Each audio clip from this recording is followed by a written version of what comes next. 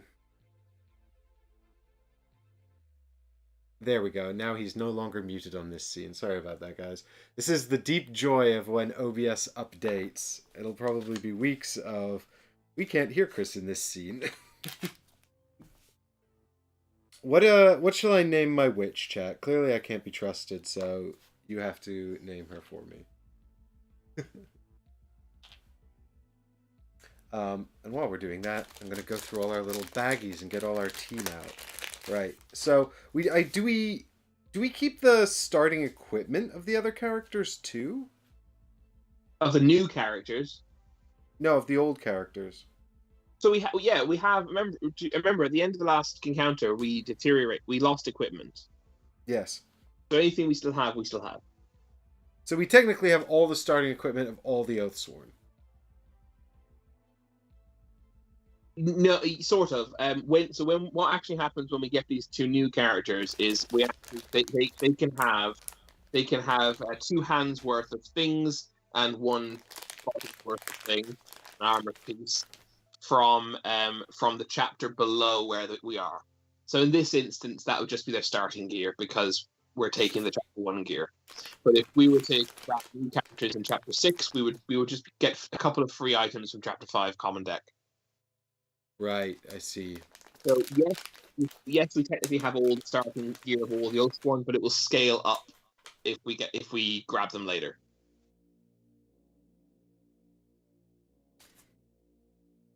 If that makes sense. Right. So your blade still only got his longsword, so maybe we just leave him with that. I mean the huntress could use the longsword, but she has some cards that require a bow. I'm gonna. I've been advised to... The witch has a lot of cards. Yeah, so the way it works is in chapter 1, you were supposed to pick only the fire cards or the water cards. From chapter 2 onwards, you can actually take any combination, and then obviously you also have access to 3 new cards. 3 chapter 2 cards, all of which are fire. Okay.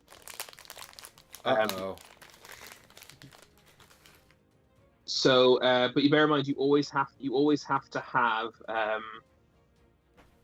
I mean, you don't actually have to decide on these. Now, bear in mind until the encounter.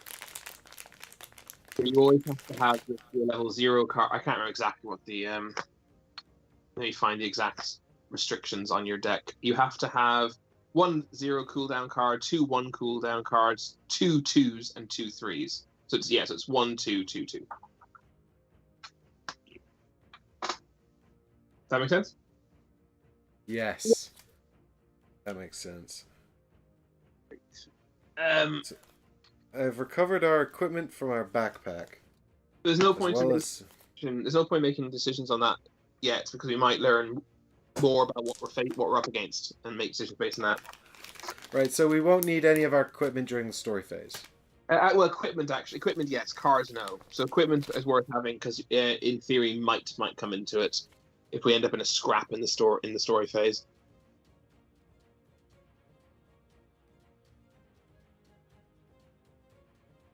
So, what equipment do we actually have in our free company bag? We've got a padded flax jacket, wrought hide, which I think is the unique item from the rat, a peasant flail, pig iron mesh, the incisor, and a bone knife. And also Midge. We have Midge. Yes, indeed. Midge is, he's going to help us fight, even though he's a non-combat ally. He'll probably have to go.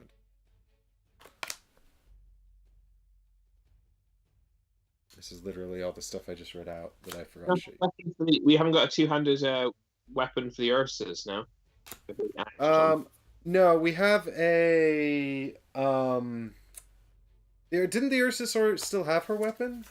No, she lost it. Yeah, I think the plan was to go and get her one. Yeah, that's fine. We can do that. Can you repeat what we have there? Because I need to get it out of my my level 1 deck. Do you want the level, just the not unique items? To begin with, yeah. Okay, so the peasant flail. Oh, these are all level. So these are mostly level 2, actually, are they?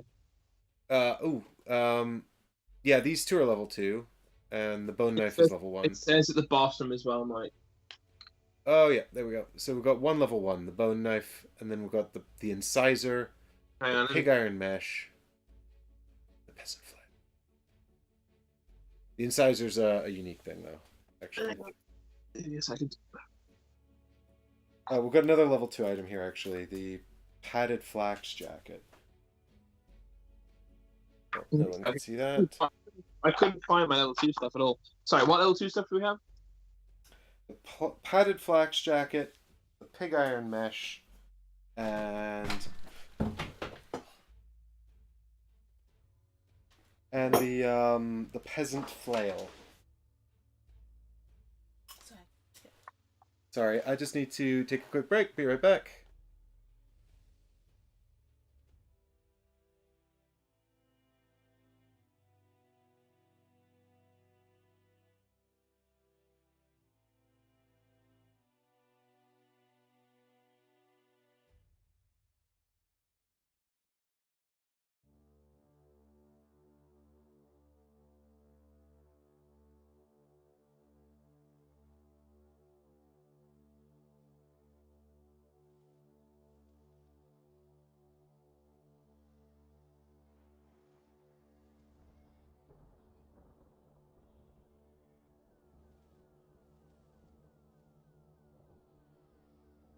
Oh, back to this. Hey, okay, so we've got our items laid. I've got our level 2 items laid out here.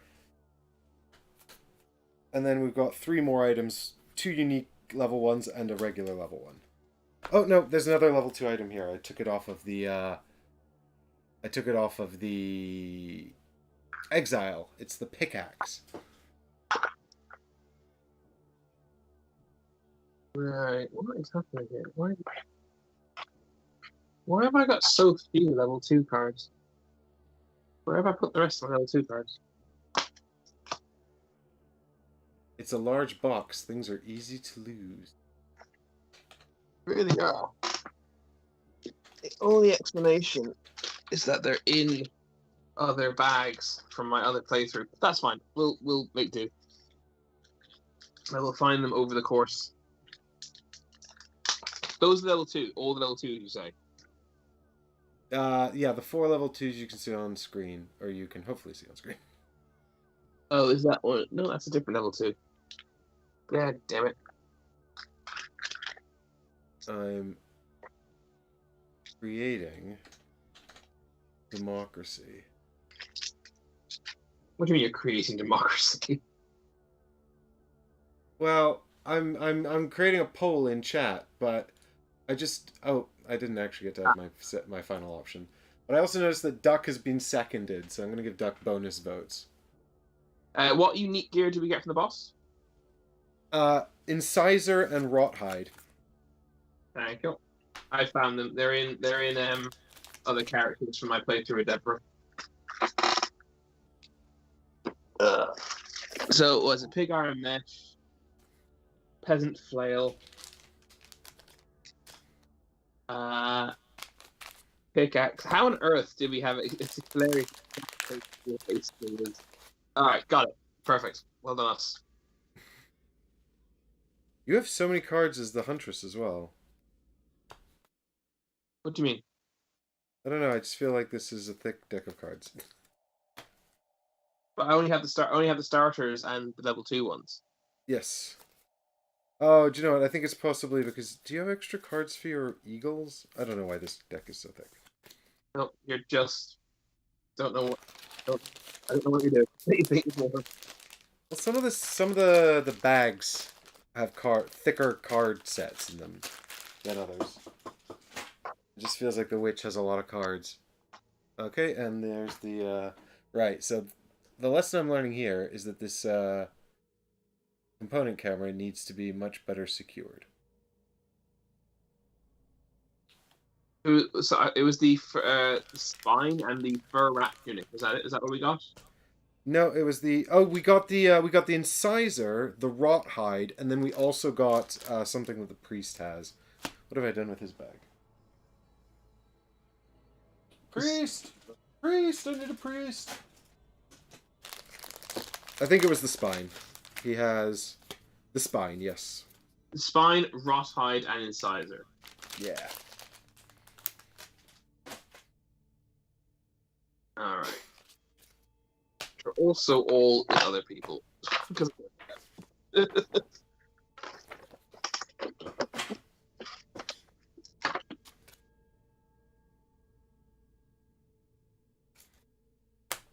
what we need to do is just get really far into the future. Okay, well, I don't actually know why calling a witch duck is... I don't know what we're referencing. Could someone explain this to me? But my witch is now called Duck. Is this just a joke about being under attack? Ducks float. Oh, I got it. Okay, I should have picked that up. Yeah, I see. Yeah, what's that's the joke? very good. Well, how do you tell if someone's a witch? Ducking stool? They float on water. What else floats on water? A duck. So if a witch weighs the same as a duck... Historically relevant angle on that. Sorry? I went with a far more historically relevant angle on that, the ducking stool. Yeah. Alright, the exile is out of play for now. Get out of here, exile. Right. Here's our equipment back. The wrought hide. And the incisor. I'm starting to worry the incisor actually my set didn't come with or something. I don't know where it is. I'll have to deal with that another day, unfortunately.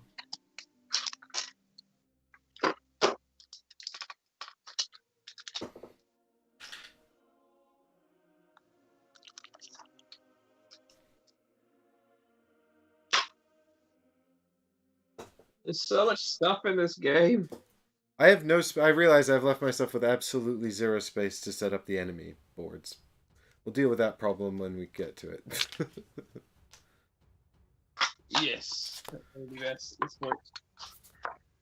Alright, there's your cards. Sitting there. Here's the Ursa Swarbear.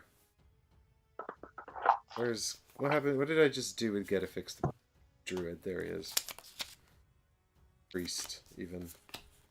Oh, I don't have enough space for him either. Shit.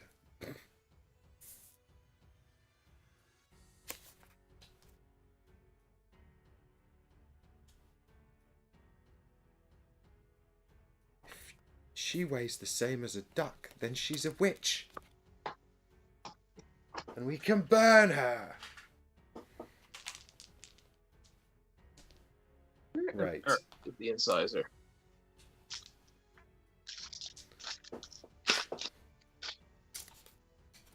Pretty sure it's near the front of the mouth, but I could be wrong.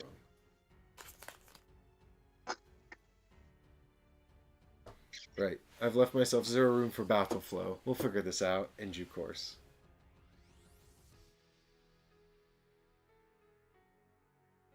I like ducks. I like ducks too, T. Carter. Oh, I know where it must be. Of course, it's in the... Oh, it's going to be in the free company bag. That's where it would be. It's in my backpack, probably, in my main game. I bet that's where it is. Yeah, because you're way further ahead, so you're not going to be using it anymore. Found it. Oh, that's so silly of me.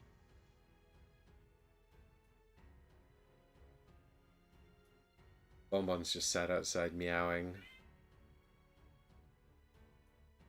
Pretty sure you can't come in. Last time you came in, it was complete anarchy, and we haven't even got started yet. Oh, and I need the thing, the chapter thing. The board? The strip. Yeah. Alright. I have every strip except for the strip that we're on. Where is it? There it is. Alright. Chapter 2. Bum, bum, bum, bum, bum. So, I think, can the priest take heavy armor? It actually annoyingly doesn't say on companion cards.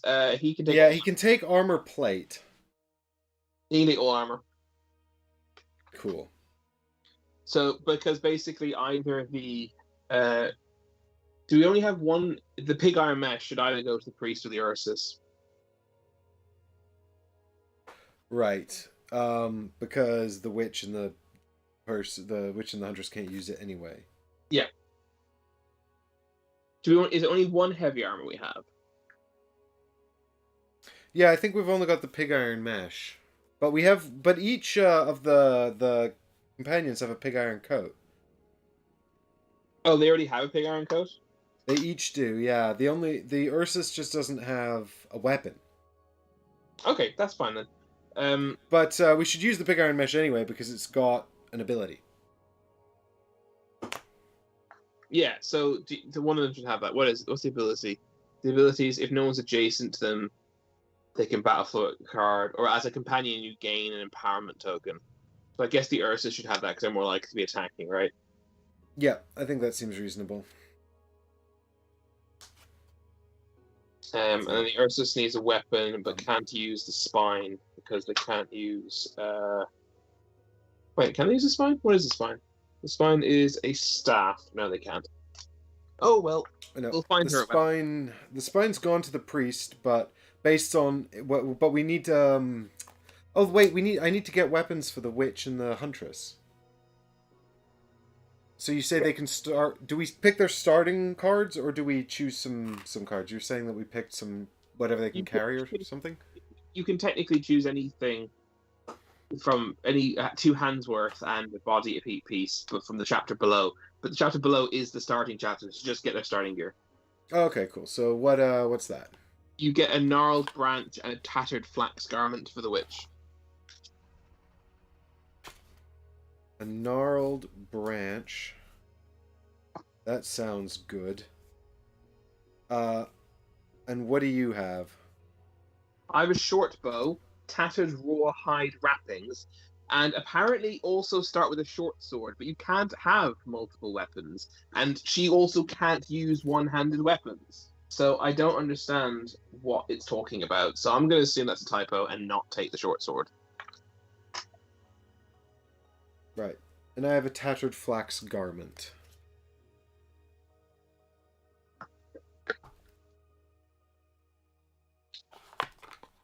Common items from the first level. Okay, so I'm gonna have a quick look at this gnarled branch, and maybe I'll swap it with the priest. It depends on who I think's actually. You know what? Who's gonna be attacking more? Well, I don't know. Does the witch use magic to attack? How often will she be whacking with her spear or her weapon? Yeah. Well, so the spine has might red, which is good. It is. And then it's got an ability that says during an attack, redraw a blank white. So you can effectively redraw a miss, which is very good. She starts with the gnarled branch, which has a yellow mite, and it says when you use an ability with the range keyword, add 2 range to the ability. So that sounds like the witch should have that. Yeah, I mean the priest isn't going to use range anyway, so hopefully he'll do enough with the spine to get some use out of it. Apparently, my audio's out of sync. By the way, I don't know. It doesn't not to a detrimental degree. I don't think. But can you do this? 1, 2, 3, and hold your fingers up to the camera while you count. Yeah, to be super helpful, should I also do the 1 when I say 1 and the 2 when I say 2? I'm teasing. Yeah, okay. 1, 2, 3. Okay, yeah, so your picture's quite far behind. That's fine. We can adjust this, and then you guys will have to tell me how out of sync it is. There we go.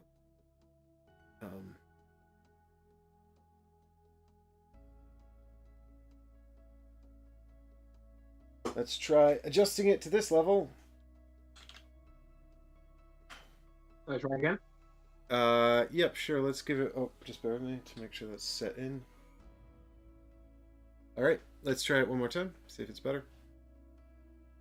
1, 2, 3. No, that was not better.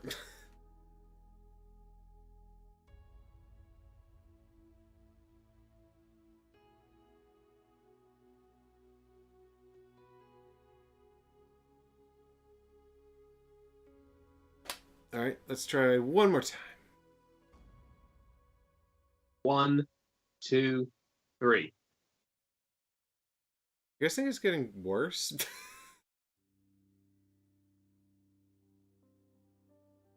Are you moving the wrong direction with your delay? I can only add delay to the audio. Okay, Diff just says it's better. You can't travel. I can't travel through time, so I can only add delay to the audio. So you're not like trying to predict what But if we had a complex AI that could somehow read your lips, and then you could just be like text to speech. Shall we do it one more time? Okay, we just dropped audio there. Do it one more time for me, Chris. 1, 2. Oh, we're close. 3. Actually, that's a lot better.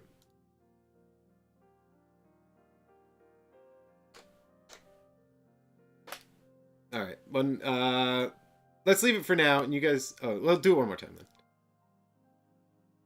1, 2, 3. Oh my god, it's so close. 4, 5, 6. Okay. God. Seconds. It's over 2 seconds now. Let's try it again. 1, 2, 3. We're really gonna go as high as 2.5 seconds delay. All right, this is the last one. 8, 4, 12.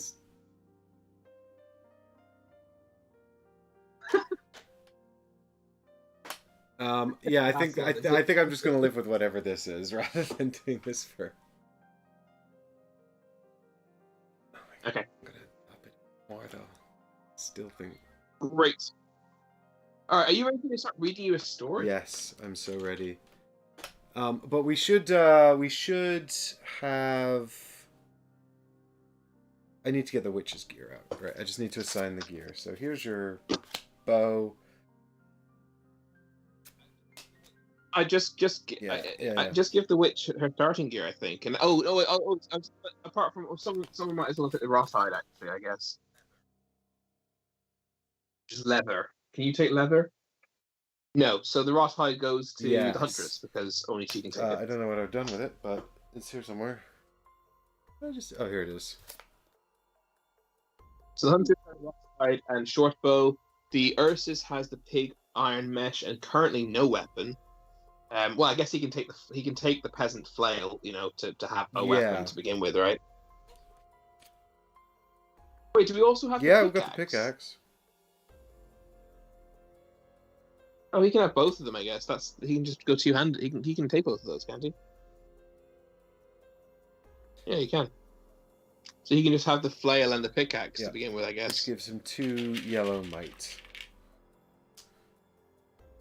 And you've got 1 yellow might. The witch has a yellow might. And the priest has 1 red might. Yeah, we're not doing too badly. Alright. We're doing alright. Well done, us. Alright, cool. Diffus is better on their end. Good. Good. Yeah, it's a shame about the, what about the padded flax jacket?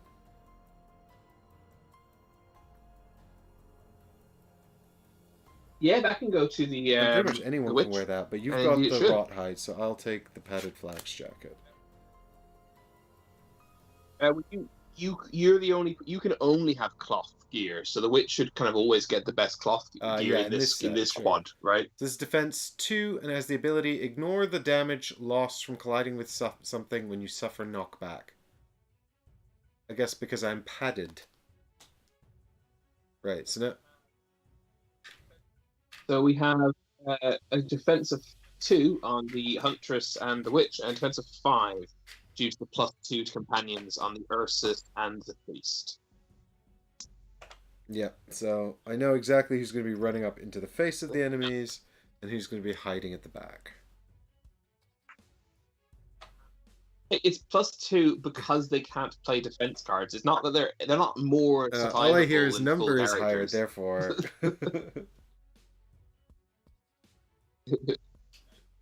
In fact, the Ursus, something that occurred to me is one of the Ursus has 2 special abilities. One of which is just that they have their defensive numbers are just higher generally on the cards, and obviously that's not represented in their companion ability. So, I mean, they've got they've got this passive thing called Iron Hide on one side of their companion card that says if the target loses any damage during attack, you gain a defensive token. Yeah. Sorry, I just meant you don't have to spend like a Animus to use this, do you? You do. You spend Animus to do one of the 2 things on your I thought this was just like one of the things they can do. It's attack and then... Okay, sorry, I missed the part. I thought it was... I'm just getting confused between games, I think, here, Chris. I read this as when you attack, rather than attack, and then if you do damage, gain a defense thing. Which is actually what it is. Right. I'm up to speed. Yeah. I'm there. Nobody... Don't worry for my sanity. I think is there. The Ursus there. The Ursus is possibly the character who loses something, becoming a companion, because they lose one of their innate abilities. Yeah. Maybe we'll not. Find out more about that in just a minute. But for now, let's go on an adventure. I've set nothing up on this board, but you're going to tell me where we start, right? Yep. Yeah. Are you ready to go? Okay. Is my audio coming through? Yeah, I think so. I haven't had any complaints. Great, because obviously if I'm reading this, we need to be able to hear me without massive problems.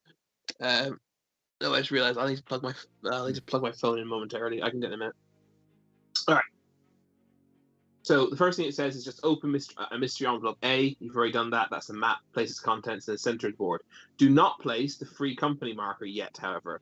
Place the Chapter 2 time track beneath the map and take path card A. So I've got Chapter 2. Path card A is here.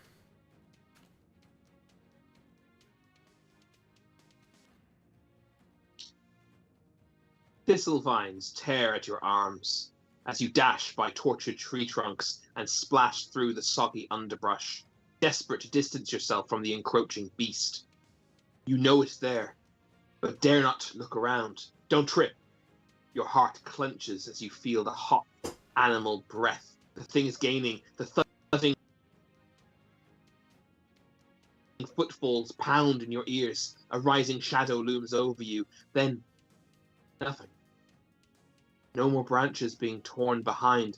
No more splashing. You slow, then walk, and eventually stop, breathless and terrified. You look to one another. Samuel comes up, the last of you as always. He wipes his brow and shakes his head. It's gone, he says, adjusting his leather strap breastplate with one hand and grabbing the wire road with the other. You return his faint smile and face back to the path. Suddenly there is a loud pluck. You turn as Samuel is pulled screaming into the deep wood. Something huge surges from the trees, orange eyes flashing. Each Oathsworn performs a survival check of difficulty 4. Can I just say I was very distracted while I was reading that because my Fitz is fast asleep in his box and I can hear him snoring. Not like what's happening here in the Deepwood.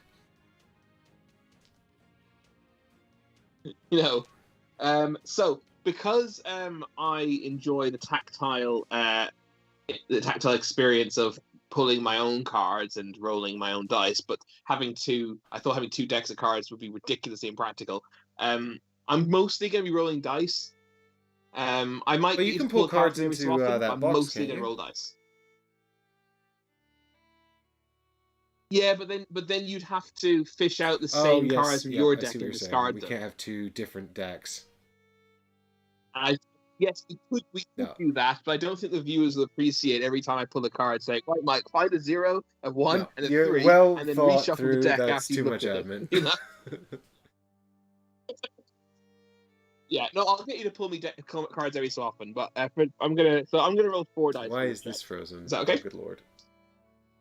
All right. Oh, that was me. Yeah, this is This is my, Yep, this is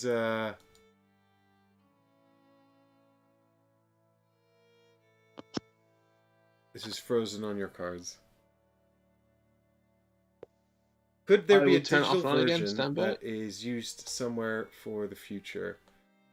It's done the thing where it's reoriented. Remember how to fix it? Yeah, I'll fix it. Stand by. Cool. Yeah, Difter, I don't know if there's a digital Oh, a digital thing, form. but also I'm really reticent to integrate more digital stuff into this setup. It's honestly a technical miracle that it's working at all. So. Yeah, I'm reading from the storybook mostly because we couldn't get the app to work on. Yeah, we got the on the app to work on PC and PC. on We just OBS. couldn't integrate it into OBS for whatever reason. OBS didn't want to look at it. Something I cannot quantify. Don't know why it was not working. It was fine with Mortuary Assistant, so I don't know.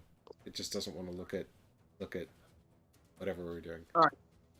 I'm going to do a test for the Huntress. Okay, so this is testing the survival for the Huntress. So this is just 4 white dice, isn't it?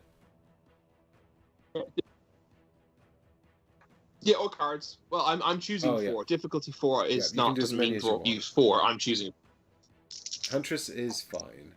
Hey, smashed it. Here's my critical roll is a 1. So there you go. I succeeded with an 8. And now I'm doing my Ursus Warbear. Here we go. That's fine as well.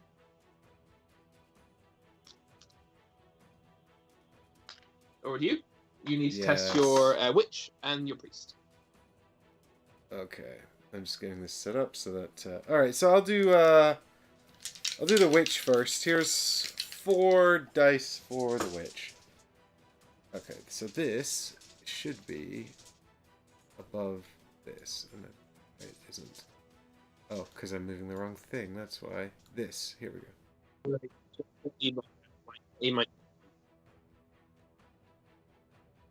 This goes up. There we go. Now it's all set up. Uh-oh, that's 3 blanks. And I should have drawn cards. Should have drawn cards. Cards so 3 blanks and a 2 for the Witch. I guess I can't do anything about that because I have 0 tokens. So... Yeah, you could use his reroll tokens. You don't have any. Sad. Alright, here's the Priest. Let's get a card, right? Isn't it? Wasn't that the system? 1 card and 3 dice? Yeah, I don't know why. That was your system, yeah. So he's got 1 on his card. And he's got 4 on the dice, including a critical. And as per our tradition, I'll draw another card for the critical. And it's a blank! Yes, so only the Witch has failed. The Witch failed, correct? God damn it, Mike. If all succeed, turn one place. No, anyone I'm fails, so turn upset. another place.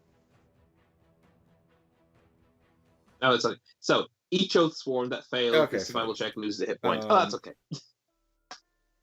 As far as I'm concerned, the Witch isn't going to lose any more health anyway, so that's fine. So she goes down to 5.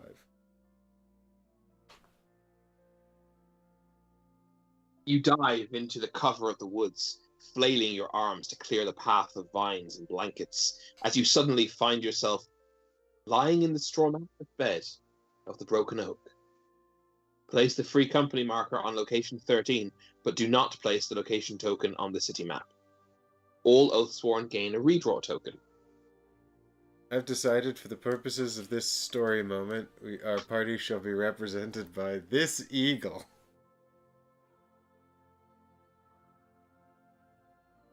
I like the eagles. Okay. It makes me feel like we're flying. The eagles are Right, mine! we each get one reroll token, is that right? Yeah. Do-over tokens, I think we should call them. Tell me when you're ready. Oh, start reading. Oh, god damn it. Hang on. I need to. I plugged my phone in, but I accidentally unplugged the other end. No! We're going to run out of... Our board game is going to run out of batteries. It literally would have done. I would have been really angry because I wouldn't have understood why it happened if I hadn't noticed that. Alright, there we go. We're good. Oh, sorry, I've got boxes in the way of me because I moved my camera. Okay, so we're back in the Broken Oak. Did we have a nightmare? Was it all just a dream? I don't know. Here we go. You look around quickly. Each of you, now startled awake, sits in blankets and pillows damp with sweat. Some of your sheets are streaked in blood where you've clawed at your own skin. One look at each other confirms you all saw the same thing.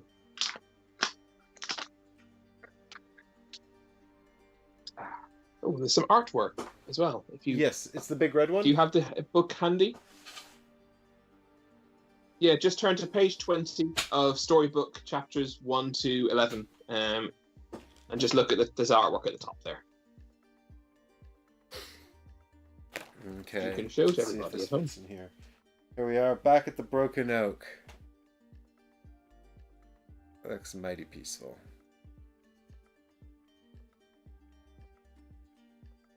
No debate is necessary as you gather your gear and head downstairs to clear your heads. Seeing Samuel die again has shaken everyone, though it hadn't been like that the first time. No one had seen what happened to him. One thing is sure, this was more than just an ordinary nightmare. As you finish a shared plate of cheese and roots carefully prepared by innkeeper Bram, Greycane, the fableman and proprietor of the Broken Oak, works his way across the crowded room and seats himself at your table, sporting a jovial look. I've seen corpses better than you lot. Hells, even my ex-wife could summon a better face on a bad day, and she was Cistercian. You wonder at how a man from a town like Bastogne would ever have come to marry one of the famously religious, famously celibate people. Greycane breaks your reverie with a question. Leaning in, his countenance changes, eyes dark and voice low. Having bad dreams, are we? Choose. Don't reply, or describe the experience. This is clearly sort of a nightmare about when Michael died, whose actual name was Samus, I guess. Samuel. Samuel. But yes, I was about to try and jog your memory if necessary. That in chapter 1, we learned that we had immediately prior to chapter 1 beginning, pretty much someone, our fifth member of our company had been taken by the Deepwood. Okay. His name's Samuel Michael. 100%. It's a perfectly reasonable name. I don't see any reason not to share our experiences with this tavern guy. Although I guess actually maybe he's a gossip, and maybe that's no good.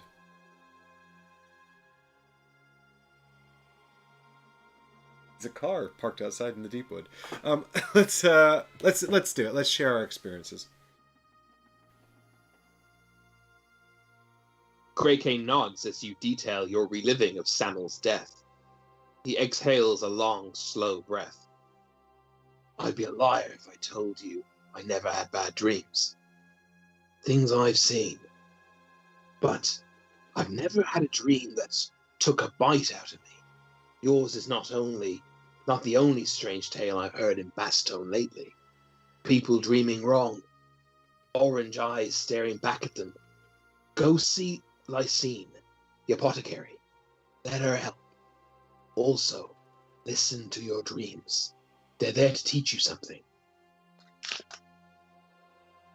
The banksmith, Gamel, enters the tavern, clearly agitated. He heads to Greycane and urgently puts a 3-fingered hand on his shoulder. Greycane turns to the man, concern on his face. What is it, old friend? Tam, have you seen him? He's not come home, Gamel replies. You know what youth are like. I think you might even have been one once. With a face like that, you must have gotten yourself lost more than once, he says encouragingly to the thick-armed banksmith. Bram lets out a short laugh, clearly deciding Gamel has a face only a mother could love. Gamel eyes Bram before continuing. Please, he's all I have. Of course, replies Greycane. I'll put out word for him with my contacts. Gamel nods gratefully and leaves the tavern. Greycane shakes his head. He's not the first to be looking for someone. Tam's a good one. Perhaps he has intentionally got himself lost, but my gut tells me otherwise. As the silence lingers, your eye is drawn to the window of the tavern. Staring back at you through the glass, unmoving, is Samil, your fallen comrade. Face gaunt, eyes accusing. You blink and he is gone. As you rise from your seat, you are interrupted. So because we have Midge as an ally, we are turning to another section. Do you want me to explain things like that? No, I think it's worth pointing that out because it kind of gives us some indication about why events might unfold a specific way.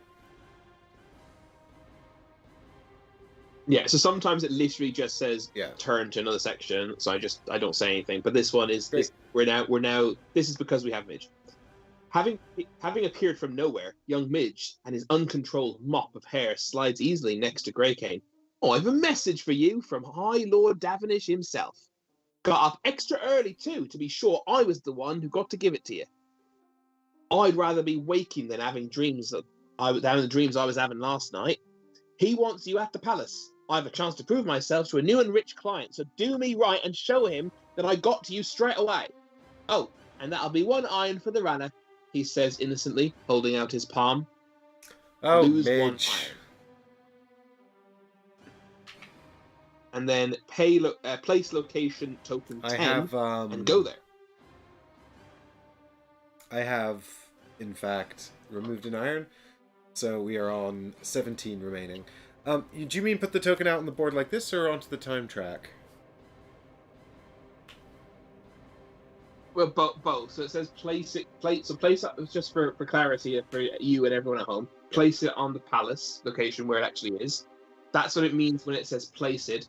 By go there, it means place our free company marker at the palace. And when you do that, you take it to 10 off the board and place it on the time track. And we flip it over, and it says go to path. We're on path A, so it says go to 10.1. Is path B something we can move on to at some stage? Yeah, exactly. Certain things will trigger it, right? So perhaps if we don't have Midge, we're on path B. Okay. The palace has seen better days. Its lustre worn away by the many thousands of lives that have trodden its halls. Bastogne, like every settlement to have survived, is bursting at its seams with humanity. The presence of the Deepwood forever ensuring space and materials are more precious than people. Even here, the press of bodies can be felt as petitioners line the outer corridors while, inside, hundreds of menials and servants scurry about their tasks.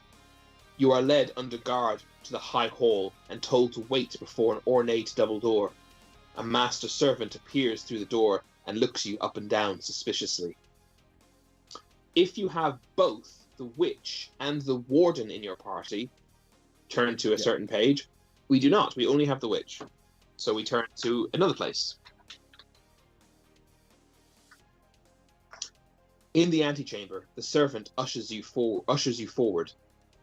Welcome, honoured guests. You are most timely. My lord awaits within. I would ask you to leave your weapons here, but I know your oath. We honour the pact. But if you must carry them, please refrain from any sudden movements. There will be crossbows trained on you at all times. This way, please. The master servant claps his hands, and double doors open, allowing you to pass. Within is a grand hall of arched stone and skylights. No amber torches are needed to light this place. My Lord Davenish, may I present the Free Company from Verum? Davenish is a portly man, with a tight-cropped black beard and piercing eyes. He rises from behind a long meeting table bedecked in bowls and dishes of fine food. The rat catchers. Good. I trust you've rested. Without waiting for a reply, he continues, Your service to my town is noted, but I must ask something else of you. He looks disgustedly at a bowl of fruit set to the side of the table and slams his fist next to it. He plucks a now crushed insect up. Cockroaches. They're everywhere. This town has an infestation. Not this kind of bug, though. Something more insidious and harder to kill. Have you heard of the Piper? You shake your heads. A cult leader. A traitor. Davenish continues. He preys on the weak-minded and draws them to him with promises of streets full of food and iron if they will but join him in overthrowing the natural order of things. His gang of thugs has been attacking my patrols and sacked several shops. He must be stopped. Without the natural order, where lords shepherd the people and peasantry would collapse into anarchy. They cannot rule themselves, let alone others. The ignorant fool, he would doom us all. There will be blood in the streets, and it won't be on my hands.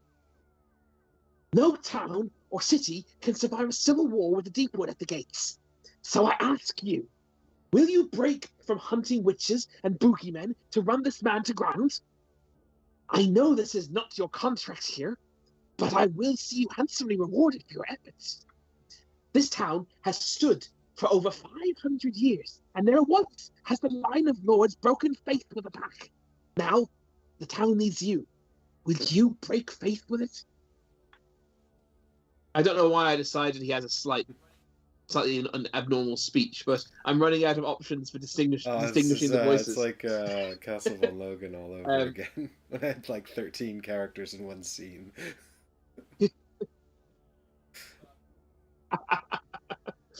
Well, I've decided that he has a very mild. He spits when he talks, basically. Will you agree to hunt the Piper, or will you investigate your dreams? You will not be able to do both. So choose one. Agree to hunt the Piper, or refuse the contract. Ooh. Ooh.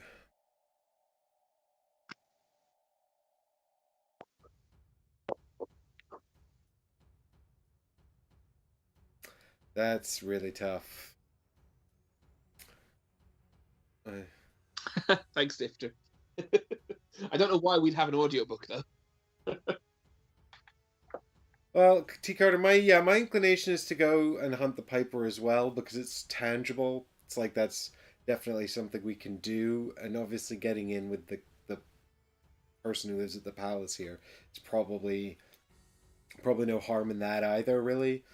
Well, it's not just about getting paid, hackers, but it's also about the fact that the Piper definitely exists and is something we can investigate, whereas looking into the dreams, you know... So just interrupt your thought process. I have a more important question to ask. T. Carter, is your cat actually snoring or just sleeping? Because when cats snore, it's the cutest sound. I love when cats snore. Haggis' money exists too. Yeah, it does exist, exactly. And it's on brand for the rat catchers. Yeah, my one concern is that we're not necessarily investigators, and we may just fail to find the Piper, and then we also haven't done anything else useful. The mysticism of investigating our dreams sounds something that might be a bit more in line with our actual skill set, but no, my inclination was to go and find the Piper, so let's do that. Well, I'm very excited because when Rich and I played, we refused the contract. So there you go. Exciting. I've never done this before. Here we go. All Oathsworn gain a +2 and Great, off to a good start. One for you, and one for you, and one for you, and one for you. Is this one of the tokens that companions just use as an extra action? Yeah. Yes. Yes, I believe so. That'd be great. Otherwise, they'll just get their entire turn again. Bit overpowered, maybe. Alright. Here we go. Excellent! I want that man's head on a spike. These cockroaches have to learn their place. Now, my men have been hunting. The piper. Sorry, I thought because the piper is capitalized, as in the word "the" is capitalized as well as piper. I thought it was a new sentence, but it wasn't. Now, my men have been hunting the piper for some time. Wherever his thugs attack, we find these orange circles daubed on walls and streets. Even my own palace was soiled by them when they rushed to patrol outside. They call them the Eyes. Well, I call it treason. I'm sure they're operating close to their hideout. I'm no hunter, but I'm sure if you follow the circles, you'll find your man. Find the 5 clues that will allow you to hunt down the piper's position. You will be rewarded if you can do this by sunset. Place the following locations out on the board. Move that camera without okay, so you ready? On it. Yes, I'm ready. There are quite a lot here. We've got 2, 3, 5, and 6. Mm-hmm. Yep. And 7, apologies.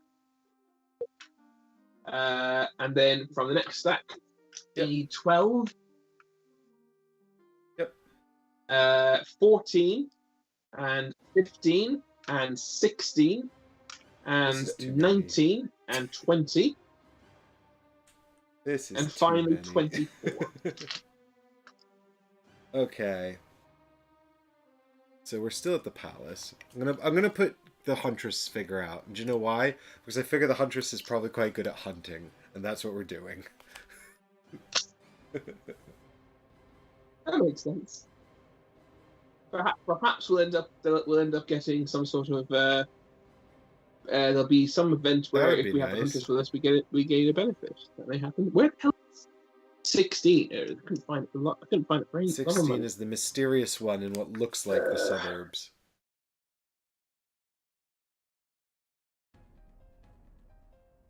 I think they do actually kind of go relatively sequentially, like left to right. You know, like if you were reading. Yeah, relatively. Sort of.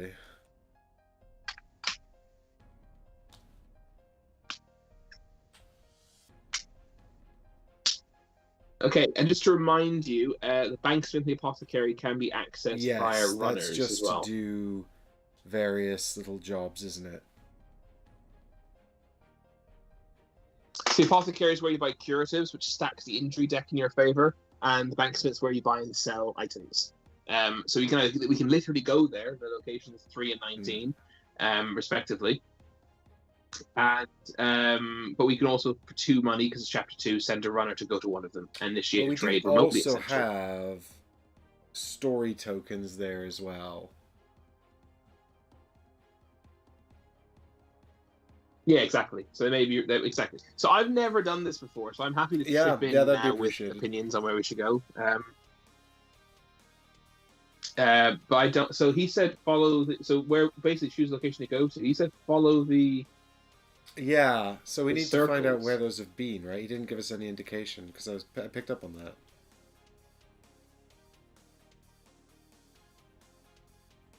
No. He just said wherever his thugs attack, we find these orange circles daubed on the walls and streets. And even his own place was soiled by them when they were rushed by a patrol outside. It's a shame that we can't. He didn't actually take us outside to show us what was going on. So where could it have been attacked? So the barracks doesn't make a lot of sense for an attack to have happened. The market seems too public. The church seems unlikely. Town square seems too public. I mean, I think maybe the boroughs, right? The boroughs is kind of feels like it's a it's a that could be city. a good chat. I mean, I'm also following just generic medieval RPG lore. The town square is usually a good place to go. because people chit chat. Yeah, no, I think we'll definitely get information if we go to town square. I'm just trying to kind of think how can we find Mhm. Well, following an your actual logic, I think the underways, the mysterious number 16, and the burrows are probably the best shouts. oh, the underway sounds good too. Yeah, Well, why don't any we of start those off really with the sound good, burrows and don't see what they? happens? If it's anything like last time, we'll stumble right Sure. into the Piper's lair.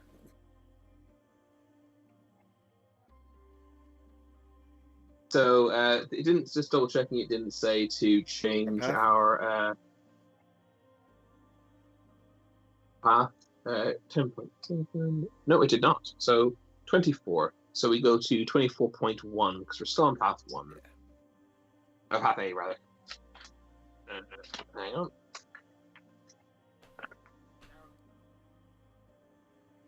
The narrow streets run with mud.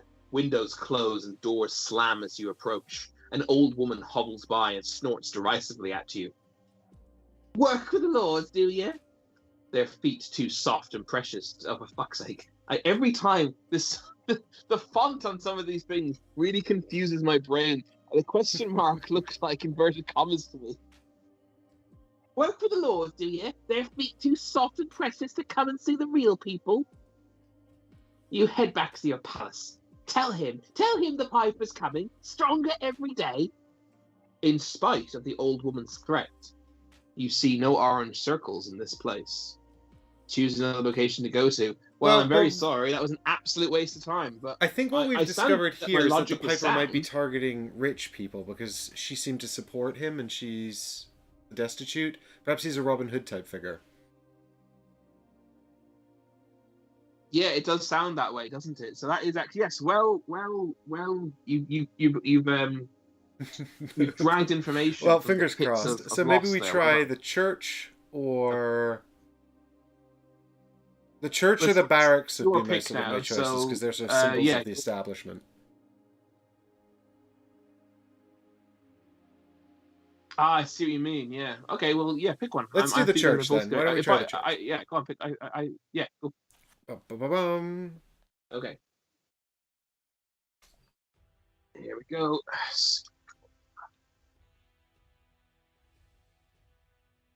Cool. Yes, I please will do. let you know if there's any more artwork. By the way, obviously. Mourners line the steps of the church. A lone guard maintains order amongst the crowd, but you take note of his obviously nervous demeanor. You approach the guard and ask him why everyone has gathered. Reverend Cufnell, they sacrificed him on his own altar. I found him myself. Nothing safe no more. You proceed to scan the immediate area, looking for the orange circles that Lord Davenish mentioned. Your eyes lock onto a familiar face. Samuel. His haunting eyes stare at you in silent disappointment.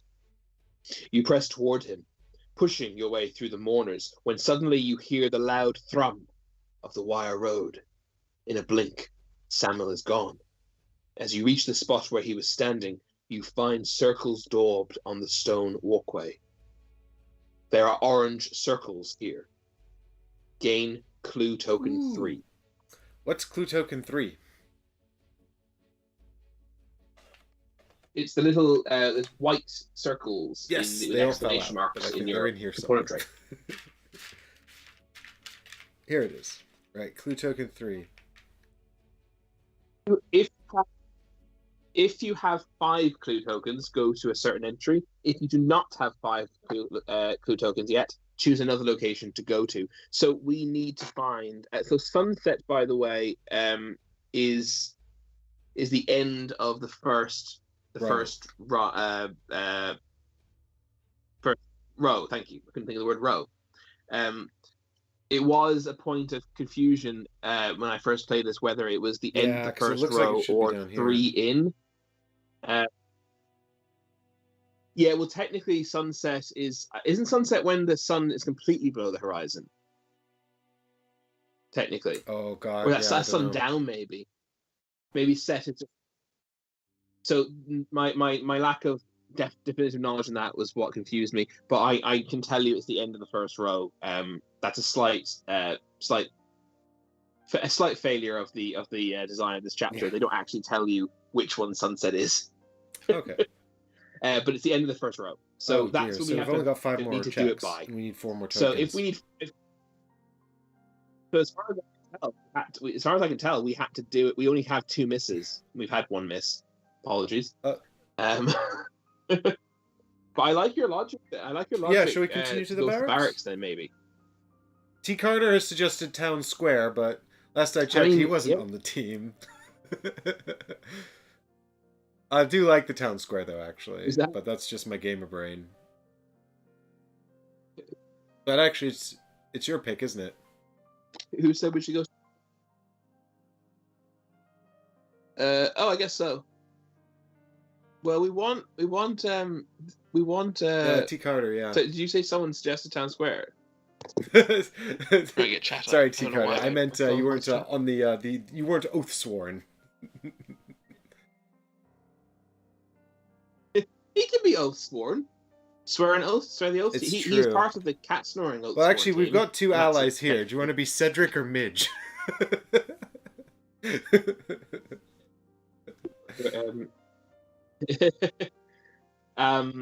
I see. Why don't we check the barracks, and then if now. that plays out, we kind of know we're on the right sort of logical path, and if not, then we're kind of back to square one anyway. Yeah, agreed. Okay, we're going to the barracks. Here we go. The barracks are solemn.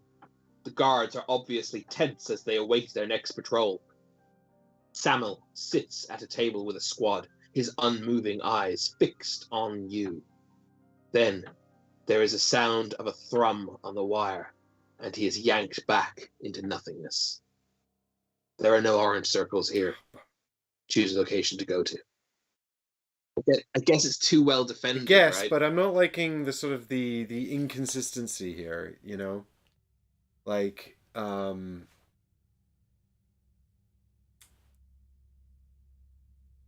we did. Well, hang on. What did he say? He said he's trying to overthrow. He's basically a revolutionary, the Piper, right? So the barracks would make sense as a target, but the barracks would also be suicide as a target, right? Right, but with that in mind, then we're kind of out of. I mean, unless we're checking the banksmith or the apothecary. Well, yeah, I was gonna say maybe that they're part of the if you're gonna try if you're gonna compare it to I suppose our world, then I mean a banksmith and apothecary are part of the capitalist society, I guess. I mean, the town square is very visible and good for building support. Yeah. Yeah, I am leaning towards town square at this point, and T. Carter suggested it, and I'm inclined to agree with it. Is Midge at this point. He is on the officially. Is your cat actually called Midge? Cat can be Midge. All right, let's check out the town square and see what we find. Yeah. Also, wait, we're covering up a city event. Do we need to do that first? So actually. Okay, where are the event cards? Yeah, exactly so. Right. Where are the event cards we actually use, though?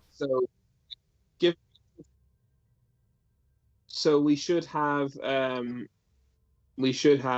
I think 7 in there because you start with 6 and we added. Yeah, but I think we also resolved when we got to the rat catcher.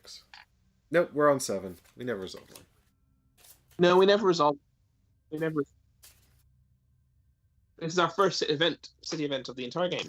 My cat is called Griffin. Brain of a bird, body of a lion. That's funny. All right, here we go. Here is our city event. A band of street urchins gather around you, begging for some iron flecks. They look hungry and poorly clothed for such cold weather. Do you give them iron or shoo them away? Or iron?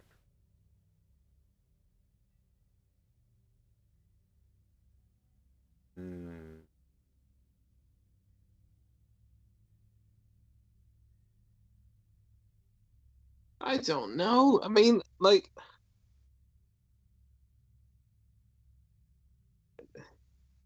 I don't know. Are they having us on, or are they? I don't Well, know.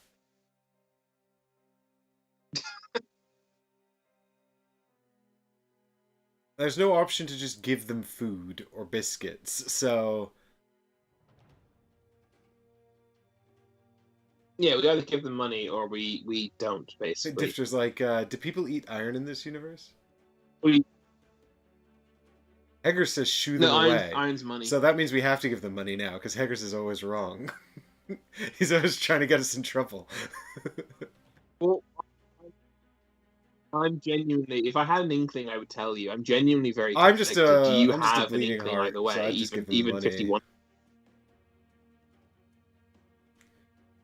Okay, well that's good enough for me. I'm genuinely Apparently, this is the 50-50 stream on where I this, so sass go, chat so a go for lot. it. Sorry, chat. All right. The children seem genuinely surprised and thankful. They skip away, heading to the nearest food bander. Lose 4 iron. Each Oathsworn gains a reload token. Hey! Reroll token. I mean, it's not a great investment. It's not a great reward for mechanically for iron, but I'm just pleased They they weren't actually conning wanted us. food. Yeah. Oh, these are battle flow tokens. Cool. All right, so that happened on our walk to town square. We have now arrived at the town square. Let's see if T. Carter was onto something. And Griffin. Yes. Oh, what do I do with this Ready? event card, Chris? I assume it's out of the game now. So it's out of the game unless it tells you to into, put it back is in. there a remove from the game section, or is it just back into the events deck?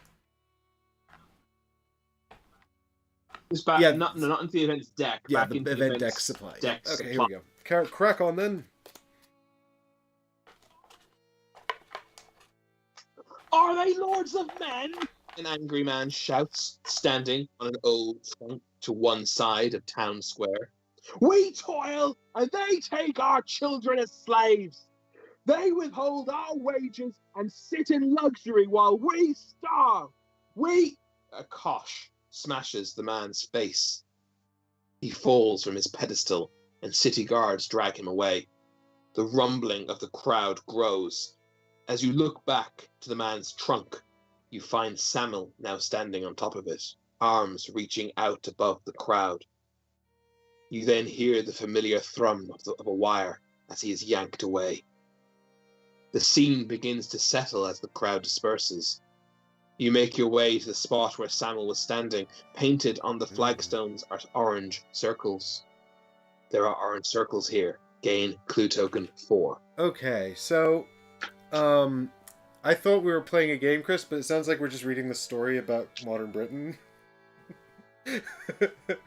Of modern Britain. Sounds like we're doing a what, right? Yeah.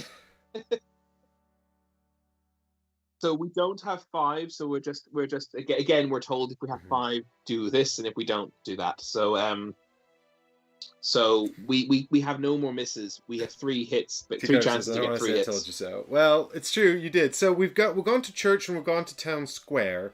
So now Well, so as I say, we could make T. Carter put their confidence where their money mouth is. You know the saying I'm trying to parody. And well, we've got 8 locations left, and we need to visit 3 correct ones. Also, it looks like there's only 5 clue tokens, which means 3 of them are right. T. Carter says Banksmith. There's 6. Oh, there's 6 clue tokens. Okay. There's 6, by the way. Banksmith was also okay. I'm interested to hear the logic behind that, because my thinking was it looks like it's actually sort of like places where crowds gather. Which means the Banksmith could fit into that because it's sort of a popular place of commerce, you know? Places like the market. It's not. It doesn't draw crowds like a town square church is. I'm assuming T. Carter's logic was the same as mine, which is that it is about as establishment-y as you get.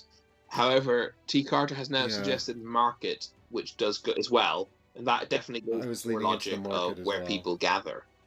Should we? Yeah, shall we try that and see if we can I'm confirm okay this with theory? market. Yeah, I mean, if it's soapbox style, revolutionaries, then the market makes sense as well. Yeah. Difter asks, has the port been explored yet? No, we don't have any option to go to the port. I don't even see a port. Oh, it's Sally Port. Sally okay, Port, no, down that's the not far an side. option in this one. Yeah. So, shall we head over to the market? It might end up becoming an option. It's possible. Yes. We're going to the market, right? Okay. There is an air of disquiet in today's commerce, as an eerie hushed tone blankets in the town market. Old women shake their heads and gossip in small clusters as they pause in their trading. Citizens glance nervously up alleyways while they go about their daily chores, and people seem to be constantly looking over their shoulders. The mood is tense, but life in Bastogne pushes on.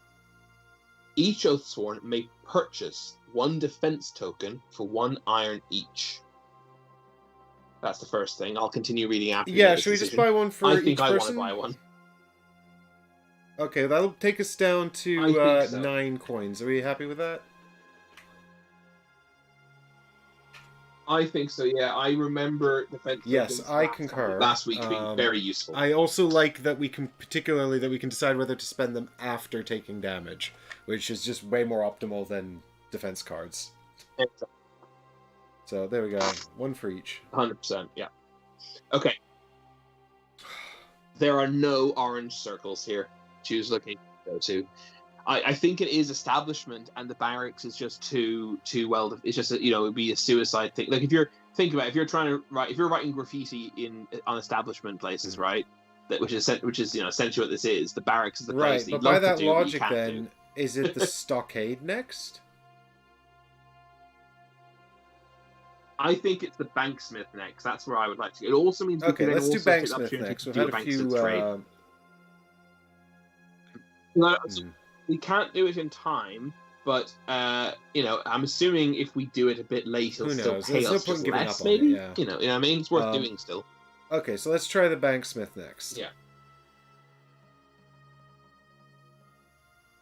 And if this is wrong, then yes, I do not understand. I no longer know what the logic is to what he's targeting. Oh yes. Oh well, actually, this is the guy with the missing son. Remember? So there might be this is possibly worth this in another way. Start, because the piper sounds like someone who kidnaps children. If I know anything about pipers. Okay. Gamel, the banksmith, half-heartedly nods as you enter. Bad days, Gamel snorts, wiping oil from his hands on a leather towel. Worse nights, he continues, speaking to no one. Seen my boy, Tam? He asks, as he tiredly gestures to his wares on display. You come and tell me the second you do, right? He's been out of sorts, screaming in the night like a witch had him. Anyway, let's move on. Do your business. There are no orange circles here. Start a trade with the banksmith, and then you can choose location to go to. Well, at least we get something out of it. So, what you do to start a trade with the banksmith is you grab all of the current common cards. So all the level 2 common cards, chapter 2 common cards, and just we can thumb through them. We can buy them. I believe for 2 money. Right. Well, what is our priority? Also, we can also sell what we currently have. I believe at half value rounded up. I'm just going to double check the resale value. What's happened here is all of our current common items have been moved to some kind of current items deck, and I've completely missed that. Here it is, common items. Nope, that's 16 to 20. Yeah, so it's every item in chapter 2 costs 2, and every item we sell is half rounded up. So every chapter 1 item is going to be worth 1 because it's half rounded up. Wait, so these are all worth 1 as well? So or 2? these all cost too, because you buy them for okay, sell them for half full value. value and sell them for half value. Yeah. So where are the chapter 2 cards here? So the only thing I'm really interested in potentially, and I don't even think I am anymore, because I have the two weapons for the Ursus. So I don't know if I even care about grabbing a two-handed weapon. Yeah, I just looked at the halberd now as well. Basically, do I want 2 yellow dice with two abilities, or the halberd, which is a red die with one?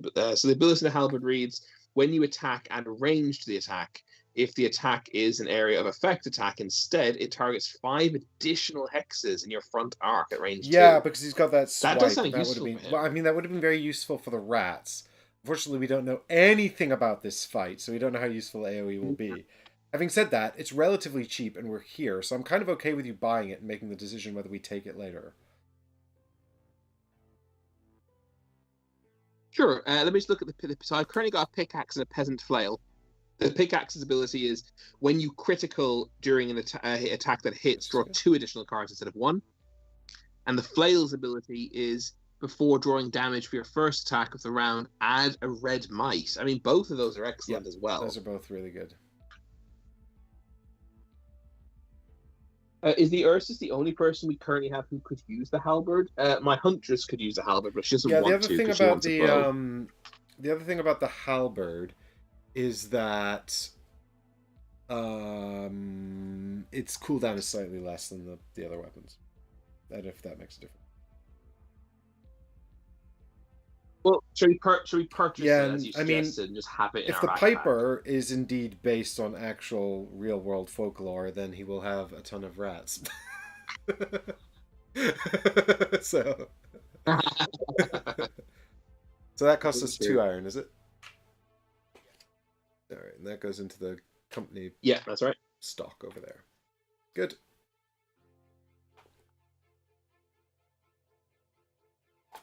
Okay, great. So we have that. Grand. To us now. All right. Well, I think we should try the stockade then as our last one.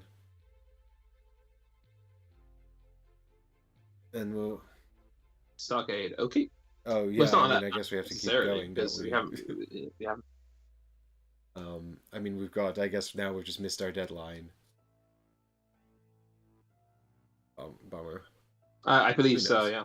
But it might work out. Oh, there's an immediate effect. Stockades. Oh, if on path B. Well, we're not on path B, so... Yep. Exactly, so ignore it. Here we go. The stockades are empty, and a lone guard leans against one, eyeing all passersby with a suspicion as he grips his spear. Upon seeing you, he stands a little straighter. My lords, how may I serve? You mention that you are no one's lord, and proceed to ask him about the gang and the circles. Damned if I know, my lord, he replies, oblivious to your correction. Hell, I don't know what to think anymore. I can't even protect them from themselves. Not 10 days back, they bring in 2 thieves. I know them. It ain't all that big a town, you know. And they put them in stock and chain for the weekend. I go grab a bowl of grub come noon, and when I get back, dead. Both. They bit their own tongues out, spat them right there, and tried slicing their own wrists on their restraints. What witchery does that? There are no orange circles here. All right. Well, we clearly have no idea what's location going on, to go to. We're completely lost. I mean, there's 4 clue tokens left, and 5 locations. Yeah, so we've pretty much been everywhere where he's not. Yeah, so this means the Pied Piper has pretty much been to the church, the apothecary, the archive, the underways, and then possibly also 2 unmarked tokens. Was it just that he travels in the north? Yeah. Oh, is it because Only. Oh where no, have we wait. What was found gotten hit three? so Three was the far? town The town. square. Yeah, the town square and the church are the only ones. No, no, no, three. No, 14 was the town Yeah, square. 14. So the middle and then the church. Yeah, basically, I think he might just be in the north, Yeah, he might just hang out east in the corner. northeast corner. Sure. Do you This want will to do confirm the underways? whether or not he's northeast or north. Our new Confirm very our new basic theory by process of hang elimination. on.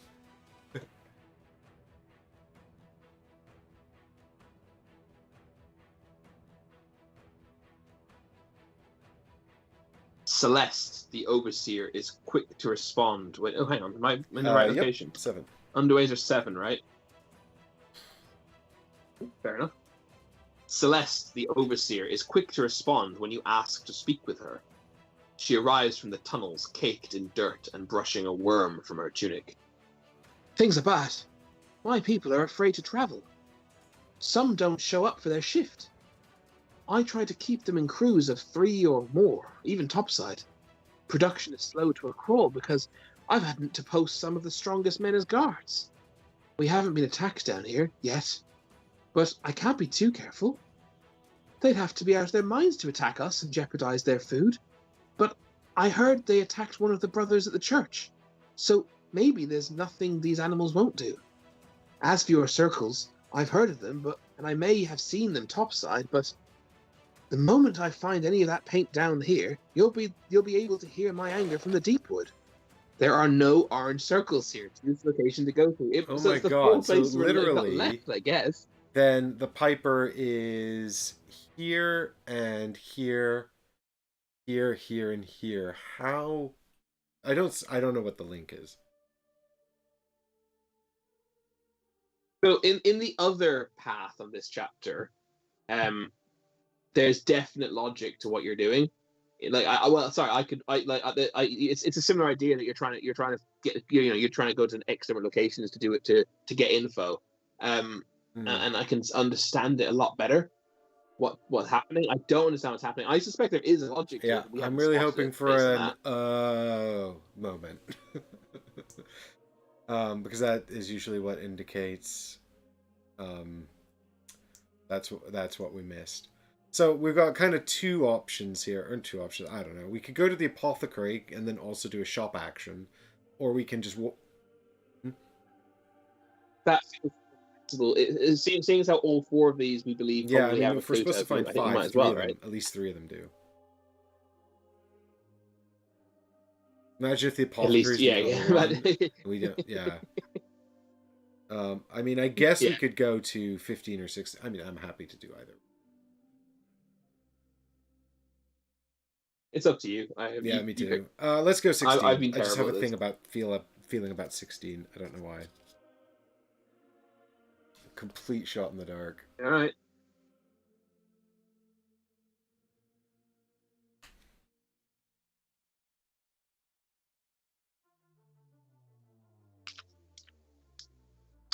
You enter the watering hole to find half of the ragged patrons gathered around a table, engaged in some sort of game. There is a shout of anguish, followed by a roar from the gathered crowd. One man punches another in the jaw, and they are both quickly escorted past you to the streets. There, Loss, eh? A young man with one white eye shrugs as he clears some iron from the table.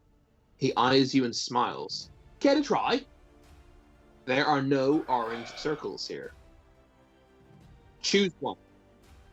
Play a round of Charl. Oh, let's play a round of Charl. We came here, didn't we?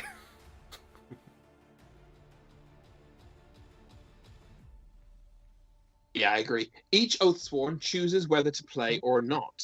Each one that chooses to play must place 1 iron into the center of play. Place 2 iron from the supply in the center of play to represent the other players. Each Oathsworn that placed an iron performs a gambling check.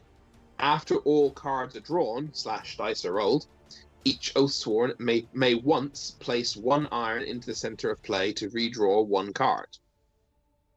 If any Oathsworn check is above 6, the free company gains all the iron in the center of play, and all Oathsworn also gain a redraw token. If no Oathsworn check is higher than 6, place the iron in the supply. All right. We've got 7 left. How much money do we have?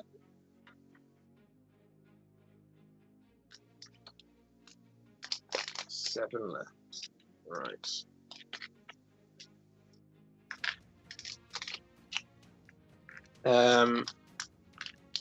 Sure. we just Well, why go don't we for it? put I'm in pretty good at one rolling for dice. each of us, and then we can have a go each.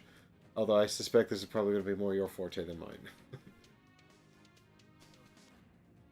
And we can potentially also have up to 3 rerolls. Well, Why up not to the 3? same character, but because it said after all cards are drawn, each Oathsworn may once place 1 iron to the center of play to Oh, yeah, redraw okay. 1 card, and we have 7, right? So if we go in twice, then we could have a reroll. Sorry, so we have to. So we've gone in for two, right? Well, that's a go each. Or did you think we were going to go in for all 4? This one. I said, shall we go? Shall we go one each? And what I meant was just like you and me.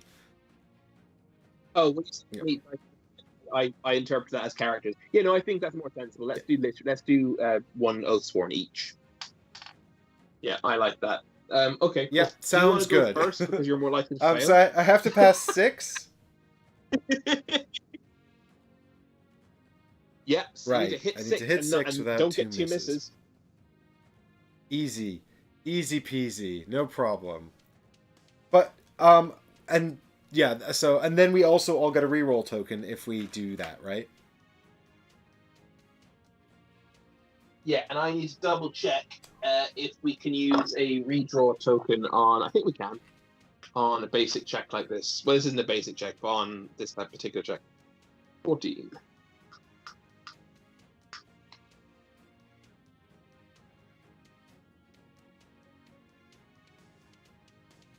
That's way too many. I don't need this many things. I was just thinking, like... During any type of check, redraw tokens may be used. And empowerment tokens can be used in might checks only. We can also so, yeah, pay 1 iron to redraw. And we already... Yeah, but that goes here in the in here to the supply. check Because... okay, so we can basically have a redraw that we can effectively redo. Yeah. I mean, sorry, and if we win, we get have a redraw that will cost nothing. Okay, I'm doing 3 cards and 3 dice. Exactly. Wow, 6. Okay, all right, here are my cards. Let's see if I go out on the cards. Nope, I got 4.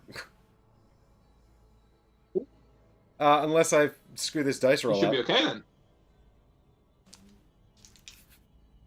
All right, come on. I got at least one reroll, which is fine. Nope, we good. I got 7. I was going to roll 5 dice, and I want to see. I want to see if I could do it. It no longer matters, but I want to find out.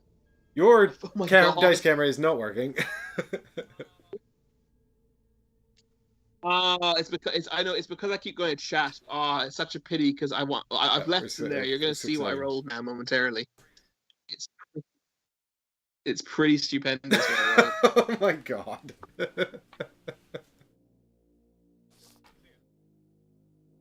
Well, just to be clear, that's 3 more dice. So let's see what I rolled with my. What did you get again? I got another crit. 7. Well, I think we've robbed these poor people.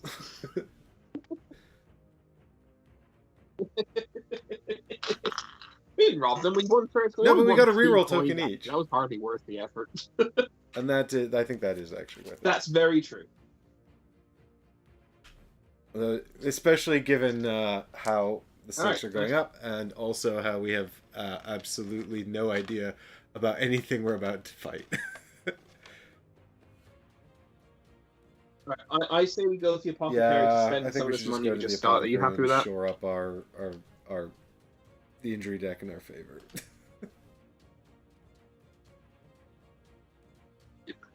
Because it could happen. Oh, dear. Yes. Right, where are we at? 3.1, is that correct?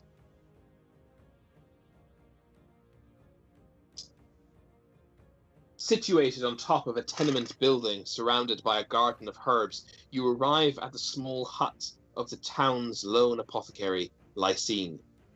The colourful plants are a stark contrast to the slate-black roofs and brown timbers of the rest of the town. It strikes you that there is no crowd outside the establishment. Apothecaries normally have a hive of people jostling about, waiting to have their ills tended to. Here, there are none. As you come closer, you see why. Hastily scrawled in jagged letters, the word witch stretches across the entire side of the hut.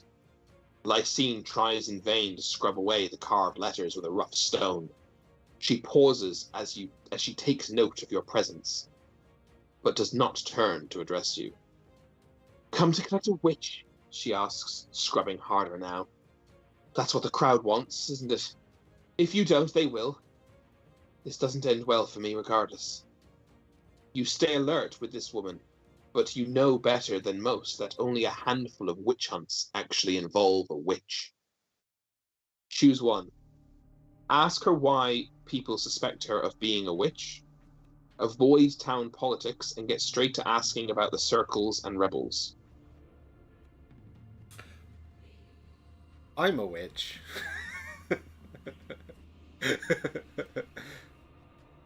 And maybe if we ask her about being a witch, she'll give us a discount, because I'm a witch. Right, so we can either get straight... Well... Because there's crossed, because this isn't identical, obviously, because the circles are an option here. But this is a similar interaction to what I had with her anyway. The fact that she's been branded a witch will come up regardless which path you're on. So I've some insight into this. So this is on you. Well, I don't know if it's I don't know if to an extent I feel kind of like focusing on our crime situation is kind of redundant at this stage anyway, so let's ask her about being a witch. Yes. Ask her why people suspect her of being a witch. You ask how all this started, and she explains. His name was Jared, a labourer who caught a wasting sickness. I tended to him, but try as I might, he slipped away, leaving a family of 5. His youngest says I hexed him, and that was amber to a flame. She looks up at you for the first time, a faint smile on her face at the kindness of your question. Pressing on, you ask her about the circles. Surprised you didn't see them. They've been staring at me for weeks, she says, lifting a finger and pointing to the circular orange smudges on the wall of the neighbouring tenement. They can't be as bad as this superstitious lot. At least they haven't burned anyone yet. You may start a trade with the apothecary. I will also quickly read ahead. There are orange circles here. Gain clue token 2.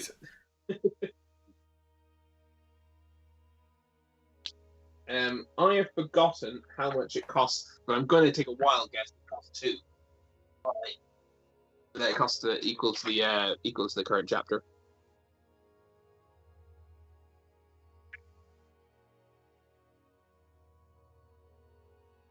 When you start a trade with Apothecary, you may buy up to 5 curative cards, each one costing iron equal to the current chapter. 9. How much money do we have?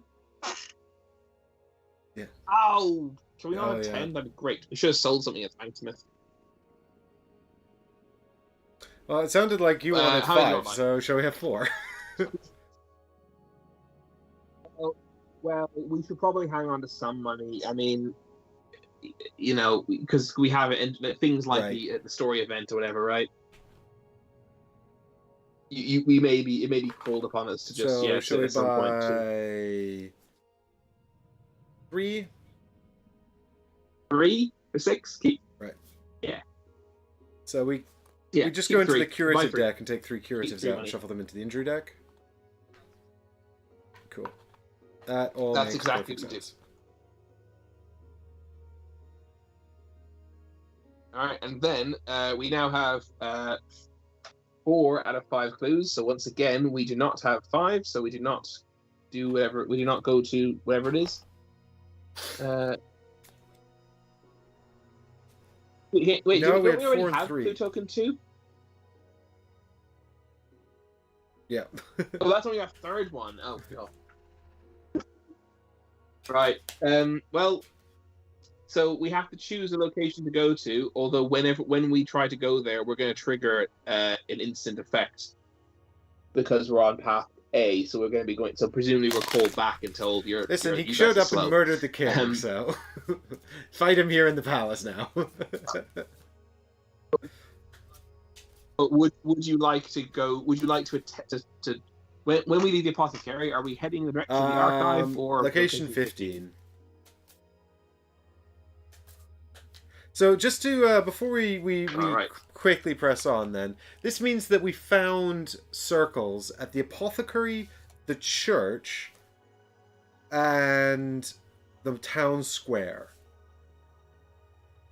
I don't know what the link is between those 3. Yes. Well, I think it is where people gather or where people frequent. Yeah, it's also I don't just know why the around. market Well, wasn't included. yeah, but there's going to be one at 15, and there's not even any clue there. So it feels like it's just kind of the center of town, right? Because these are all in a circle around the middle of town. Oh, is it Yeah, places the circling the market palace? and the No, because barracks the and market the would be broken good oak are then. all very close to the palace. I don't know. We should ask So Jamie what the logic Dear is Jamie, here. what the hell was the Piper doing? Trying to go to 15. All right, are you ready? Well, yeah. So what happens is if we're on path A, so we have the instant effect when we cover this spot, which says go to 40.1 in the storybook. Okay. The moon begins to rise, and you have still not found your quarry. You know the eyes have been seen in a number of locations, creating a ring in which these thugs have been operating. Perhaps they store their weapons and supplies in a cache close by. Resolving to take one last stab at it before returning to the Broken Inn, you head for the center of the ring. You found the Piper's lair. All Oathsworn gain a redraw token. That's My good, goodness, because we we have have so no many idea what we're redraw about to tokens. walk into. So I guess we get there in the end one way or another. We just we probably lost out on some. So we've covered up the extra unique gear, for example, and we probably missed out on some tokens or something like that, My shuffling of the cards has upset Dan. Gotta shuffle those cards, Dan. Get them good and ready. All right, here we go. Yes. You ready? You find yourself in a quiet street, the clues of the orange circles leading you to this singular spot. At first glance, this is a street like any other, until you notice the well. Looking over the lip, there seems to be no water at the bottom. The inner walls of the shaft are lined with uneven splotches of orange paint, 1,000 eyes staring at each other. A set of handholds have been carved into the well walls, forming a stone ladder down into the dark below. Choose one. Drop a torch into the hole to establish how deep it is, or attempt to climb down without raising the suspicion of anyone below. I think we... Oh, yeah, go on. I was going to say number 2. Go on. No, Oh, okay. I was going to say number 1. Yeah, let's put it to chat. They've never led us astray.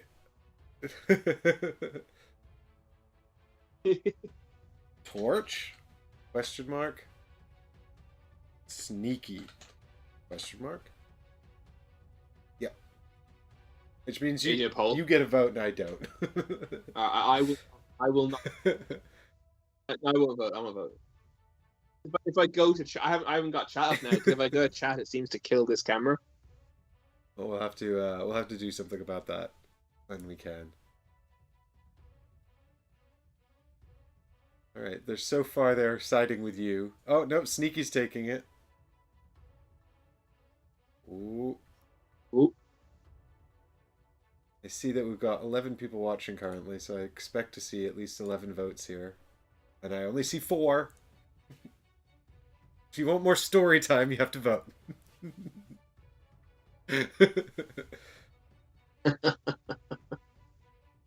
Well, it's been a long story, this one, so It's we're true, nearly we ready must for be the at the encounter. encounter shortly. Oh, yeah, there's Oh, only 4 someone more voted spaces here. in favor of Torch.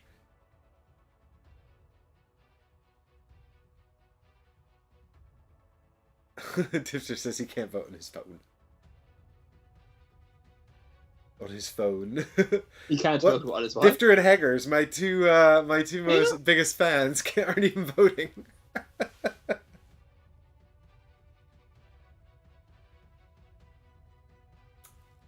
Well, I think unless something ties it up real quick, it's gonna be sneaky.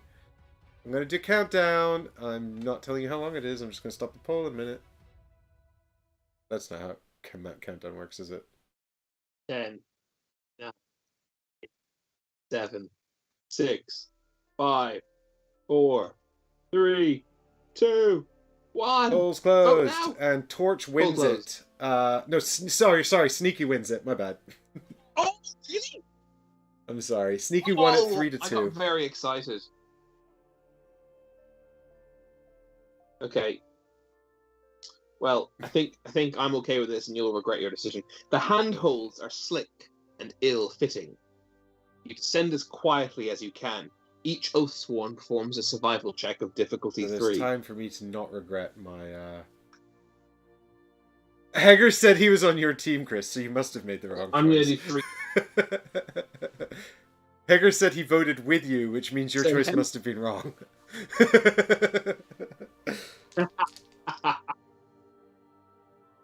Well, I'm gonna roll 3 dice for each team. So that's the wrong I'm ready button. when you are for my there ones. There we go. We've got your camera up, so let's see yours first. All right, so this is for the Huntress.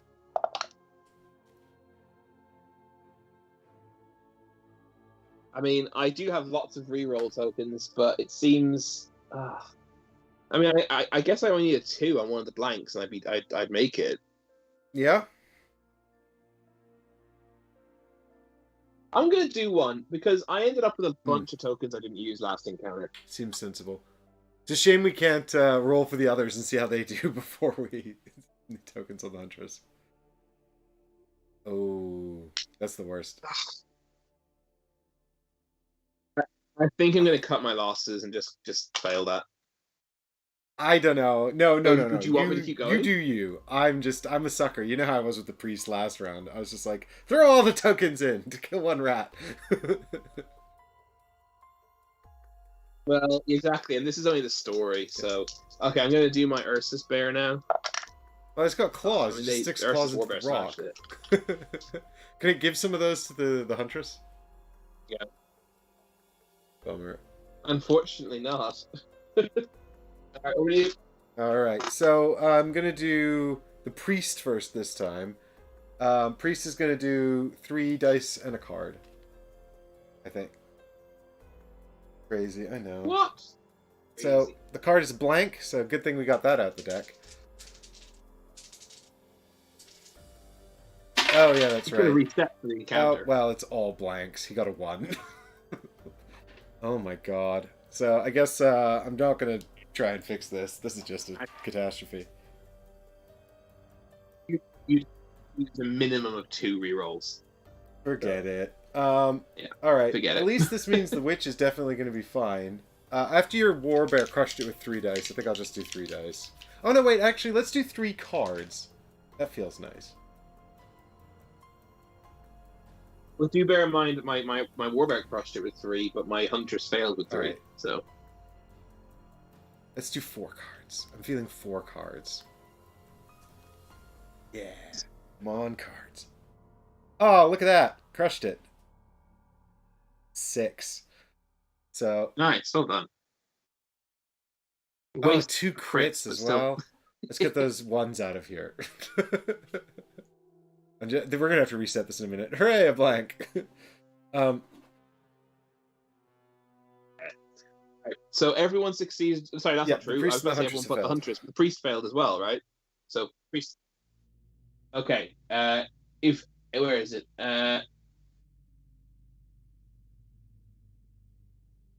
If any fail, Bummer. turn to 50.8. You fall for what feels like an eternity. Then cold stone slams into your back, and you gasp for air. You have fallen a dozen feet, and pain shoots through you. Each Oathsworn that failed the survival check loses 1 hit point. That's how I broke my spine. I know exactly how it feels to land directly on your back from a great height. It really, really hurts, and you can't breathe. So I know exactly. Well, I guess our That's Ursus accurate. Warbear is the only one coming into this full health. Layla would be pleased. Yeah. It's the time. Yeah, it's a pity Yeah. Layla's not here. We'll have to let her know. Hopefully she'll catch up later on. Where am I gone? I've lost my spot. Yeah, exactly, T. Carter. Surely the Huntress fell first, so the priest lands on her, and she takes 2 damage, and he's fine.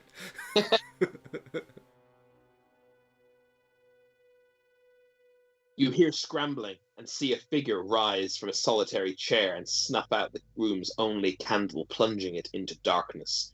Told you we should have thrown the torch, leaving only 2 orange eyes. The eyes stare at you for a moment as if weighing your doom. Then they disappear as the figure turns away.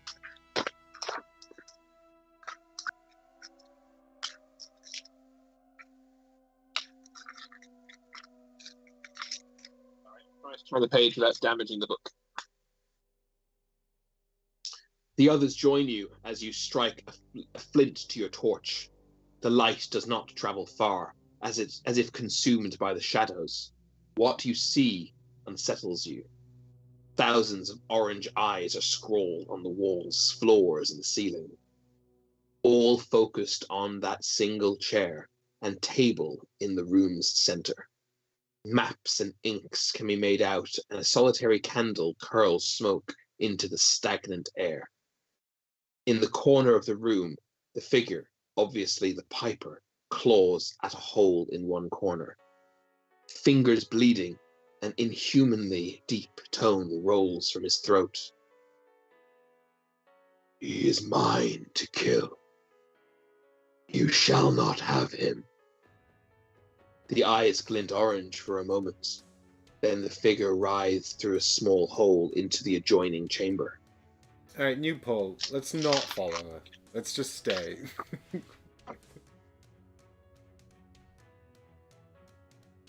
You give chase, having to batter down part of the wall to squeeze through the hole. On the other side, the smell of wet earth greets you, and you see roots and mushrooms growing in patches along the walls. You must be in an underways tunnel. From further down the passage, you hear running footsteps through puddles. You set off at a run, trying to gain ground. You wind your way. Sorry, classic homonym. You wind your way through the tunnels. Your mark always just beyond sight. He knows these paths, and you are encumbered. The fear you might lose him. Then, turning a corner, you see feet disappearing upwards. A ladder reaches to a hatch in the ceiling. Taking 2 rungs at a time, you burst through the hatch, coming out at the foot of the outer walls of Bastone. You can make out the piper standing atop the wall. He has stopped as if waiting for you. Cautiously, you ascend the stone stairway to find Samuel standing next to the man. Samuel leans in, whispers in his ear, and gestures out to the Deepwood, as if offering the man a seat. The piper nods with a smile and steps to the edge. Secret decision. Set your die to 1 if you wish to try to grab the piper, or 2 to let him fall. Ooh. So we don't discuss this, we just decide. We just decide, yeah. So I guess Okay, so it's just 1 my die table cam. per player rather than per Oathsworn.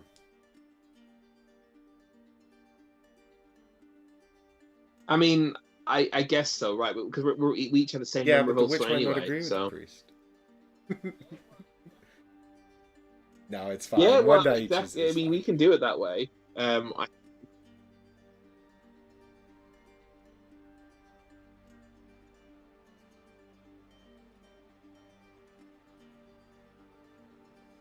So it's 1 to try and grab him, and 2 to let him fall.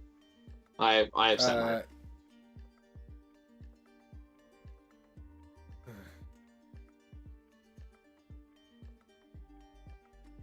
Mine's locked in. I can't touch it. Okay, So well, that's you can fine. just put Mine yours is on camera, also. right?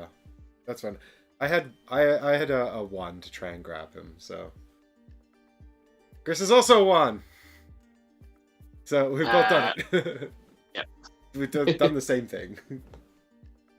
Okay. But it actually says if anyone tried to grab the Piper, turn to a particular page. So it didn't matter as long as one of us picked one. Well, it kind of matters actually. Each Oathsworn who decides to try to grab the Piper performs a survival check of 5. So actually, it does matter. You're right. We should have chosen for each character. I guess we're gonna have to say that everyone. Yeah, because I don't see right? why we would have disagreed with each other with our own characters. Well, it's not. It wasn't a discussion. It was an instant gut reaction. Well, I suppose we made a decision for both of our Right. sides, so.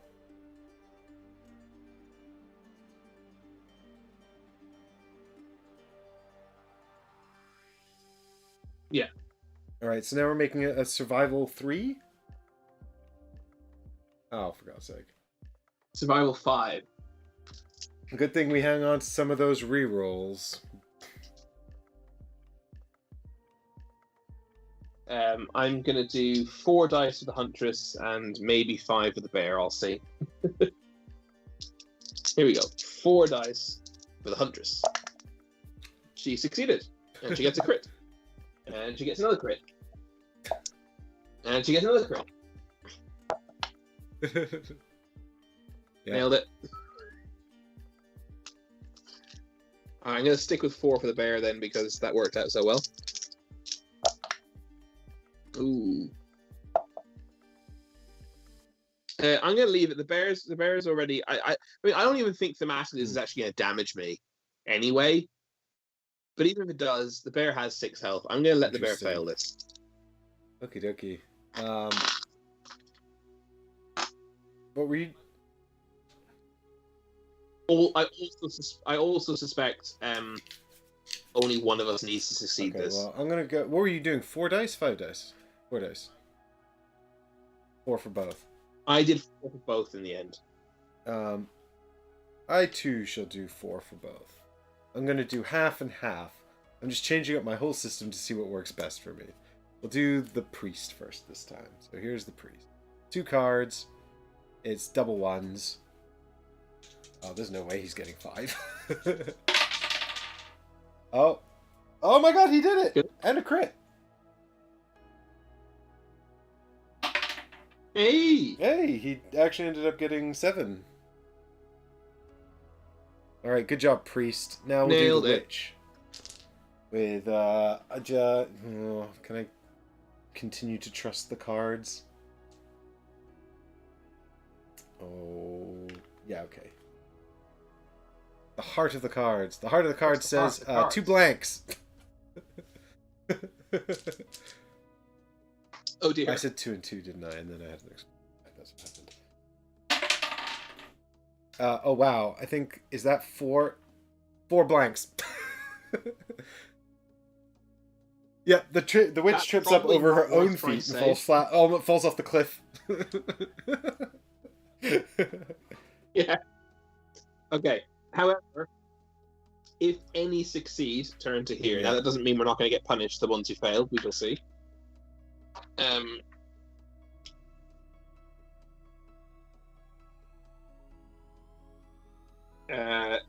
The Piper leans over the parapet, and you grab his arm. He realizes he is no longer falling and becomes angry. Wheeling on you, he bites down on your hand hard. You instinctively let go, and he plummets from the wall. If you try to save him to gain answers or to return his head to Lord Davenish, turn to one thing. If you simply could not stand by and watch another human die, turn to another page. Interesting. So I do actually have an honest answer to this, to you. I very, very, very genuinely, in the moment, forgot he was our quarry. And yeah, just I actually kind of had the same reaction, except my thought was that actually the ghost of Samuel is somehow manipulating him, like mind control or something. And I was like, we shouldn't let him die because I don't think he's actually himself. That still doesn't sound like. I don't. I definitely wasn't sort of thinking like that. I was thinking like, I think this guy might be innocent. Let's save him. Okay, so we could not stand by and watch another human die. We're gonna get another one of those as well, right? From our little character sheets. Okay. Yes, indeed. Lots and lots of. At least we've got lots of tokens because I have no idea what's going to happen next. Do you remember how I told you the story mode could be 1 to 2 hours, and we took 1 hour last week? It's definitely taking a longer time this week. You run to the wall, and as you look over, your blood runs cold. It is not the body impaled in the spikes that shakes you, but the hand reaching from the deep wood toward it. You cannot see the creature for the trees, but the arm is immense. Roped muscle, bunch under bristling fur. Claws wrap around the body and pluck it from the stake like fruit from a vine. Then, slowly, the arm is drawn back under the canopy, leaving a trail of blood in its wake. Stepping back from the edge, you rush to find ropes. There is no time to wait till morning. Earth and root would drink the blood long before. That thing is responsible for whatever is happening in this town. You know what you must do. This is often how these things begin. You prepare to follow the blood. Reveal the encounter special rules board and mark the special rules box for chapter 2 on your free company sheet.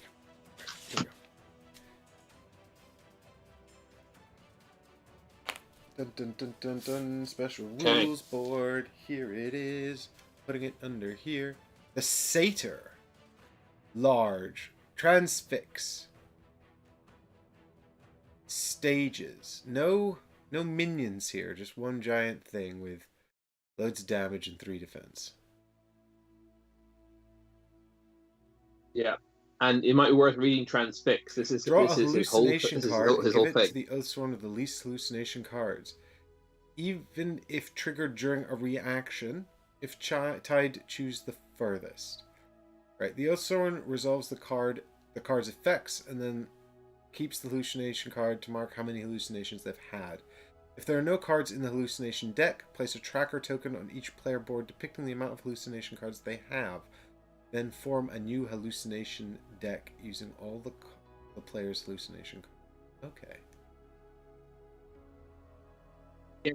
I guess you can work out roughly what's been going on with these dreams. Satyred. Yeah, so this satyr creature clearly has some sort of mind just altering as I ability, suspected, right? All along.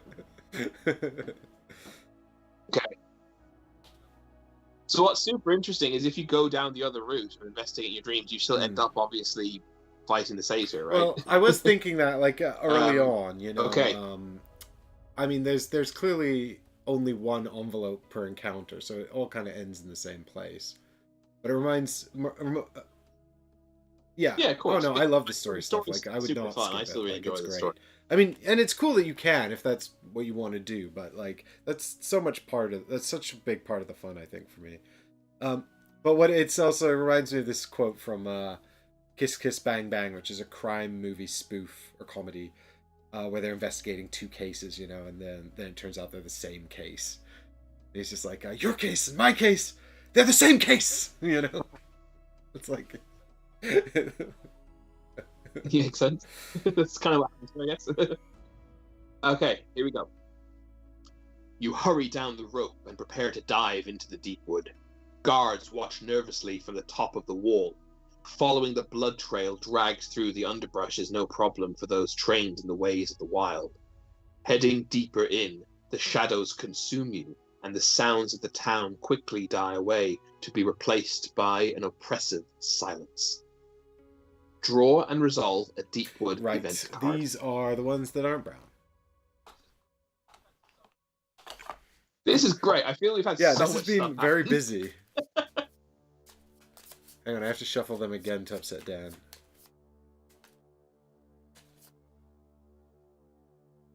Alright, here we go. One Deepwood event card. Have I got these the right way around? Yes, I do. Okay. You find a badly wounded soldier sitting beside a Deepwood tree.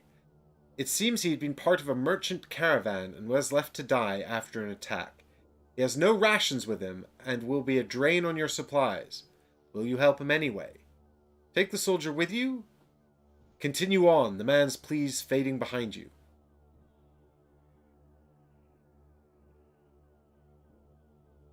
I mean, yeah, I think we have to take him, but also, poor guy, like, we're like, come find the satyr with us.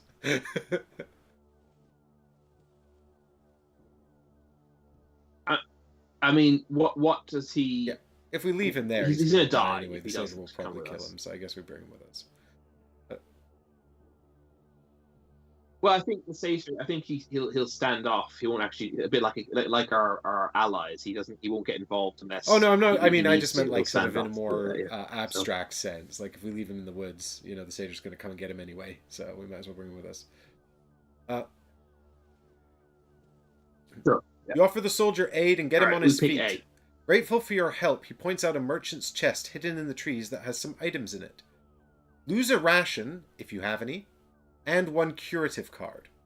Shuffle the injury deck afterwards. Gain 2 items from the common item deck. Later that day, the soldier succumbs to his wounds, but at least he did not die alone.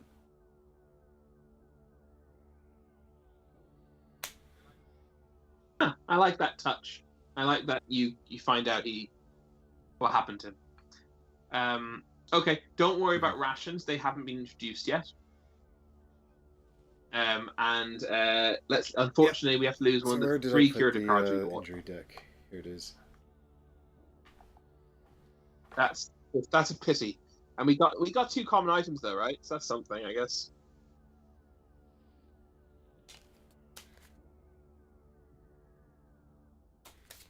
I mean, we bought that curative for 2, and we're going to gain 2 level 2 items, which we could sell for 1. So we've basically broken even. I'm attempting to shuffle all of the curative cards to the top, but I don't think it's working because I lost track of them. Yeah, gain 2 items from the common item deck. Yeah, that's going to be. So we should try and find something that can help us kill a satyr. What about Yes, that'd be very helpful. I mean, he seems to have quite high defense, so maybe stuff that does lots of damage. Is there anything? No, stuff that does lots of damage. High damage. Less damage. Yeah, he's got a higher defense than the Broodmother did. That's true.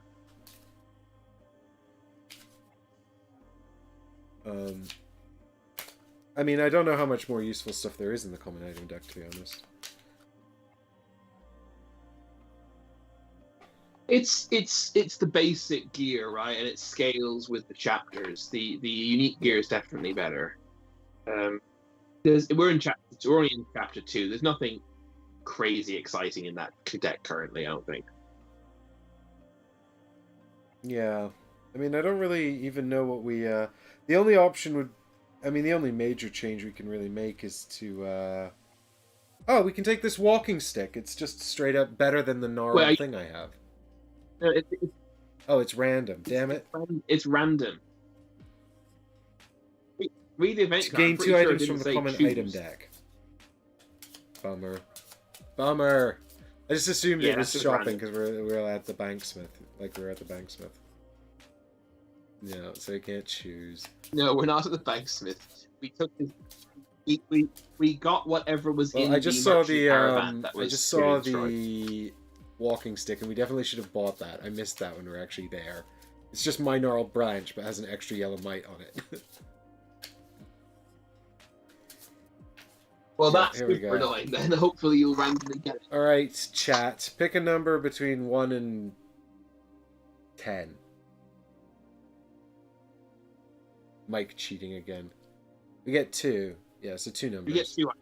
Difter Well, says 2 11. numbers. Thanks, Difter. There might be an 11 because I didn't count them properly. 4, 5, 6, 7, 8, 9, 10, 11. Ha! There's 12 cards, Ah! Difter. So, too bad. And then 7 from Hangers. Sorry, Layla and Carter. Just a little too slow. Oh, Layla's here now. Layla, Yeah, the the bear. only We managed to look person after the with bear currently all with through full story health. mode. When it bossed a bunch of stuff. It just bossed story mode. So we have... At one point, Oh, we have another he needed halberd. 4 to succeed and got 12. Yeah, brilliant. And another short bow. Great. Brilliant. Good, 2 items we already have. well, at least that means that I can just when the that is actually really good insofar as when at the end of this encounter, assuming the huntress is alive and she has to lose one of her items, she can keep the rot hide from the broodmother and lose her I short can bow confirm because that we have a replacement the waiting. tier 2 short bow is in fact exactly the same as the tier 1 short bow. Yes, it is, but they will get better. Just not in that particular instant. Okay, where are we at? We are at here. Draw and resolve a Deepwood event card. Okay, and then we move on. I shall return this to the event deck. There is. Yep. Please crack on. You ready? There is a strange, gentle sobbing as you approach an open space between the trees. Weapons drawn, you crouch and shelter behind trunks as you work your way toward it. Hanging from a branch, lashed by vines that dig deep into his arms, is a young boy, struggling to catch Banksman's son. gulping breath. The vines above him are twisted like a rope, run through with broken weapons, pots, bones, and sticks. They clatter slightly in the swaying breeze. Any motion would cause a tremendous racket. His belt has been torn and lies several feet below him in the leaves, a large black hammer still tucked into it, never drawn to fight off whatever did this to him. Tam, the banksmith's son, his half-open eyes showing the unnatural orange you saw before. He scans the woods with a hypnotic gaze as if looking for something. The large bulk you have been following lumbers in the tree line past this clearing. Choose one, and this choice is on you, Mike. Try to free Tam. Try to sneak past him, or kill Tam, ensuring his silence. Oh. Shit. Well, I mean, look, I don't think we should free him. That seems like a really dumb idea. He's obviously transfixed. So, so basically it's, do we sneak past him in the hope that we can defeat the satyr, thus freeing him from his transfixion, but it's a risk, because we could just fail. T. Carter says, put him out of his misery. Well, that would be the simple option, right? We just kill Tam. Then he's possessed. Yeah, I know. He's possessed by the satyr, so, he's obviously gonna sound the alarm pound the alarm. Mike, I think you mean if he spots us. But on the other hand, do you want to explain that reference? That's an in-joke that literally nobody's gonna get. So sure, I will share this. I can't remember how it came about, but when we drove to Essen this year, we I genuinely don't know how it came about, but we were talking about like music to play in the car, and somehow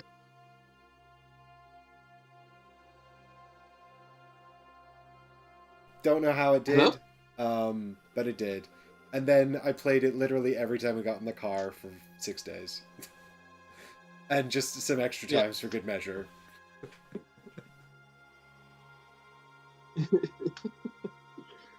So it became the anthem of Essen 2022. Sorry, Difter. Yeah, I think we had a little audio glitch there, but I don't think you missed anything. Oh, I think if the same audio was missed that I missed, it was okay. he So missed, yeah, I he don't missed know the crucial part basically. Basically, I don't know how it came up in conversation when we first set off to Essen this year, but whenever we got into the car, I played the track. And also whenever we got out the car, and sometimes in the car. I don't know, I never even heard the song before. It's just, it was mentioned off the cuff. And then, do you know, I think, didn't Michael ask me to play it because he was trying to remember something about it? I don't know. I think there was a conversation about something about stuff. Yeah, I can't. Yeah, there was. I think we played it to resolve a question we had, and then it just the point became where the we were anthem playing it of as we drove out of the parking garage, and like board gamers were looking at us like we were insane people, like a bunch of white guys blaring Nicki Minaj.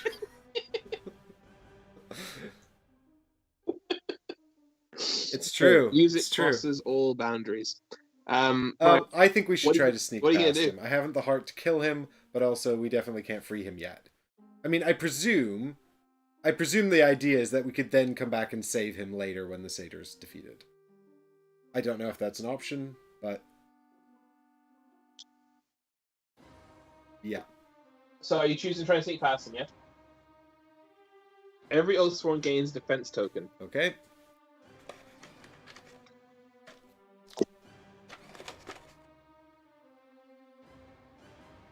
Alright, I'm surprised it didn't make us do a sneaky check or anything, but I'll take it.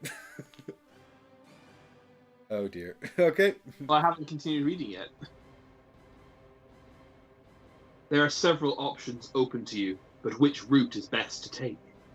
Perform a reasoning check, difficulty 4. So this is one check for the group. Do you want me that to roll two dice? That sounds like a good compromise.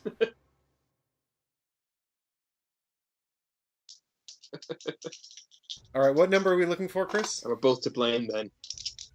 4. We can do this. 4 or higher. Yeah. And I got 4 2 with a crit. You can roll an extra dice. Hey, crushed it. Yay! Oh my god, those are the last 2 cards in the deck. Okay, if you succeed. Yeah. Oh wow, we ran through the whole thing. Alright, you ready? You sneak past Tam, his eyes certainly a sentry for this creature. On the other side of the space, you find Tam has not been alone in his confinement. A macabre display of human marionettes being contorted from numerous branches in the trees beyond. There, in the middle of them, is the beast. Hunched over the broken form it carried from the wall, delicately lashing the body to a broken tree limb. Now is the time to strike. Charging from the trees, you bellow a challenge and its ugly horned head rises. Giant orange eyes meet yours. Open mystery chest, mystery box 2 or mystery envelope 2, depending on which you have, and proceed to the chapter 2 encounter. I love this concept that the witch is like bellowing a challenge. I mean, I just want to share with you guys the face of fearsome attack. Yeah, I think she's scared of literally everything. She's also particularly worried because I've never played the witch and I don't know what I'm doing. Before we forget, let's grab another battle flow token each for our permanent token. I feel like we've loaded up on tokens, which is good. I need to. We're doing well for tokens. I need to keep in mind these battle flow tokens because I don't think we really used them last time. There's a few instances where they actually would have been really helpful. Yeah, we didn't use tokens enough at all.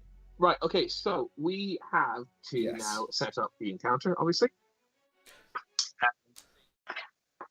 Obviously, you're using the envelope. I'm using the mystery box. So Ooh. we can show off both. I guess don't you don't know, but this. I'm You about don't to know what your creature reveal looks it like, right? here in the green screen. Dun dun dun dun dun dun dun dun. Oh, I've taken it out the envelope. It's going into the green screen. Ooh! It's a big scary bad man. Yeah. Oh god, he's got someone tied to his staff. Oh, he's huge. Yeah.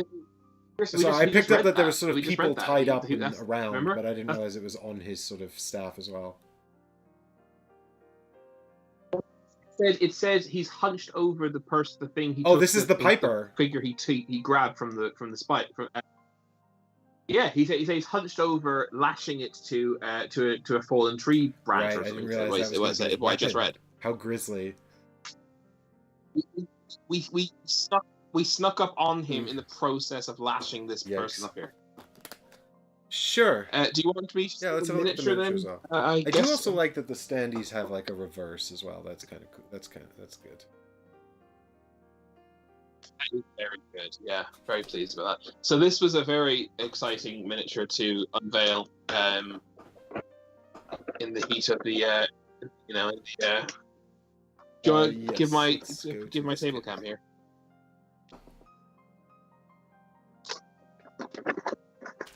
So we have a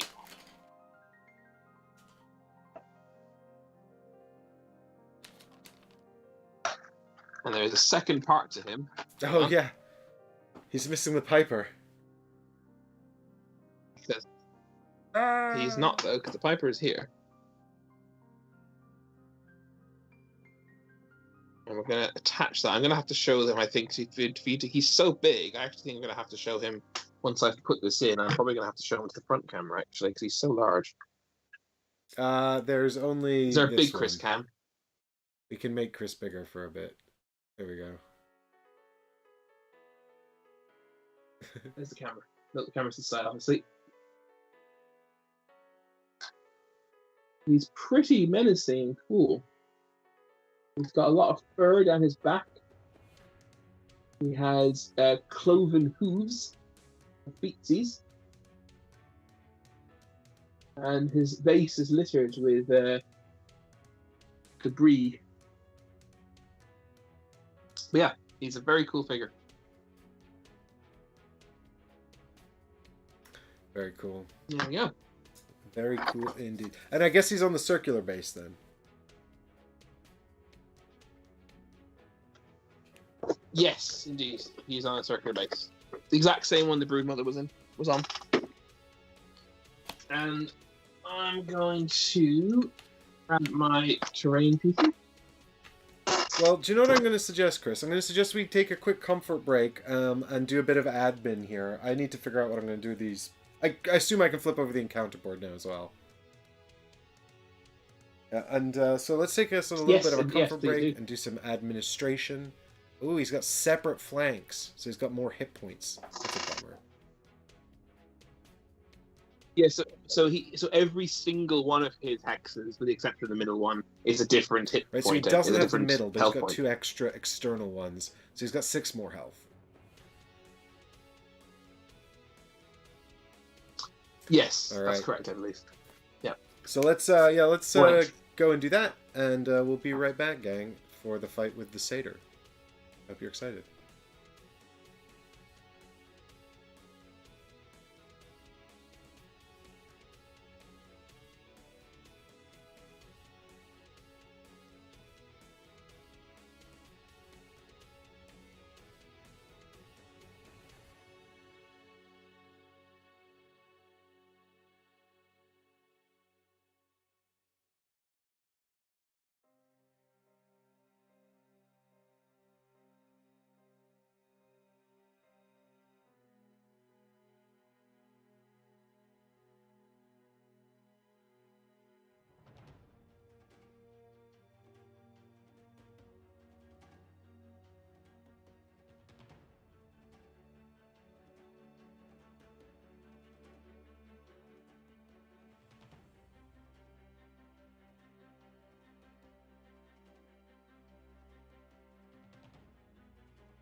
Well, hello everybody.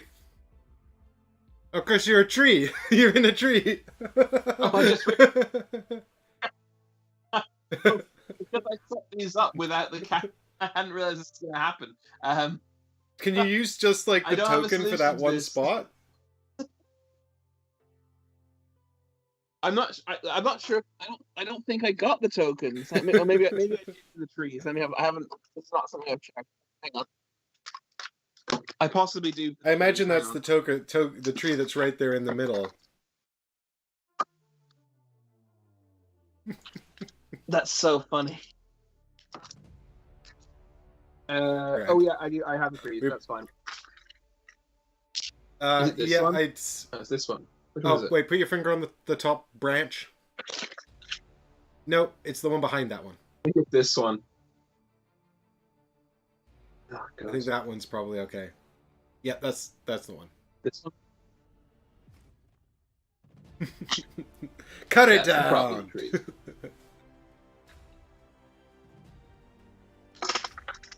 Oh god. Right, I need to make sure I put when I pick the other tree up, I need to make sure I put it back in the right place. Hang on. I did not. No, I'm looking at chapter 1. Hang on. I did. Well done, me. No, I didn't. Did I? Here's a big angry satyr come to get us. Is that? Oh my god. Once again, I've managed to knock the hang Alright, we're good. by a million miles. There we go. At least I can tell because stuff starts to creep into the These are the trees that come with the game if anyone's interested. That come with the the full miniatures. Well, you can buy the mystery boxes without the terrain, right? Yeah, very nice. I think so. I think you can basically. So in the current Kickstarter, I think you can basically add. Yeah, you can add it. You can just get the base set, and then you could just add the terrain separately. And yeah, not that's add the interesting mystery boxes, because right? you don't have the standees, though, right? No, but I have asked. I've put them into my order for the. In the second Kickstarter, I'm getting all the upgrade stuff right, and I've stuck in the standees, and it's just for, I don't know why. Well, because it just got me thinking, like if for example, if you did have, because they've obviously gone in and removed the standees from certain core sets, they left in the flat trees, and it was just kind of interesting to me that they'd sort of taken the standees out, but not the terrain tokens. Yeah, I don't really understand why they did that. That's very strange to me, but they did. So it's only $15 add-on for the standees. So let's grab the die. I was just saying to Chris that I'm really glad we don't have to deal with mob and minion movement in this this scenario, and then I realized he's got the 2 birds.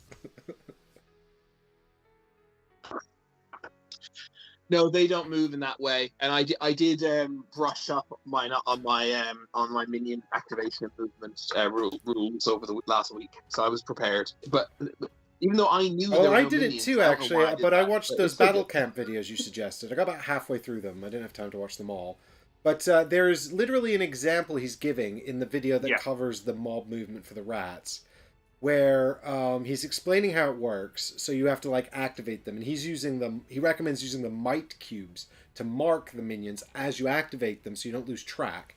But also then he goes on to show the last 2 rats activating, and the one that activates penultimately attacks the Ursa Warbear, which was interesting because it wasn't the closest target unless you take the path into account.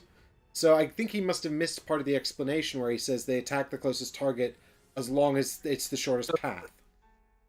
There is the issue that I came up against, the issue we came up against last time, where you actually choose all of the targets and then start moving, and then the early movements can actually cause problems for the initial target for the targets you pre-selected. That does appear, and I did study this quite, fairly studiously over the last week. That does appear to be a shortcoming of the rules. Right, because As far as I can tell, that's an error because you're supposed to select all the targets of the minions, then start moving them based on who's closest. That's already an ambiguous sentence because it doesn't actually because if you've got more than one Oathsworn being targeted, which one do you go with first? I guess north then west because the northmost Oathsworn do his rats first. Well, I no, guess. but it was very clear in those boot camp but it videos seems that weird. you then activate the rats in order of which one's closest to its target, and work outwards from that. And where they're tied, you break it with that Northwest Golden Rule. Yeah, exactly right.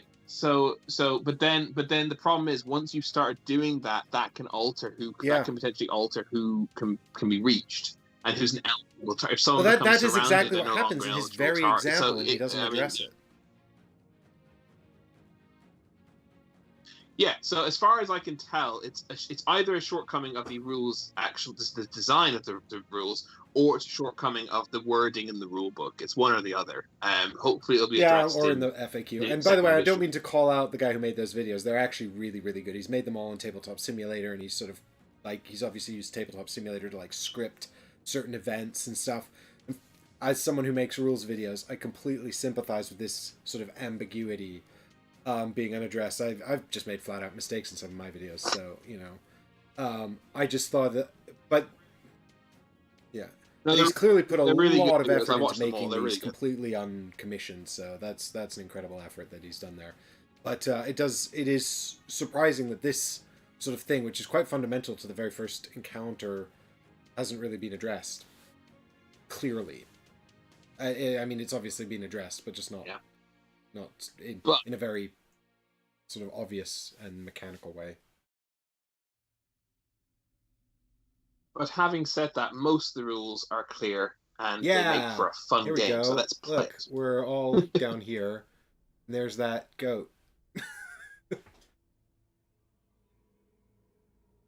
So we can start. Oh, we need to pick our deck. So I've already picked my deck for my Huntress. You need to choose. With your witch, you've actually got a bit of a job on you. As far as you've got to choose. You can choose any combination of fire. Basically, you can choose any combination of all the cards you want. It was super helpful last stream because we had all these people from the Oathsworn group watching, and they don't seem to have come back for this stream. So now I'm kind of bummed out because I was hoping they could tell me about the witch. Maybe you should choose fire or water, like you could have done if you were playing her with the first scenario. And having said that, maybe you choose fire, and I'll tell you why. Both of your level 2 upgrade cards are fire cards. I have 3 level 2 upgrade cards.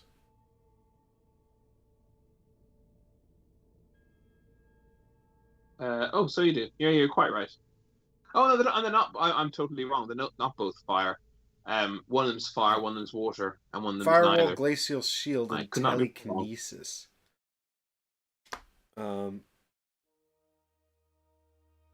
Yeah, it's the telekinesis is neither, I guess, right? So I picked this character because I like wizards and I want to be a wizard, and this is the closest to a wizard.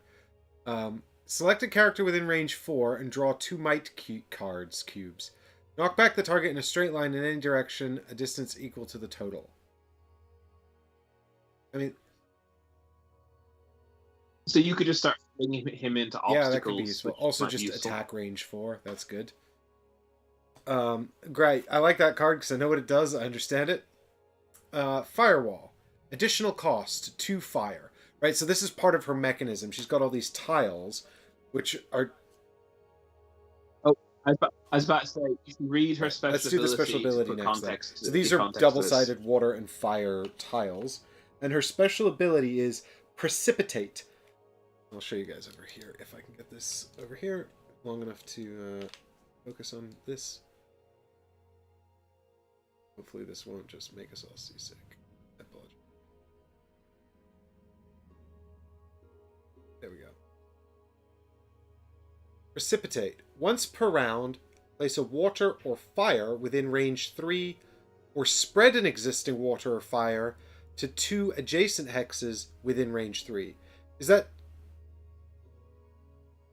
Spread an existing water or fire Is that I pick 2 adjacent hexes Yeah. to the water or fire that are within range 3 of me? Okay. Within range 3 of you, yeah. So if you stay in range of a previous one, you get double, right? You get to place 2 instead of 1. Okay, yeah. Okay, so I place 1 within range 3 of me, or 2 within range 3 of me, as long as they're next to an existing one. Okay, got it. Yes. Yeah. That's a concise and clear way of phrasing it. Yeah. You can tell These tiles videos, cannot be folks. placed underneath characters. The cast spell and the satyr is a character, isn't he? Yeah, character refers to anything. To cast spells, you must person, consume these model. tiles, removing them. You can only consume hexes within range 3. Alright, there we go. So that's how that works. That explains why Firewall has an additional cost of 3 animus so in order of 2 to fire use tokens. Firewall, I must be within range 3 of 2 fire tokens and remove them from the board. Then I can place up to 5 fire tokens in a straight line. The center hex must be adjacent to me. These cannot be placed in occupied hexes. Or attack for 2 damage at range 2. I like how all of her abilities are like, do something complicated that you'll have to figure out, or just do a basic thing. But I assume those firewalls and they block movement, I guess, do they? I don't think so. It doesn't say anything about that. I mean, I'm hoping to find some cards that might trigger off of them. Because it's going to be an occupied hex. So you suggest... Right, but an occupied hex can also be a character or an obstacle, can't it? Right, and you can't move through those things. Yeah, you can't move through those things. Are we assuming that you... I mean, logically, I can see why people wouldn't want to run through fire, but I don't know why people wouldn't risk crossing the ice. Or the water, even, if it's just water. Like, oh, I don't want to get smashed by this satyr, but I really don't want to get my boots wet. Glacial Shield. So, otherwise, that firewall card, it doesn't. All it does is turns 2 Maybe tokens that's really into 5 good. tokens. It costs 3 animus, though. Well, for context, here's one of my basic starting cards called Elemental Suffusion. If there are no fire within range 3, place 1 within range 3, and if there's no water within range 3, place 1 within range 3. So, yeah, so create two different elements for the cost of 2.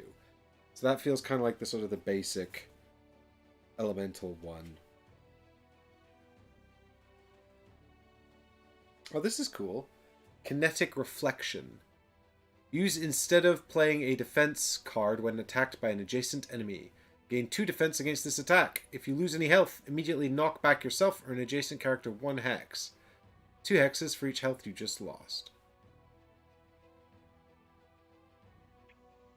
I can sort of knock back the... But do we need 2 knockback to knock back the large creatures? Yes, it's just halve and rounded up. Cool. I found the answer, Mike. It's in the movement section. It addresses these tiles.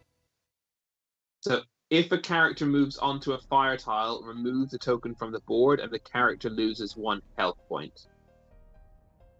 Water tile. The water tiles cost 2 movement to move onto. In the case of large characters, this applies if any hex of the character moves onto it. And a character only suffers this penalty from each water hex once per turn, however. Water is not removed after being moved onto. Enemies that only have 1 movement remaining will stop when they reach the water tile. Containing him or limiting his movement, but it also limits us. Yeah, he'll just walk on. Just slow him down. He won't avoid it. So, if that's his path. Fire seems like the better choice, especially seeing he's got high defense. You know, I've got Encapsulate. Select an enemy that's on a water tile within range 3. Draw white. That's a white cube, so I guess that means also roll a white die.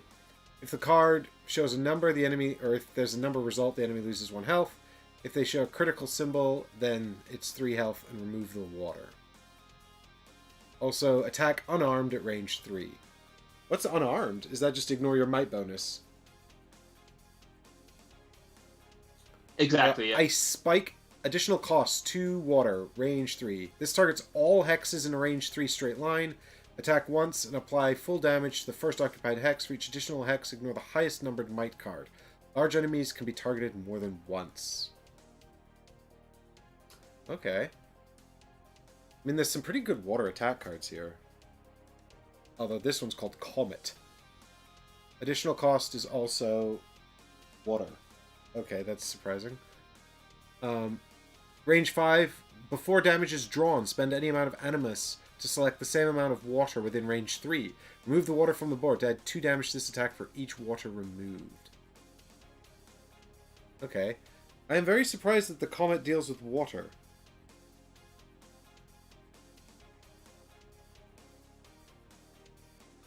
I guess so. Hydrogen. Science.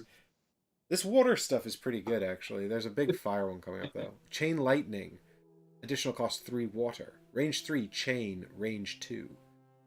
I guess... Oh, yeah, okay. Hit something and then chain it to something else. Range 2. You may select up to 4 targets with this chain attack. The same target can be hit multiple times, but not twice in succession. The Warden can be targeted, and he suffers no damage. Oh, we like a couple. The Warden like my boyfriend. Should I have him as my companion?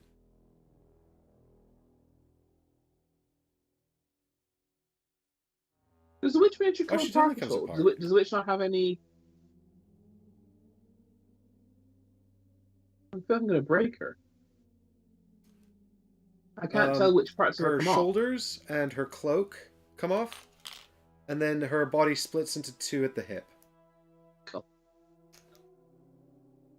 Mine is so well put together that I actually can't separate it without being terrified of breaking it.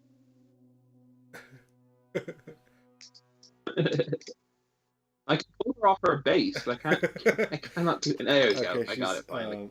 Okay, fireflies. Additional cost 1 fire. You have 3 fireflies to target between 1 and 3 enemies within range 4. Draw a red cube. Do red stuff for each firefly attacking an enemy. The enemy loses 1 health for each blank drawn. These cards can be critical. Incineration Wave. This looks like it would have been really helpful with the rats. It's just a massive AoE in front of me. Chris, it definitely is, when it says draw red cube, it definitely is still cards or dice, right? Every time.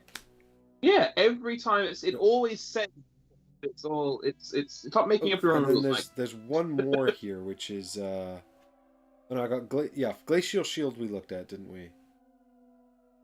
And then there's also Flame Whip, which sounds exciting. Empowered times 5, range 3, then move the target 2 in a straight line in any direction.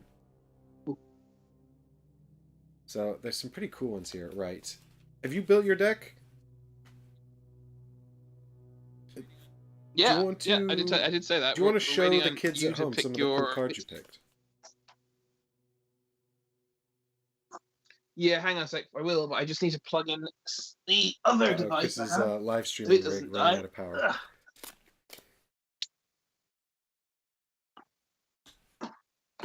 We'll be fine.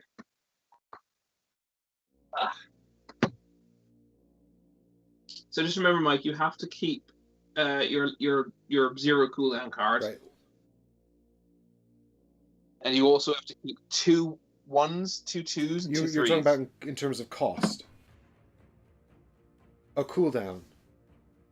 Cooldown, not cost. So, yeah, do you want to give me my component camera here?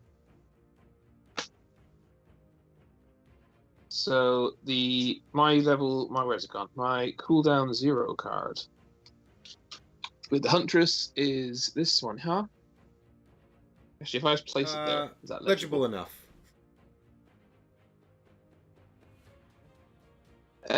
I can hold it. At least it's solid this way. So it's just got basic attack with a bow, basic attack with a melee weapon, battle flow 1 card, or send a falcon to a new target. So it's got a few more options than some of the other Oathsworn's 0 cooldown card. because it has this. The Huntress has two falcons here, and the whole thing with these falcons is they don't actually move about the board like minions or companions or anything. They stay on they start on my player board, and I attach them to other characters, be it the satyr or an ally, and you represent that by placing the falcon on their player board, not on the board. It's not on the game board. And basically, some of my other cards require falcon to be attached to make them work. So I guess we'll go through so my 2 cooldown 1 cards are Hunter's Call. Send 1 or 2 falcons on you to a friendly character. Each friendly character with a falcon that may then move move 2. Max 1 may move 2 max 1. Oh, max 1 move per character. So you can't send them both to the same person. Then you also get to an attack. So it basically lets me the falcons can give a ride to my allies before I do an attack. Or alternatively, I can use it to send just to send 2 falcons to new targets. So new targets could be enemies or allies, and that costs 2 less animus. So that'd be 2 instead of 4. My other cooldown 1 is Rile and Rake. Move 1 only if using a melee weapon. Which I'm not, so I won't be able to do that. But send 2 falcons on you to a target and turn them to face any direction. So I could turn the satyr to face a direction of my choice, so we get to attack the part whom we want to attack. Then I make an attack, and the target gains bleed. And then if they have 2 or more bleed tokens, they also lose the health. Or I can also send falcons with that as well. And then I have... Oh, did I accidentally take out the wrong card?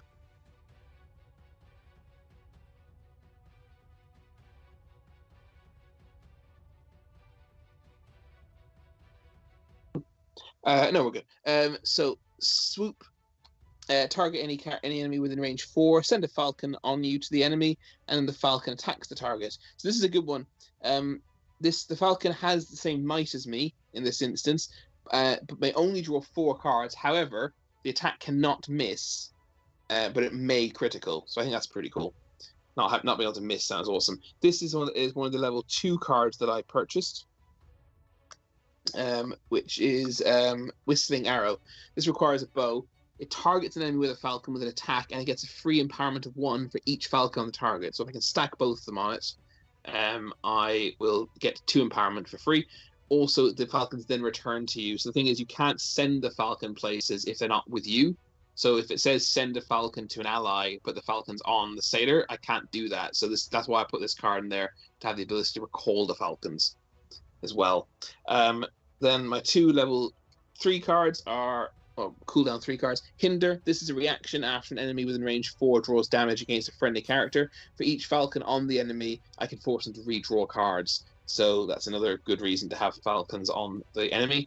And then also I decided to take Spike Track, which is a level 2 card, level 2 card, cooldown 3. Place a tracker token on unoccupied adjacent hex, basically the traps. When any character moves onto the hex, remove the tracker token, and the character loses the health for each hex they just moved through. So basically, it's a spike trap. So the further they've moved, the faster they've moved, the more damage they'll take. I thought that could be good if we can get to the satyr, get some distance from the satyr, and force him to charge onto a big trap. So yeah, those are the ones I took. I did not take leap attack, because it also requires a melee weapon. I know one of my other cards also requires a melee weapon, but that's just for a bonus move. This requires a melee weapon to do it, full stop. So there's no point in taking that. And there's another card that I removed, and I don't know where that went. That's why I was confused earlier on, but it's somewhere here, no doubt. Are you any closer, Mike, to picking your Yes, CD box? I think so. I think I've got it. So I've got, so I've got 2 3s, 2 2s, 2 1s, and a 0. Good. I think I've done it. Oh, I found the cards I think. There. So just before you get, so These are the two base cards I took out in favor of the level 2 level 2 cards. Flight of Feathers, which is again has a benefit of using a melee weapon, and then send 2 falcons to new targets, and then do an attack. It also targets any enemies within range 4 with a falcon on them. So this one's best with minions, and there aren't any. So I thought I won't have that. And Clamp On, target a character within range 4, send 1 or 2 falcons to them. If they are a friendly character, they may move, and if they are an enemy, they suffer knockback.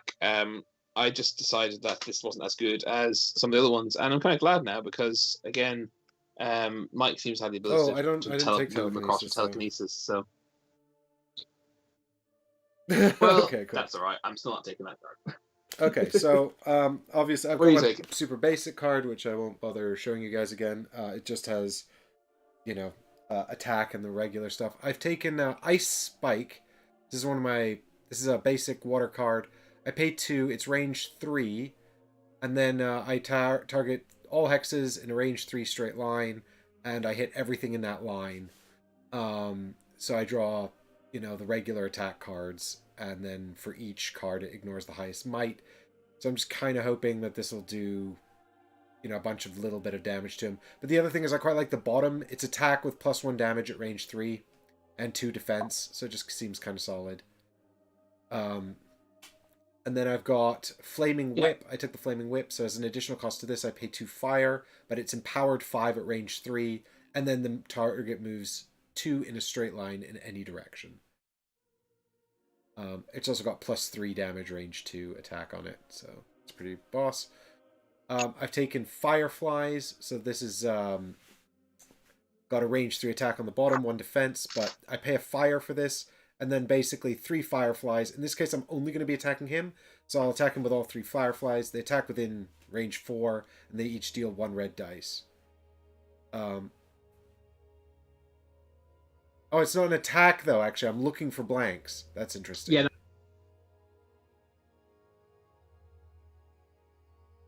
Oh, that is. Yeah, the other thing is actually if I critical cool. and then draw a blank, that counts. So that's interesting. So that's just going to burn through the red deck, I guess. Oh, shit. Drop all my other cards.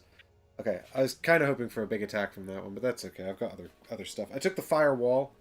That just seems good, and it also gets my stuff out. It's got a decent attack on the bottom. I took the Comet. Yeah. So I took sort of 2 big attacks that use water and fire. One that uses water, one creates water, and one is creating fire. Before damage is drawn, spend any amount of Animus and consume water to just smack this guy with a big old comet at range 5. And then I took the Elemental Suffusion to just kind of help me put out more elemental tiles to spend.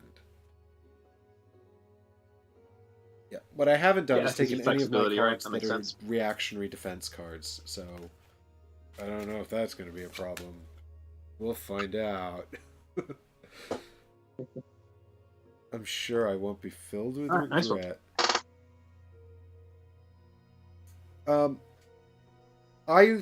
I like the Blessing. I'm keeping the Priest on the Blessing.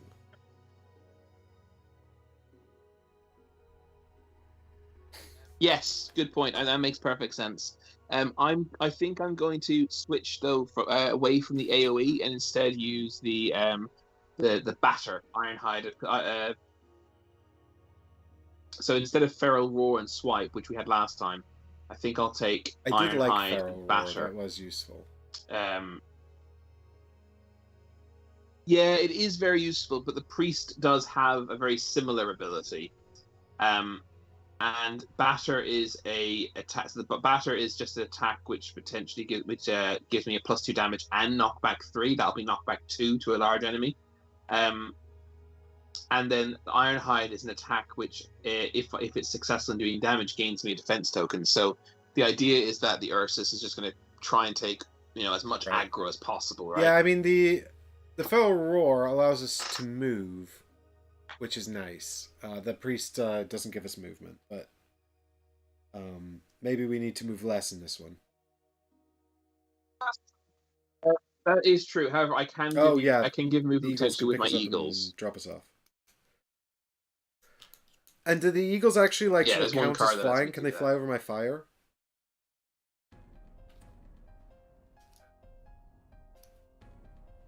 that.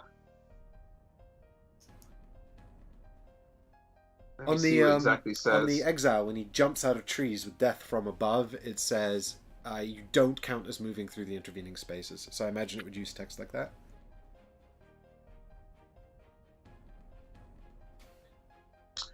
Hunter's Call just says send 1 or 2 falcons on you to friendly characters. Each friendly character with a falcon on them may move 2, max 1 move per character. So it doesn't sound like Okay, you're so we'll have flying to high keep that enough in to mind. avoid fire.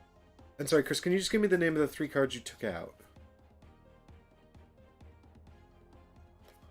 The 3 cards that I'm not using are over here. I'm not using Leap Attack, Clamp On, and Flight of Feathers. Flight of Feathers looks like a novel. It's just got a lot of text on it. Sorry? Flight of Feathers. Which one? Get that out of here. That's why I'm not All right, taking cool. it. We're all set, ready to go. You want to show everybody what the yes, first let's have a card, look the at first his behavior behavior, card 'cause we the should satyr keep will that be in doing mind. is? That's that could be an issue. Oh yeah, did you want to keep the 2 weapons on the? Yeah, I guess we don't really need the halberd because we don't need AOE. Yeah, I'm going to keep the 2 weapons. So he's going to start by using Transfix, and then he's going to move 5 to his target, which is of course the closest Oathsworn, using the North and West rule. And then he's going to hit the target, and after that the target suffers knockback 4 in a random direction. They will not collide with the satyr, and then move 3 northeast. So actually quite useful that I have that armor that makes me immune to knockback. Not immune to it, sorry. Undamageable. So here's a thought then. So we have to deploy. Here's a thought. If you could get a bunch of fire to his north east, and I could rush up with the warbear and make sure the warbear tanks the hits as is our plan, and then after he's hit the warbear, he'll move northeast into your fire. Brains to avoid it. Move 3 northeast. Yeah. Yeah, he just does what he just does it. He follows it. I'm just having a quick look to see about. I don't know if I have any cards that give me a lot of movement though, so I need something with range.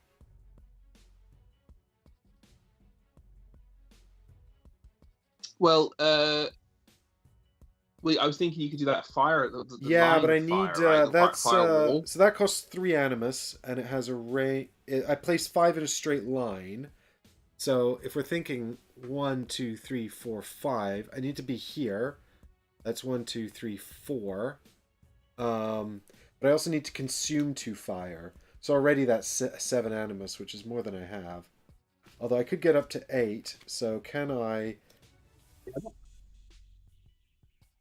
You can place one for free. Yeah, but that you can costs place 2 another more one with animus, elemental so fusion. I could be here though when I cast the line of fire, and then it would get to here. So it'd stand on 2 of them. 1, 2, 3, 4. You could move. You'd have 1 extra to move 1, right? So you'd move there, and then you go 1, 2, 3, 4, 5. Well, I'm saying Wait, I move forward 1, 2, 3. Oh yeah, okay, it's only 3 actually that I need to move forward. How can you move 3? I'm counting the I regen 6, and then I'm counting the 2 animus token. I'm just okay, right, we might sure, just blow it all early doors. Just get started. Get this fire going.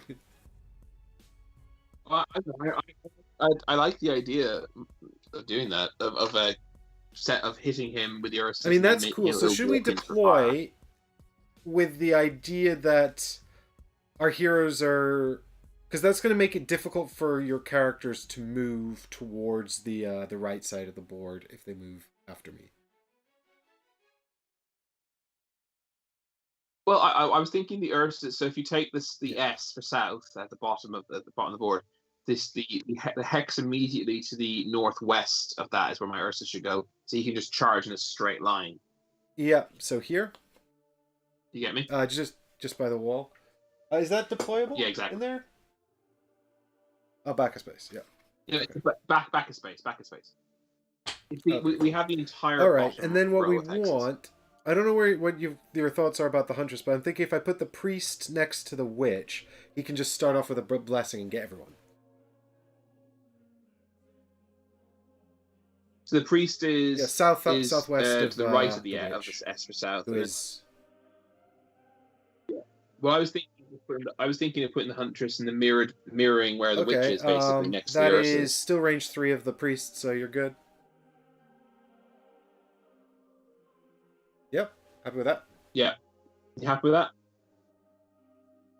Great, because so which is the battle flow tokens and the animus 2 tokens that the companions can use to move, right? They can use to move 1 or move 2. I can't They remember. can move 2 with the animus token. No, the animus they spend their animus to move 4, Yeah, and they can spend their gonna, non sort gonna of applicable tokens to move 2. yeah, because I'm gonna need one of those to get to the satyr, but that's fine. Cool. All right, so I guess we start with the. We get to start, right? Because we're not ambushed. Exactly. We did not. Great. Tam did not I make any knew noise. that was that. So Does that mean that Tam did make noise when you and Richard tried to get by? We tried to rescue him, and if you try to rescue him, there's no check. He just screams. Well, at least you had good intentions. Because he's. Yeah. Okay, so the priest will start by using a blessing, which is why haven't I given the priest any animus? Why haven't I given any of the companions animus? Poor guys. That's it. They're screwed now. The priest is going to use his one of his animus to use blessing. So all of us gain either a reroll, a empower, or a defense. Yeah, I was tempted to do the same. We do have 2 defense tokens, so I was thinking about an empower, but maybe a defense is better. No, none of us have any empower, we have right? no empowers at all. Yeah, I will take an empower. Then I thought I had one. Yeah, we've got a number of rerolls, a double animus, 2 defense, 2 battle flow, and that's it. Oh, and the double animus, yeah. Yeah, I'm gonna take an empower then because I can get more defense with Yarka, but I don't think I can get. Yeah, I'm gonna do empower easily. Then. Wait, are you taking empower too? We can get more defense tokens when we run out of defense. All right. So you've used your blessing. What? Okay. Oh, do you know what? I've totally forgotten to regen the correct Should I charge number of things. Yeah. So you should have 8 animus. So I have given you the correct number. Right, there we go. And I'm the same as you. There we go. Okay, cool. Did you want to lay your fire down first, just in case I was to get a really great roll and break a die and make him hurl? Yeah, sure. Let's go ahead. Well, seeing as we know what the witch is doing, and her ability is once per round, so I can actually use the firewall first and then trigger precipitation. Well, no, because you need 2 fire to use firewall. Hang on, there's a. But I can use elemental suffusion to get 1 fire, and then precipitation to get 2 more fire. So I'm just making loads of it. Oh, sure, yeah. But the point is, you still need before I use the firewall. Yes, this is true. To all right, so I'm going to. Yeah. But you're right that by doing the order the way you just suggested would get you a free fire. Yes, a fire. It's got to be fire. Right. So here's 2 additional animus, and I'm spending my animus token. So sad. But then we're going to spend 2 animus to move 1, 2. That's right, isn't it? 1, 2, 3, 4, 5. No, I had moved one more. Is that okay to move one more? Yeah, you have enough. You had one Yes, because spare, these are three cost spare 5. now Yeah. with the token. Okay, Yeah. cool. So then I'm gonna hit up. So then I'm gonna hit up Elemental Suffusion, which lets me place a fire and a water, provided there are none within range 3. Can you do me a favor, by the way, when you're moving in future, and Yes, I've just moved tell me 3 if you're moving times north, north, so I'm northeast, just in the etc. crook of the little tree. Yeah, it was clear in this. It was clear Indeed. in this Can we instance, get but it might get more confusing. exposure up on this camera? Is that a little better? I think that's a little brighter. Okay, so now I get to put out a fire and a water. So I guess I'll just chunk the water over here. 1, 2, 3. I'm going to chunk the water over here because I have a feeling like I might be going that way. And that's probably helpful. So is that water Yes, 3 3 northwest northeast in east the of you? crook Is of it the tree there. And I guess around? the fire is less important. So long as it's sort of near me. I'll tell you what, I'll put the fire north twice and then northeast. And then I'll activate Precipitate. Okay. And because there is fire within range 3, I can You can place place 2 yeah. adjacent to me. It has to be in range adjacent. Yeah. In range 3 of you always. 2. But if you're placing if you place Oh, right, both and of they them have to be in an adjacent to existing the fire, you existing get fire. these 2. That's fine. So here we go. Yeah, So, there we go. There's actually only 2 well, I mean, spots, that's so not true. But then I'll just make the firewall. Oh, that's less... not. Oh no, it doesn't matter actually because the firewall is gonna. I'm gonna spend it before I use the firewall. Okay, so then. Yeah, exactly. Right. Elemental Excellent. Fusion So do you want to make goes into Alan? slot 1. And Firewall, here we go. So that was 2 for Elemental Fusion, and then all of the rest of my animus to use the Firewall. I'm going to spend the 2 that I just put out, leaving the Northmost Fire token. And I use the Firewall. So this goes into slot 2 here, and it just blasts fire in a straight line right in front of me. 2, 3, 4, 5, like that. There we go. This is exactly what I wanted from a wizard, so I'm very pleased. All right, now I've used all of my animus, and I'm just going to stand behind this tree and hope he doesn't notice me. Yes. I suppose that goes all the way to the edge of the board too. That's right. That's literally a wall of fire. Nice, well played. All right. So I think it's time then for the bear to charge please. forward and do their thing. That's okay with you? So the bear is going to spend one of their 2 animus to move 4 spaces north. They're then going to spend their 2 animus, refresh 2 animus token, and as a companion, they can not refresh 2 animus, but they can use it to move 2 further spaces north. So it's his right flank and his front that I'm standing in between, so I could target either of them. I suppose I'll try and hit his flank because that's what he's about to use, right? In the hope that I can break it. So I'm going to spend my last animus to do Iron Hide. So this is an attack, and if I do any damage, I'm going to gain a defense token.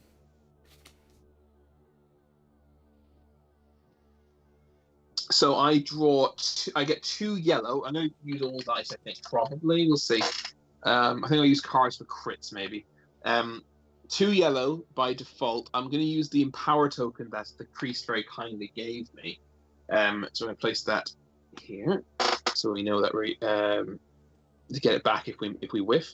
And I'm going to turn these 2 dice into a black and a red, respectively. I'm then going to take an additional 3 white Beck dice. just showed up and he's like, "How's it going, Ready Steady Slay?" And then Difter's like, "We started a forest fire." It's true. So I've got a lot of rerolls, Cool. and that's one. Yeah, we set the Deepwood on fire. So here we go. We've got 2 yellows in power to a red and a black, and 3 whites. Right. I mean, no crits, but also no misses. So I guess that's good. So what we got? We've got 5, 6, 7, 8, 9. Well, that divides evenly to by 3. So I think I'll just take that and leave it. So he 9 damage divided by his defensive 3. He takes 3 damage onto my declared target because I had 2 eligible targets, right flank, which was his 3. flank. Hallenbeck asks, "Awesome. Is the warden with the witch in order to extinguish it?" Nope, we don't know anything about that. We're just gonna hope that the satyr walks on it. That's the plan. I can. Well, also you can spend them, right? So that my empowerment token's gone because words. Yes, I have 2 more spells succeeded. that will spend the fire tokens if we need to get them out. So I could use. I'm kind of tempted to do it. I don't know how you feel about this. I'm tempted. I could just use a battle flow token to hit him again. And try and break his side. Yeah, because then he will walk. He'll. We know what's coming with Hurl. The Ursus, who is in a really good defensive. Oh, sorry. I get a defensive token for doing damage to that attack. Right. The Ironheart attack.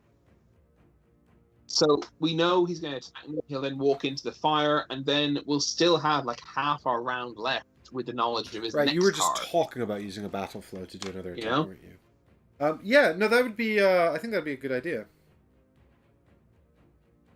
Did you took into account that he has 2 yellow might, right? The Ursa. When you did your upgrades for Empower. Yeah, I empower the 2 yellow, one twice to a black, and once the other one once to a red. So I'm spending the power token to do attack. This attack does not have the determination rule because that would be broken. You mean this is you mean the battle flow token, right? To do the attack. Oh, you said empower, but it's fine. Yeah, that's what I said, isn't it? Oh, sorry. Great. So he has 2 yellow dice. So I haven't got an empowerment token this time, unfortunately. So we got 2 yellow dice. I think I'm going to take 3 white again because, like I said, I got a lot of reroll tokens. Awesome. And I'm going to target his flank again. Here we go. Right, that's not good. You've got to I have missed that attack. I'm going to reroll. Yeah, exactly. I'm going to spend this reroll token to reroll the white. Sorry, not the white, obviously. The yellow. Just before I see, let me see what I got. If you critical, when looking at my 2 weapons, my pickaxe is when you critical, which I didn't last time, so that's fine. Draw 2 cards instead of 1. And my flail is, that's not useful yet. My flail is for drawing damage for your first attack of the round, add a red die, which I forgot to use. That's fine. I can use that next time. That's on me for forgetting to use it. So hopefully this yellow will be a critical. Then I'll get 2 extra cards, and I also won't miss. Reroll. Well, it is a 2, not a critical. 1, 2, 3, 4, 5, 6. That's so annoying. That'll bring me down to 1 health. I mean, if I reroll the white and get the critical, it's 6 to get the critical, though. I mean, I can do another attack after this. Have you got a plan with the Huntress? Because the things that the beast is about to move away from her. Yeah, I was thinking about that. He's only got 1 more animus, so his plan was to sort of get into position for next turn, basically. I mean, the Huntress has range, so I wasn't overly worrying about that. I'm just thinking if it makes sense for her to come in and do this final damage and leave the Ursa with the 1 extra action token in case he needs it later. Or is that a waste of her potential? She doesn't have, yeah. Like if she had like a kind of a card that just did a damage with it, that'd be great, right? Like a definite damage, but she doesn't really. I mean, she has the swoop where I target an enemy within 4, send a falcon to the enemy. It attacks the target with my might. May only draw 4 cards, but it can't miss. No, But that like seems. No, I don't think so. So maybe Hollenbeck. Well, I was mentioning earlier, maybe I should swap out the priest for the warden. Does the warden's immunities still count if they're a companion? Because that'd be neat. That'd be a cool pairing. I'd probably enjoy that.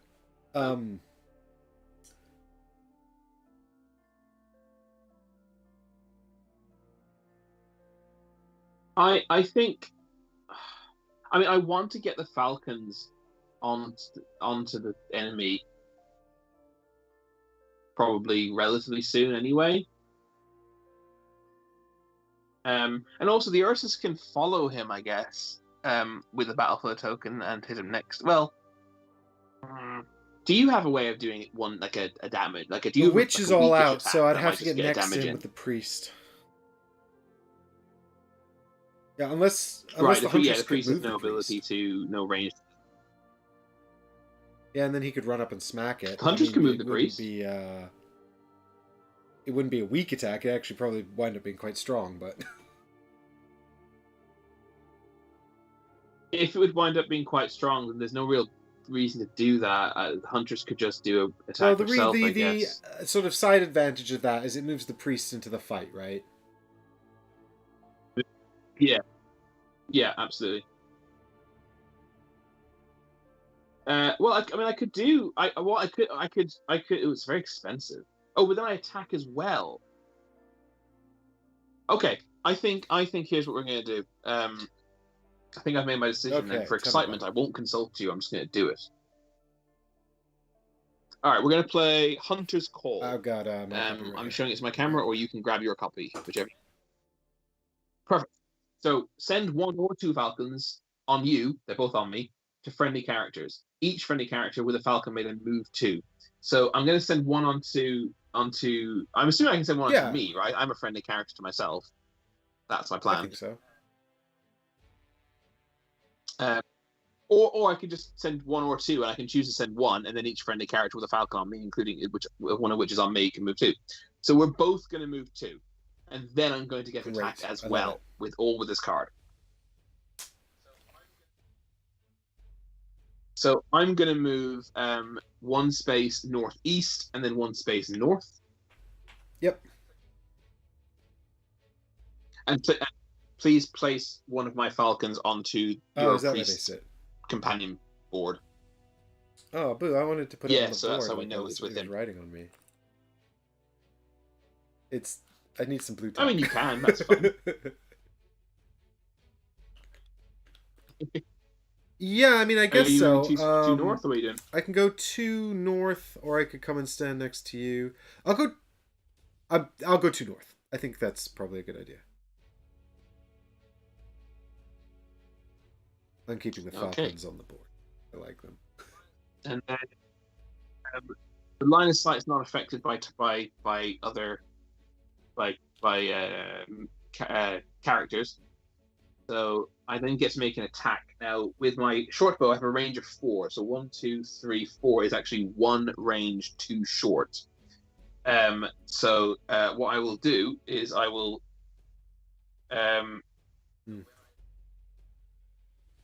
So when I attack, so hang on. So I've paid my 4. I've used 4 animus to play Hunter's Call. It goes into Battleflow position 1. But I'm also going to use the short bow's ability and place it into Battleflow position 1 as well, along with the card, which means the card will immediately flow it. To spend any amount of animus to add 2 range to the attack per animus. So I spend 1 animus. I've now got range 6. So the short bow goes to Battleflow 1. Then Hunter's Call goes to Battleflow 1 and immediately pushes the short. Oh, okay. So the short bow 0, so I'll get it straight triggered first. At the end of the Yeah, do you remember this did come up in the last one? When you play a card and an equipment item to the battle to the same battle flow position, the card the item is played first, and Oh then the yeah, because card the flows attack is resolved on the card. Yeah, before it's battle flowed. Understood. Yeah, because Yeah, the the card card's is still being I guess, in the resolved. You're active using area, this right? to do the attack there. Yeah. Yeah. So I can just do my attack then. So I have what? I have sorry, I'm just removing this. I have one yellow mite with the huntress. And I guess I'll take two whites. That should get me 3, shouldn't it? Yeah. I literally want 3 because I'm attacking. Well, I have to attack the closest, and I 1, 2, 3, 4. Yeah, I'm equidistant from, again, just like the bear, from the front. Yeah, and well, the you right need to flank. damage So the right flank anyway. We need a 3. Yeah. Yeah, I was just making sure I was allowed to target it. Unfortunately, that's not good enough. So I'm gonna have to use a reroll token. It doesn't make any difference because I just need a 3, but I'm gonna reroll the yellow because why not? Hey! Hey! That's the first crit I rolled. So that's more than enough to destroy. Well, I mean, it's actually not enough to do 2 damage because it's still only 1 damage. That's fine. I want why to draw not? cards As is from the yellow? traditional. Let's see what we got. Yeah. You pulled out a 3 crit. Do you want to burn another yellow?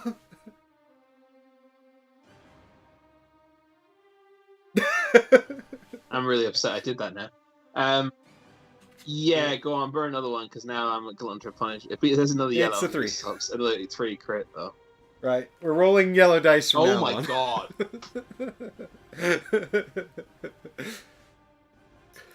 But the good news is that you've actually broken his flank,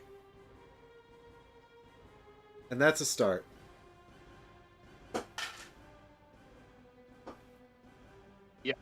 Yeah, that's great.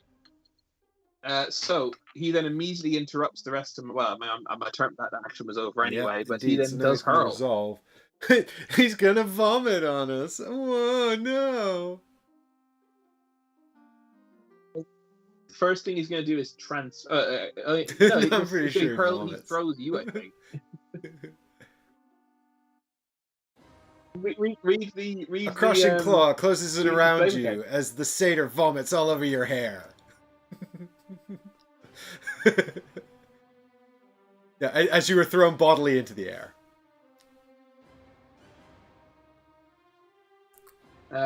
Yes. So the first thing you do is transfix. So transfixed. Is this gonna? This is targeting the character with the least cards, but yeah, it's the Ursus Swarbear because he's most northerly because we're all tied. So, no, Mike, it's not. No, Mike, it's not. It's is that on his character board? Is it? Yeah, it's on the transfix rule when we're doing transfix. And I forgot. Draw a hallucination card and give it to the Oathsworn with the least cards. If tied, choose the furthest. Very good. So in this case, it's actually going to be the priest or you.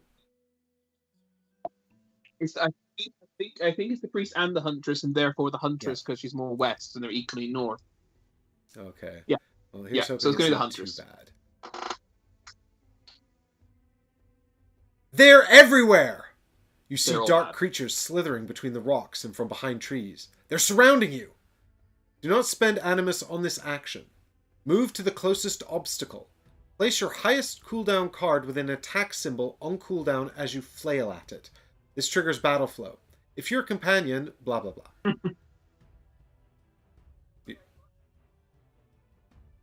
Okay, well that's fine. I'm already right. Next That's to true. You're right next to the wall. So really, this just trigger your put your highest cooldown card with an attack symbol into battle flow.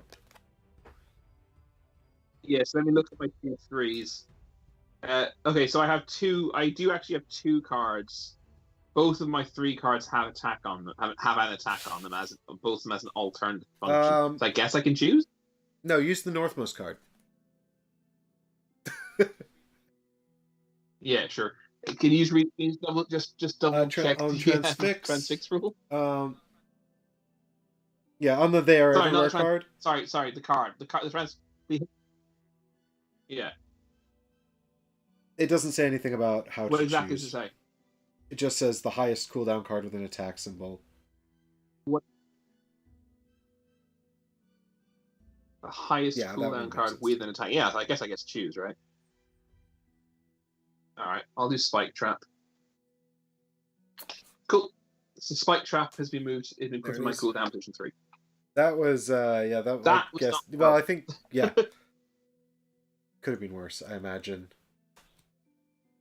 So he's going to attack me. He's already facing me as much as he can be. So so now he's going to hit the Ursus Forebear, and he's going to use 2 reds and 2 yellows, correct? Because he is being damaged, so he forgoes the black might. Yeah, so the part of his body that specifically uses this is his right arm. Now, yes, his right arm is. Yeah, even though his right arm is holding it's the one that's not holding the staff, isn't it? No, it's his left. It's his left. No, it's his right. His right arm is holding the staff. That's really funny. Oh, it's the other way around on the miniature. That is very funny. So this is the arm that we've screwed up. Well, doesn't matter. Okie dokie. So yeah. So here we go. I will just pull these cards because obviously, So 2 reds, 2 yellows.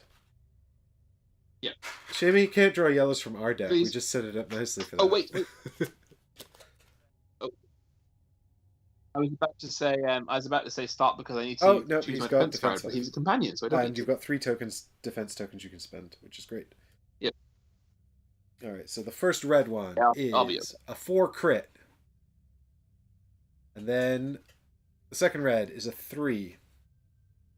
And then it's a blank yellow and a yellow 1 for a total of 8 damage. I'm getting these big ones out. So that's 8.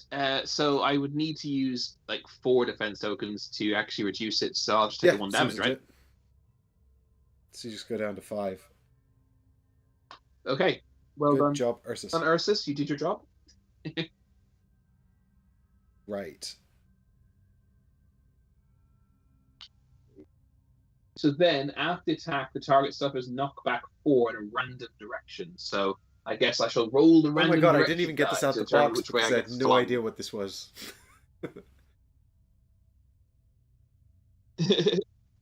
Alright, here we go. Southwest. That's unfortunate. It's going to be into a tree. So that's 2 southwest. I then collide with the tree and take another damage. That can't. You should have worn some padded flax jacket. Absolutely should have worn some padded flax jacket. And then you would have not taken any damage. Yeah, I'm upset by my own decision. Didn't know. That's okay. Well, you sort of knew, but never mind. At least that's thematic. Rig it.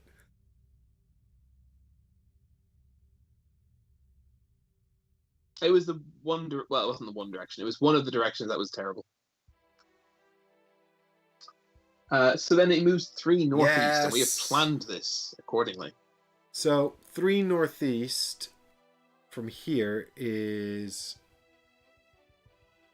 1, 2, 3. That actually takes the center of his base to the edge of the board. So what happens here? I can't remember. Does he just stop and he can't move any further? He gets the edge, doesn't he? Yeah, I think he can only actually move one space, and that's going to put him on 3 fire tokens as well, right? 2 by my count, but I haven't leaned over properly to look at it. Oh, yeah, you're right. It is only 2. He's just very close to the other one.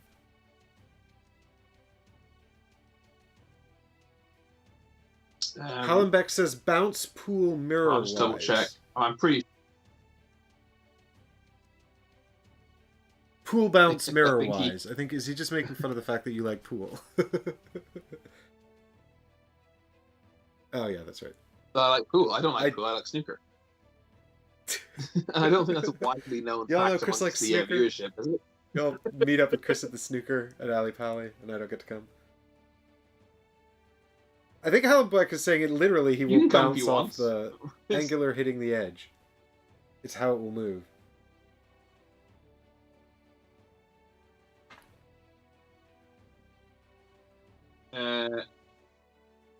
Is this real Hallenbeck, or are you trolling us? Like, I don't want us to be reading the rulebook if we don't have to. And he turns to face northeast. Where is the? It doesn't seem. I mean, it will be. Okay, but it's then not I guess it's worth looking at.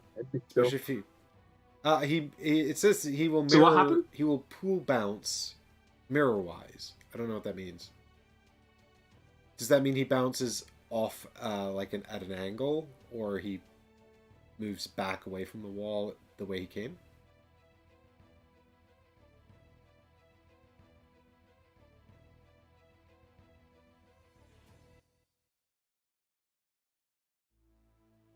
But I do quite like this idea that you both, like, the Ursus Warwick smacked him a bunch, broke his arm, and then he got so mad he smacked you so hard you both flew apart.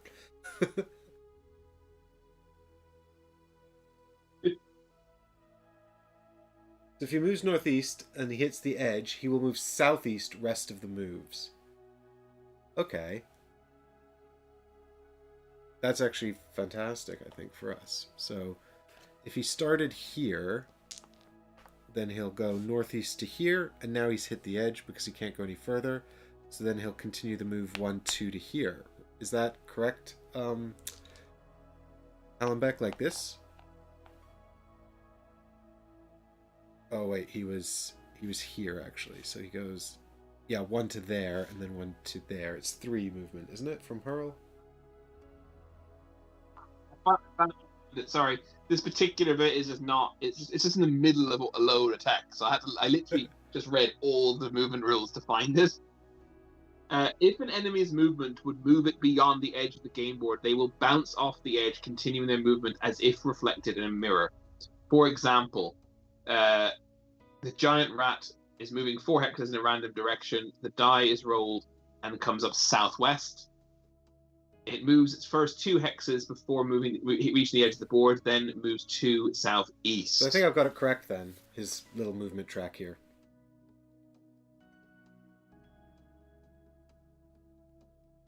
That's not how mirrors work, but okay.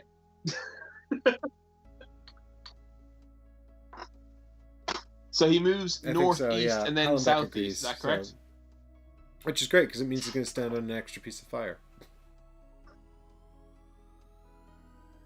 So he moves. I just want to understand this myself. So he moves 1 space. And he was 1 space northeast and is now in 2 fire hexes, correct? Oh yeah, he moves 2 southeast actually, because that's how the movement works. Because I put a die out for a start. So then he's. Which means he breaks that tree and enters. I don't see him getting far enough to break the tree, but maybe I've deployed it wrong. Well, if you take after you've done the first movement, Mike, where are you at? Why can't you see your guy? So I put 4 red cubes out, right? 1 was his starting cube. The first cube's the starting position, and then the 3 movements. Right. Do me a favor, but use the front, the arrow, the frontmost hex as a point here. So where the hex the arrow is in. Right? Okay, fine. I've just been doing it from the middle because I find it easier to visualize the hexes that would be around it. You're not. Yeah, this is the middle. This is where the middle of where he started. Oh, I see. Okay, that's so. I find that very hard to visualize because it's been surrounded by stuff. I find it easier. I find the middle that's fine. We can do that. So this is the movement. Then if it's just his front hex, but you see, then his arrow is going to wind up here, and he's not actually on the tree. Do you see?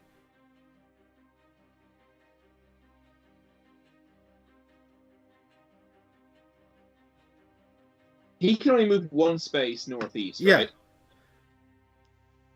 And he No, has to no, he stop. can't. So he starts here Well, he like can move this. 2 I've got his northeast, can arrow he? hovering over the die here. Then he moves 1 to here, and now he can't move any further. So then he turns to move south. Well, he doesn't turn to move southeast, but his arrow just starts to bank southeast. So he just goes like this. I think I've forgotten where he was now. Where? God damn it! Where did he start? He started basically north, right below the N. So that in the heck, so his butt is touching the N. Yeah, so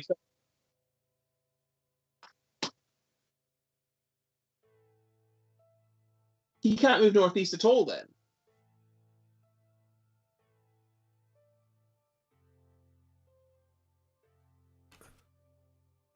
He can, yeah, he can. Oh no, he can't. Sorry, no, he can't. Yeah, so he moves 1 space There he is. northeast. Yep. So just do that movement. Just forget the cube. Do that movement. Right, and then he moves 2 southeast. Right. So Yeah. if you look at his So it's front, here. if you look at where the arrow is. So that's Yeah, he's going to go so onto he's 2 gonna go fire, more but he hexes. doesn't hit the tree. So look where his front. He will look where his front is. His front's not going to be there. His front's going to be there. Exactly there. Right, but that's not actually on the tree. No, it's just one of us has the tree he's slightly right wrong next to the placement. tree. So I think it's the round base thing. It just looks a bit chunkier than it is, but he's not going to actually end up on the Maybe. tree.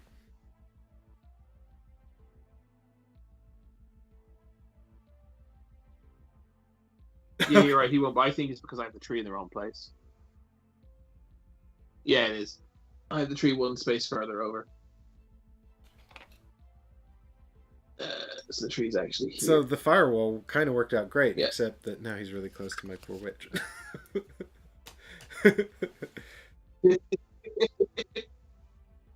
A 4. Okay, but he walked into 5 of them, right?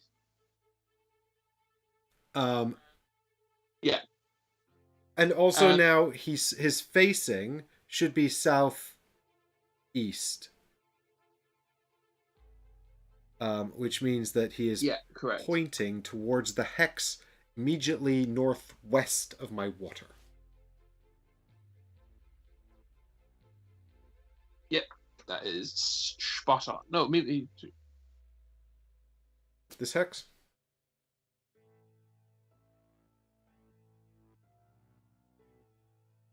yes. Oh, I think you have. Okay, yeah, sure. I think I have your water in the wrong place then as well. No, I don't. What? I think it's just the circular base. Your base being different. Is your base in actual greatly. the right shape? Yeah. I mean, I don't know. you're That's pointing kind of what towards I'm that, asking. I Like, see, I've okay. got him sort of. Wait. Yeah, you can't actually. So he either needs to him at point that south one, or like that. Yeah. Sorry. Yeah. Yeah. So he You were needs to pointing face into the this way corner of then, a hex. because that's south. Right? Yeah. Okay, great. Good. Exactly so. So he's kind of looking at a tree. Okay. Yeah. So he takes 4 damage. Now, where does he take it is the question. Because the thing is, you only do the facing after the movement. That's definitely right.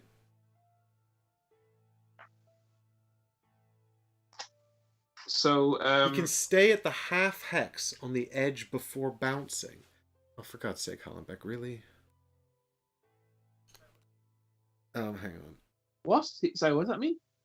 That means he could have moved 1 more space northeast before he bounces off the edge of the wall, because apparently we can move into the empty halves that are on the edge of the board. Where is that? I don't know. Hallenbeck seems to know his stuff.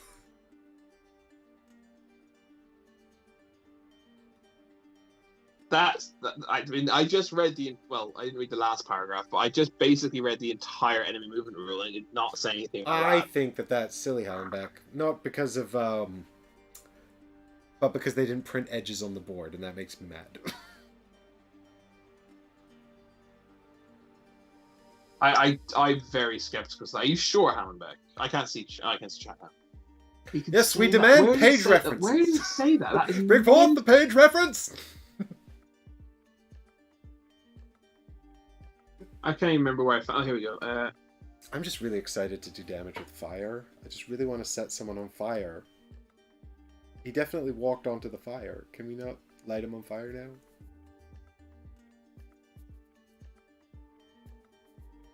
It just says if an enemy's movement would move it beyond the edge of the game board, then you do the start bouncing. So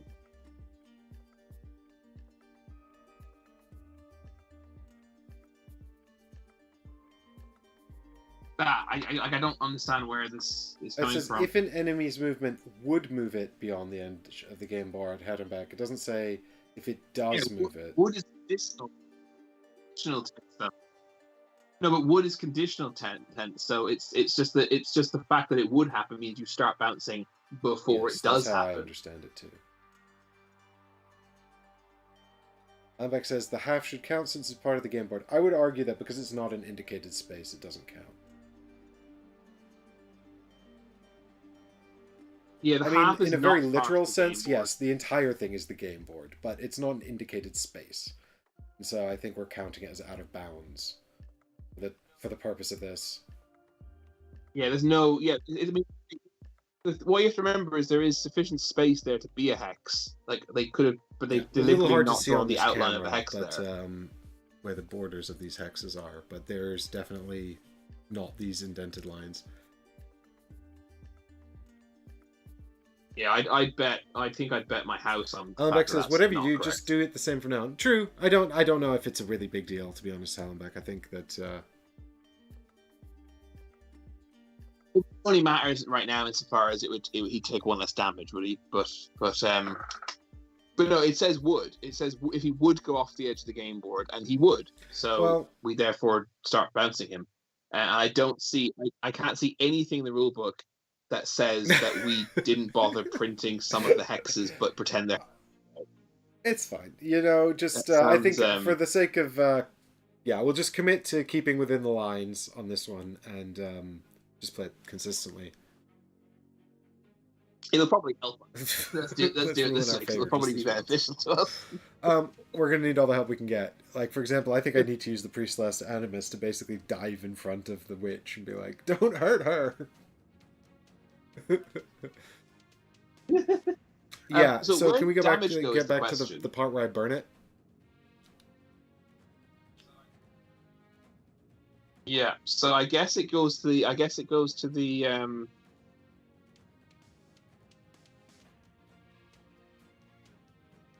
Oh, are we supposed to actually work this out? Is that what it says in the rules? It goes on to whatever part stands on it?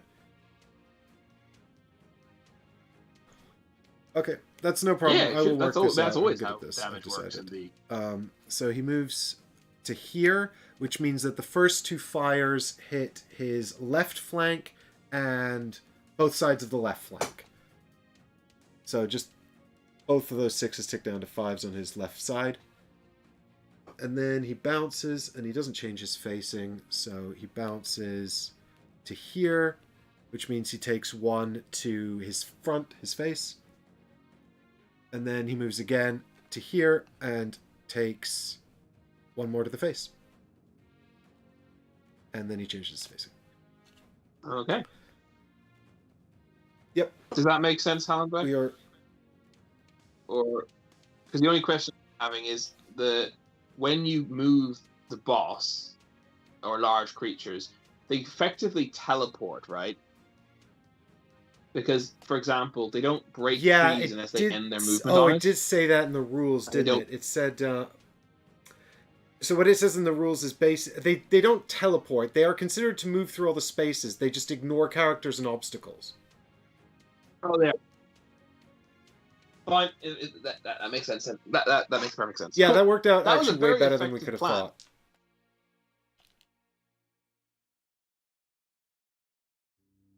Yeah, let's take a look at his next attack, because I'm a little worried about my witch, who's the closest to him.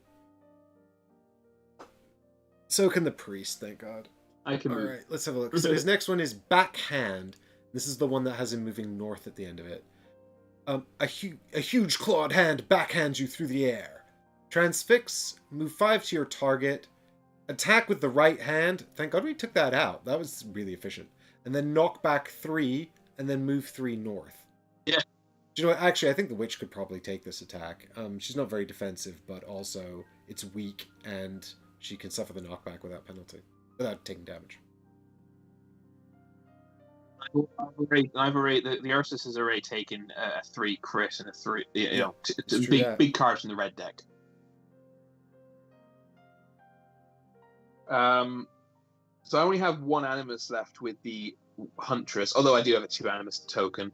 The Warbear has 1 Battle Flow token, so would be able to move 2. That's pointless. The Ursus is done. And the Huntress is probably She's only done, got 1 to be Animus, honest, right? actually. Yeah, so I could do. Yeah, I mean, you've got I can 8 gain 2 more, regen right? 6, so it's helpful to save it. Or it's not lost if you save it. No, I'm saying I have a 2 Animus token, so I could use that yeah, and play I mean, a card could. that was worth 3.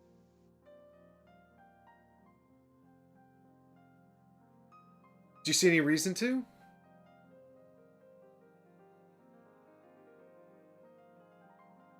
That's what I'm doing. I'm looking through my cards to see.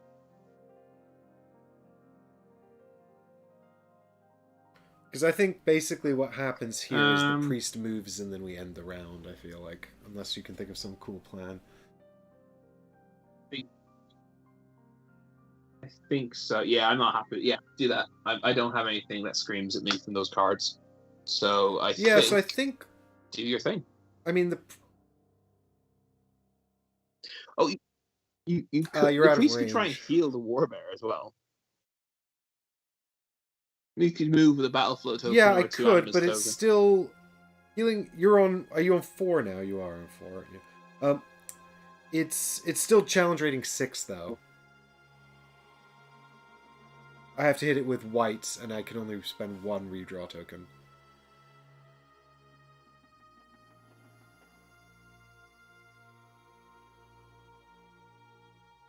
Difficulty is equal to the character's health plus 2. Yeah.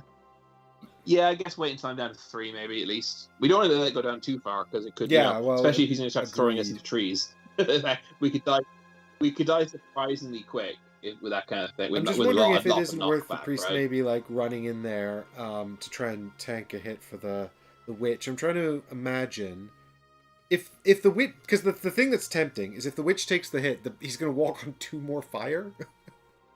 Of course, then I'm going to be all out of fire. Yeah. No, we should. Okay, we should and definitely then he knocks her make it back the witch. 3. There's no doubt about that. That's fine, and there's free damage. Okay, so then I'm really just one, positioning with the priest. So where do we think he wants to go? Like, he basically just has to go somewhere where he's not closer than the witch, or if he is, he doesn't break the tie in his favor. So I'm thinking actually, if the satyr is going to be stood, well, where's it moving? It's moving 3 north after it hits her. So it's kind of just retreating backwards. So maybe if I just run over towards sort of where her water is, or hide behind that tree there. Or actually, no, I could come around the side where the warbear is, and then bless everyone, or hit everyone up from that side. Yeah, you can get yourself within except three, the witch, well, more or less within 3 of everybody. Right back to where she started. We'll figure it out. Yeah. I do miss Death from Above. That jump was amazing. Like, move 7. Just appear wherever you want. Okay, so what I'll do is I'll go 1, 2, 3, and now I've gone northwest twice and then north once. So I'm 1 away from both the Ursa Swarbear and the Huntress. Oh yeah, 2 away from each. 2 away, but yeah. Yeah, where I see 1 space, so I'm like 1 space, but yes, range 2. Okay. Yeah, there is 1 empty space between us. Yeah, it's not helpful. Cool. And then I will just hang out there, I guess, for now. And then we're going to trigger backhand. Great. So he's going to start off by transfixing. Hopefully this doesn't disrupt everything we just understood what would happen. Right. So the Swarbear targets who's furthest? Yeah, furthest away. Is it? Yeah, out of furthest the away, three right? that don't have transfix yet. Yeah. Yeah. You believe you can fly. You believe you can touch the sky. You jump around flapping your arms. You flap your way over to the nearest piece of terrain to get you started. Do not spend animus on this action. Move to the closest obstacle. Well, you're already there. Climb it and throw yourself off. Place Place yourself in a hex that is 2 hexes in a random direction from the northernmost hex of the obstacle. Lose 1 hit point as you hit the ground. If you are an Avi, suffer no hit point loss from the fall. Well, I'm not the Avi, so here we go. Random direction. So I'm going to be two spaces. The in random northernmost space of the from obstacle, which is literally the space, one you're standing beside. Which... Yeah, exactly. Here we so go. Bring Where's up it going? bring up my die tray, and I shall roll North. north. That's fine. But that puts you in another tree.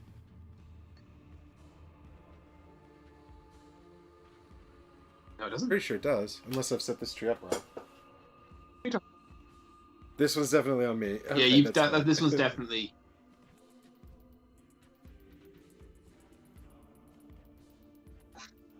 You've got a tree 2 spaces directly north of the left wall.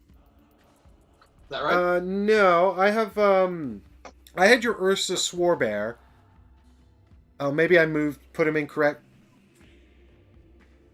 Oh no! This is on me. I was thinking the hunter in my head. The hunter's being targeted. So I had the Ursa Swarbear just step backwards onto the tree, and now he's being pinged north into the tree just above him.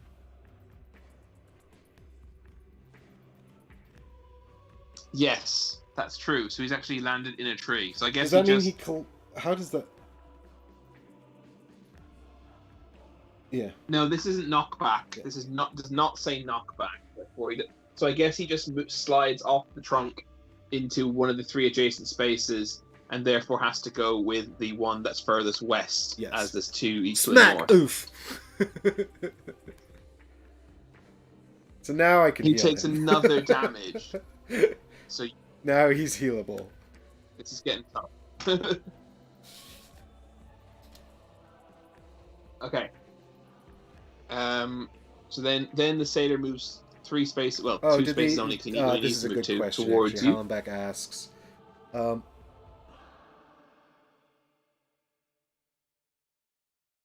He's asking if What's the I question? should I have can't see counted it chat. from the actual hex that's part of the obstacle, or from the hex where you're already standing. Place yourself. Read the card. No, yeah, I mean, yes, Hallenbeck, I did it more for illustrative purposes. It says, but you move 2 hexes from the northernmost hex of the obstacle. So we've done it correctly. I mean, yes, you don't have to put the miniature there. That was just for comic effect. What we're not 100% sure of is if our ruling of then placing him after that works, but I think it does, because he cannot occupy that hex. So it's same. I'm following the same principle as a large I think that seems character, reasonable. placing him. Yeah. Okay, so then you need to move so he's just going to move 5 towards his target, which in this case is 1, 2. So he just moves 2 south. Yeah, and he takes damage, from what I can see, to his right flank rear Yeah, right die. flank rear die twice. So that ticks down to 4 as well. He then turns after he's done that.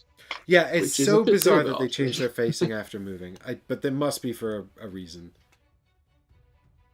And he doesn't turn to face me, right? Yeah, he just faces the direction he moved. Yeah, which is you. He can't face you because that would be in between. Understood. Directly, because that would be in between 2. I think you seem to have in your head that you can face that you can face him in between 2 hexes, which it cannot be. He can face you either by facing south or by facing southwest. So I guess he has to face southwest then, actually, because of the rule of north and Hallenbeck west. says, I always played face then move. No, it's definitely move then face. It's very strange. Yeah, so he could move this face the tree.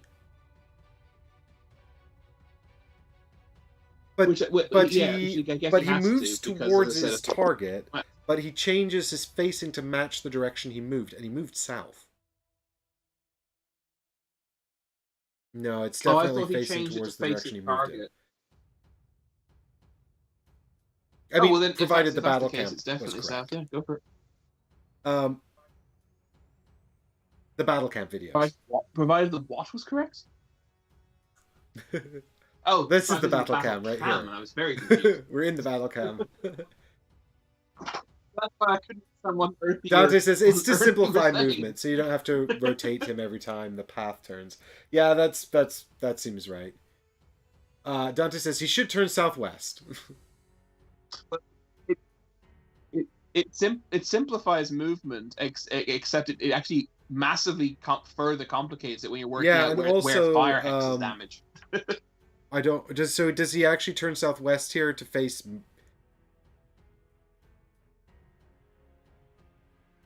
Because basically he'll turn southwest because of the rule of north and west if he's turning to face his target. If he's All right. turning Well, to we face the seem to direction have of some movement, confusion on he'll this matter. face So if south. you can find something in That's there, that'd be great.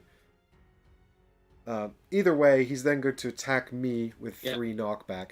This is fine, actually. I'm not even going to move. I'm just going to stay put. So, fingers crossed Chris got all the scary cards out of these decks for me. And I need to think about committing to a defense card, which I almost definitely should. So, something that would battle flow, actually, would be quite nice. After an enemy moves, ensure that it is always facing its target. And in this case, he could be pointing in 2 directions, so he will take the northern westernmost. Yep, so he's looking. He's like. So he's facing the tree. Just staring at a tree. Okay, so I didn't take any of those defensive range cards. Right, so let's. I like the idea of actually keeping the ice spike because I'm in quite a good position to use it. Oh no, he's going to leave actually and go north. I'm still in a pretty good position to use it. The flaming whip feels kind of redundant now because all the fire's gone. So it's true, but I might just use the flaming whip. I mean, the flaming whip is pretty shit hot. But it does have 3 defense on it, which is nice. Although this is not a big attack, so maybe I should save the big defense cards. Which means really I'm actually using Fireflies or Ice Spike. Mike, just so you know, because just something occurred to me. After this, he's going to move north, and therefore he won't have a target. So does he turn facing then? So I'm just going to read you the next sentence after that one. After, and this is probably where the confusion came from in that video. After an enemy moves, ensure it is always facing its target. If they have no target, or do not end adjacent to their target, turn the enemy to face in the direction of the final hex of movement. Clarifies it. So I'm giving up Fireflies here just for 1 defense. And this goes into cooldown 1, which does flow elemental fusion into 0, which is nice. Alright, so you got defensive 3. Okay, so defense of 3. So let's start with the big bad boys. Hopefully Chris soaked up all the worst ones for us. We've got a 2 and a 3. Ooh. No, it's alright. We'll get Not the bad quite. ones out the way I do first. apologize. And then we've got a 3 and a blank from the yellows for a total of 8 damage, which, if divided by 3, is 2. You cannot mitigate that enough no. with your defense tokens. I would have to spend them both. Okay, we've got a slight problem here, and that slight problem is that even with his hindered attacks, he is still absolutely mauling us. All right, I'm actually quite worried now. Yep. Yes, I'm down to 3. You're taking 2 damage, right? You're down to 3. This is wow. Don't worry, the priest is going to come save us with some amazing healing. What? It's the only heal. Yeah, I know. Once per round. Yeah. Heal the witch first, though, I think, because the bear does have great defense. Yeah, you do have 3 defense tokens still. Um, okay, and then he's just gonna go 3 north. So he's gonna go bup, do. Oh, that actually puts he smacks the edge of the board, doesn't he?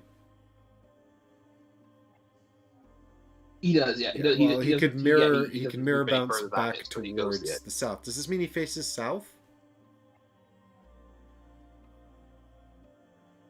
No, he moves exactly No, 3, let me doesn't have he? a There's quick look. exactly enough room for him to move 3. He's If I might there. count. Oh yes, you're Yeah, right. You're there is. absolutely right. I missed an edge of the board because it's quite dark up there. Yeah, All right, cool.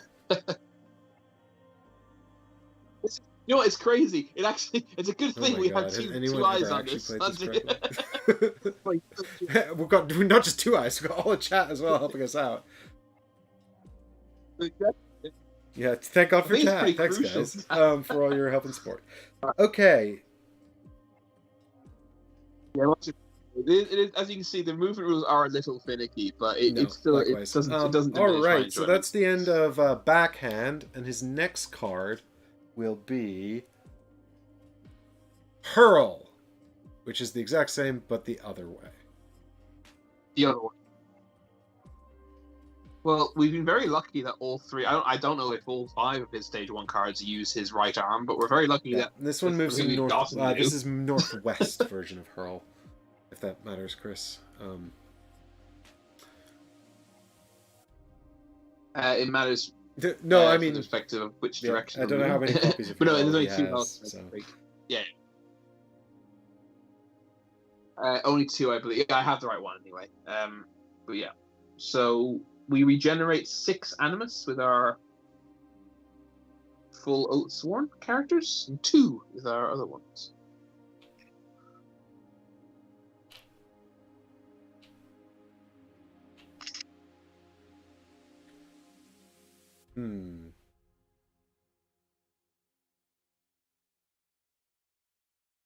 Yeah, I mean, your the priest can wanna definitely start with healing. Does he need line of sight for this? It doesn't say on his ability, it just says range 3. But I don't know if it's assumed that he always needs line of sight.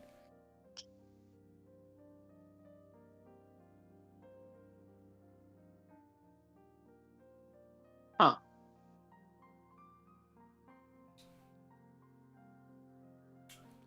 That's a good question. I don't know the answer to it. Does anyone in chat know if you need line of sight to heal somebody? It says target. No, it doesn't say target. It says select. I'm on the other side of a tree. So you need, I think, target. I think target needs line of sight. Dante says, I'm pretty sure you need line of sight by default. Don't worry, guys, by the way. By the time we get to encounter 19, we're going to have this down. I think it's a reasonable assumption he needs line of sight to target him with a spell, right? Or a prayer. Dante says the attacks. So, Hallenbeck, the question's line of sight for healing. Dante says attacks don't say you need line of sight, but they do. Yeah, so we're just wondering if line of sight's tied into the keyword target someone. Because attacks do say target, pick a target. And Desperate Prayer says select a friendly character, which is different, but. And if you know, I don't know why it wouldn't just say target a friendly character.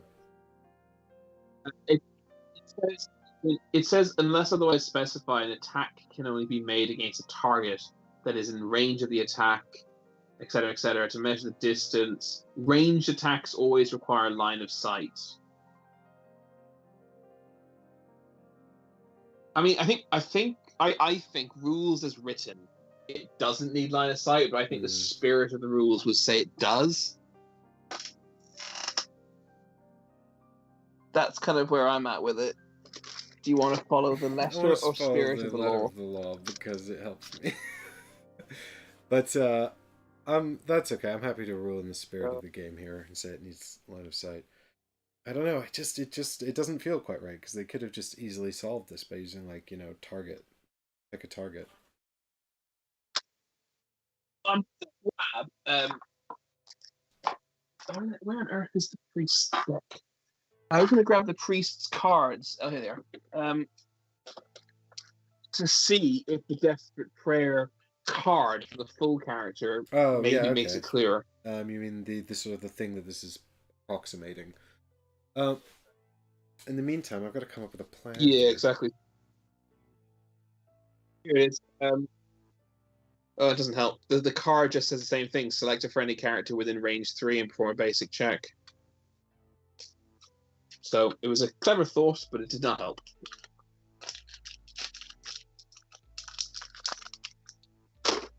I think in that case, I think you don't need to then, right? Is that our chat in agreement with that, or does chat think we do need that? Chat haven't weighed in.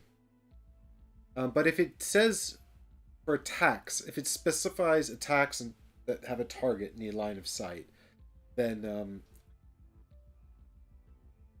it specifies ranged attacks. Melee attacks. Then I think I don't think you need line of sight then, because this is not an attack and it doesn't say target. And it's not ranged attack. I agree. Yeah, I think you're just saying a prayer about him, right? So it's I know that there's someone there. I don't need to see them. I'm not shooting them. Great. So you can always. I think. I mean, this is me essentially suggesting your entire turn with a priest, so feel free to not do this. But I'm thinking you should maybe heal the witch and then also bless everybody so that the Ursus can get another defense. The Ursus needs to move first then, because he's out of range of bless. Yeah, I understand that. But it's just, but I'm not. I'm happy to do that. I was thinking, like, I do have this big ass staff. My other thought was to heal the witch. And then I'm so close to the satyr, I could just beeline 4 right up behind it and smack it. Oh, sorry, I got distracted by the thought. So I didn't take that in. We need to take our battle flow position 0 cards back. I've done that now. The others move as well. So and then they don't. They only move when they don't. Float. Yes. Well, I was thinking, so healing the witch, there? Yes, but I was thinking actually I could also just beeline 4 straight forward right behind the satyr and smack him, because I have all these tokens and stuff that I haven't done anything with. No, healing the witch, yes. Instead of healing the witch, and then instead of blessing, charge up behind the satyr and smack him. But yeah, that's fine. As long as that would be the plan. Yeah. What's his next thing? Oh, his next thing is hurl. So, yeah, there's a very good chance he's not going to do that. Yeah, but if I hit his back, he's not doing that. He's still full health.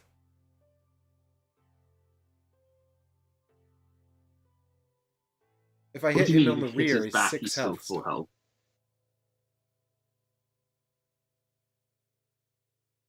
Yes. You mean, sorry, his rear is 6 health, is that what you're saying? So, no, I'm saying it's unlikely, right? But you're saying then we could do more attacks that would break him. Yeah, over the course of this entire turn, I think it's a decent odds we're going to break a die. But maybe not. Well, if I don't know, like, I'm trying to, I don't think we're going to be seeing that kind of power coming out of the witch again for a little while. Well, actually, I don't know. I've got elemental suffusion here. I could actually just use a comet. My warbear can do a decent. He's gonna. My warbear can get an empower token from his pig iron mesh, and then he can use the peasant flail to get an extra red die, and then if he gets 1 crit, he can get 2 extra. Use the pickaxe, get 2 extra. The bear could do it pretty big. Thanks for hanging out, man. Always a pleasure. So I actually realized that the witch can create like 4 water around that water and then hit him with a crazy comet. So yeah, we could do a bunch of damage. If I hit him with a comet, right? Well, do you want Do you want to heal the witch? Hang on, I'm just checking Sorry? this. What's the deal with the comet? It would be a yellow die, and then I could add 6 damage.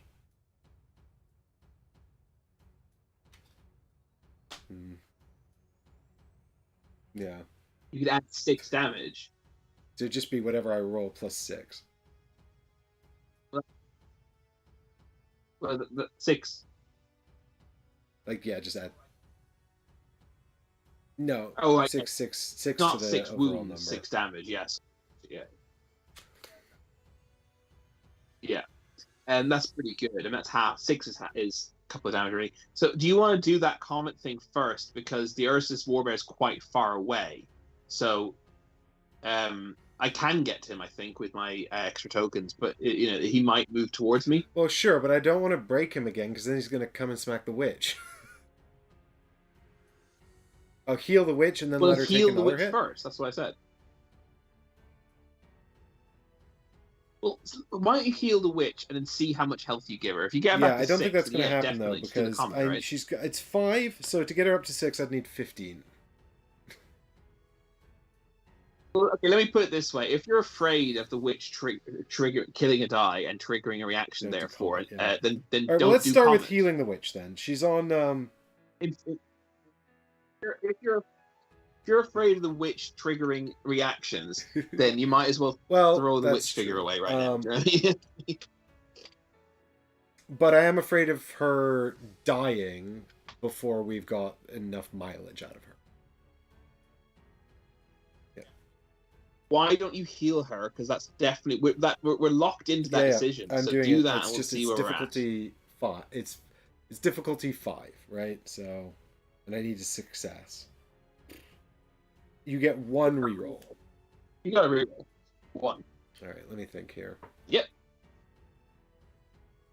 We've just reset the entire deck of whites.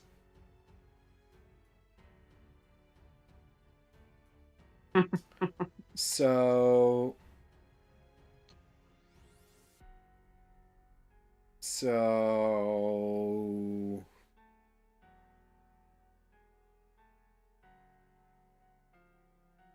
3 cards and 2 dice?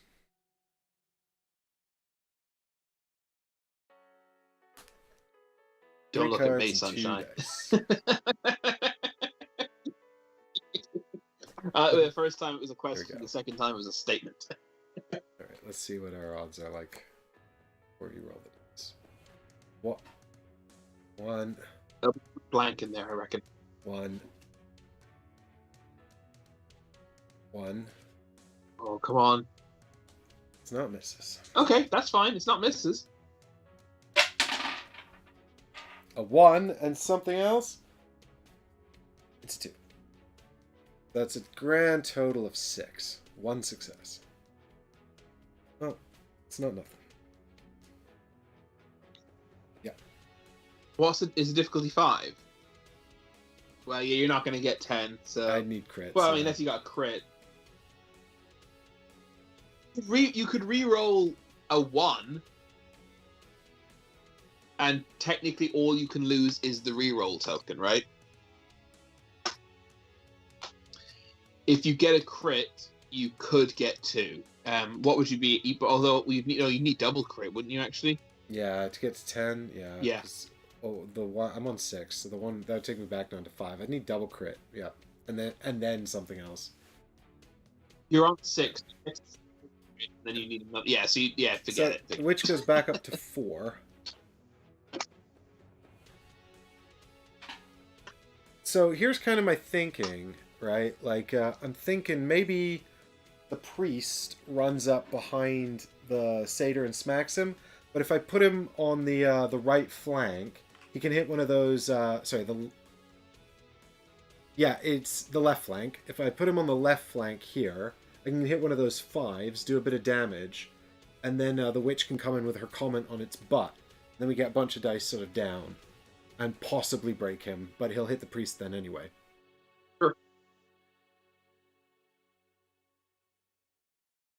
Sure thing. Yeah. Well, yeah. Well, no. Oh, He'll yeah, always that's hit the right. person who breaks him. Yeah.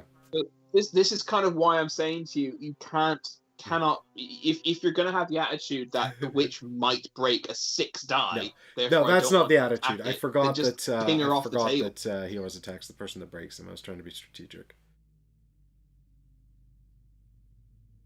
Right? Yeah, Yeah. No, no, you can't. You that's fine. can't. The It's witch. fine. If you want to play with the witch, then you Yeah. can't risk getting hit.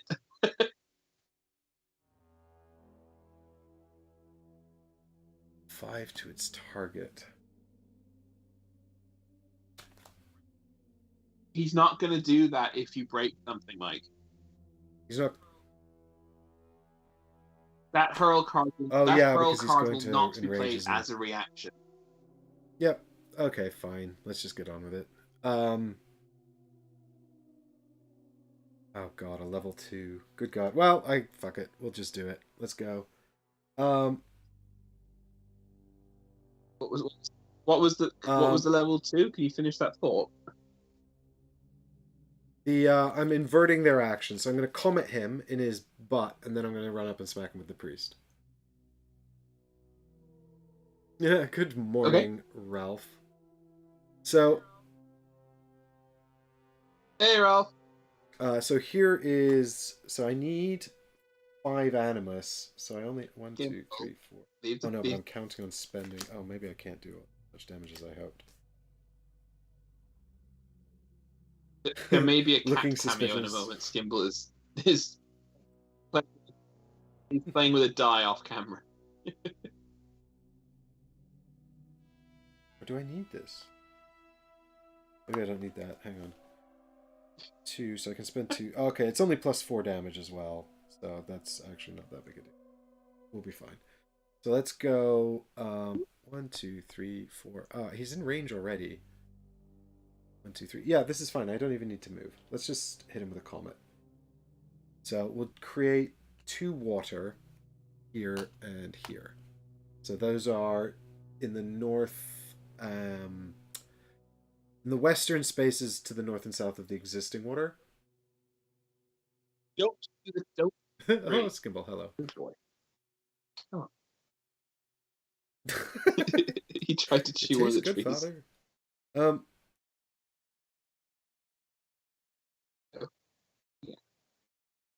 Okay, so now we're using Comet, which is range 5, additional cost 1 water, and then draw any amount of... spend any amount of Animus to consume an equal amount of water in range 3 to add 2 to each space. Oh, do you know what I could have done, actually? Do you know what? Oh, that would have been really smart. Well, I was thinking if I could somehow... if I have enough Animus to use the infusion... then I can put water between me and him. I mean, and then if he does break and charge me, he might actually just get stuck on the water. It's possible. I mean, they usually he's usually got 5, and he's 3 away from me. So the 2, it'd have to be 2 water spaces, I guess. And also I can't actually use the elemental suffusion. That only really helps if there's none at all. Even 2 water still reach you. He'd still reach you even with 5 movement and 2 water spaces. He'd still reach you. But it's a good thought to think about for later. The idea of filling this whole thing with water and then just standing on the other side of it. So the comet is range 5, so I'll attack his direct... Wait, where is his weak spots? Yes, his rear, he has a tail, so let's hit that. For 2 Animus for the comet, and then 3 more Animus to consume all 3 waters. 1, 2... Well, actually, no, I can't. 2 more Animus to consume 2 waters. 1 is also in the cost of the comet.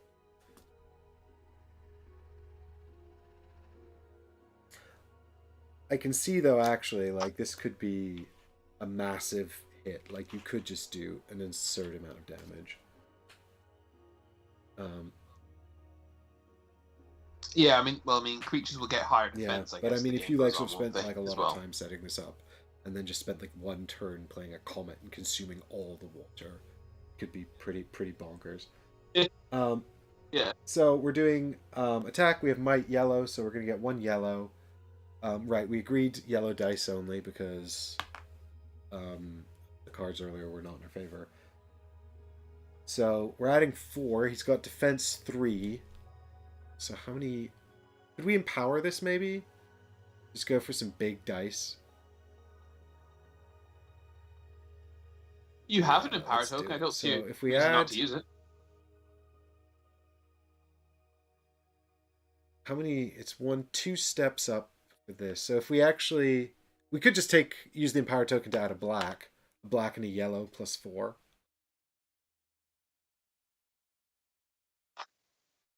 We could throw a white in. Just a black and a yellow, nothing else. Just 1 white, not 2. Sure, I do. You got loads of rerolls. All right, here we go. 2 whites, a black, and a yellow. And what I'm going to do is I'm going to pull the black card because I just like the idea of doing that. I've not pulled a black card yet for us. Right, here we go. And then here's my 4 damage to help me do math. So we pulled a black 4. No. And now we're rolling the dice. Well, come on, baby.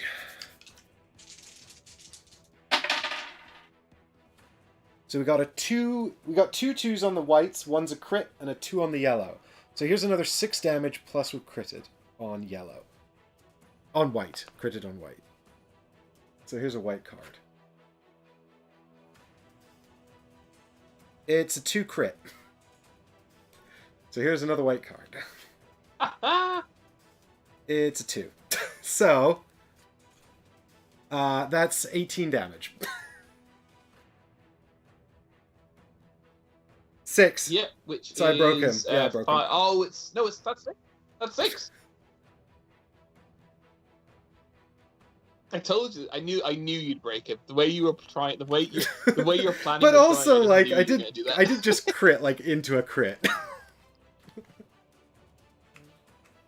Oh, which can die? It can happen. All right. Dice. So his tail is broken.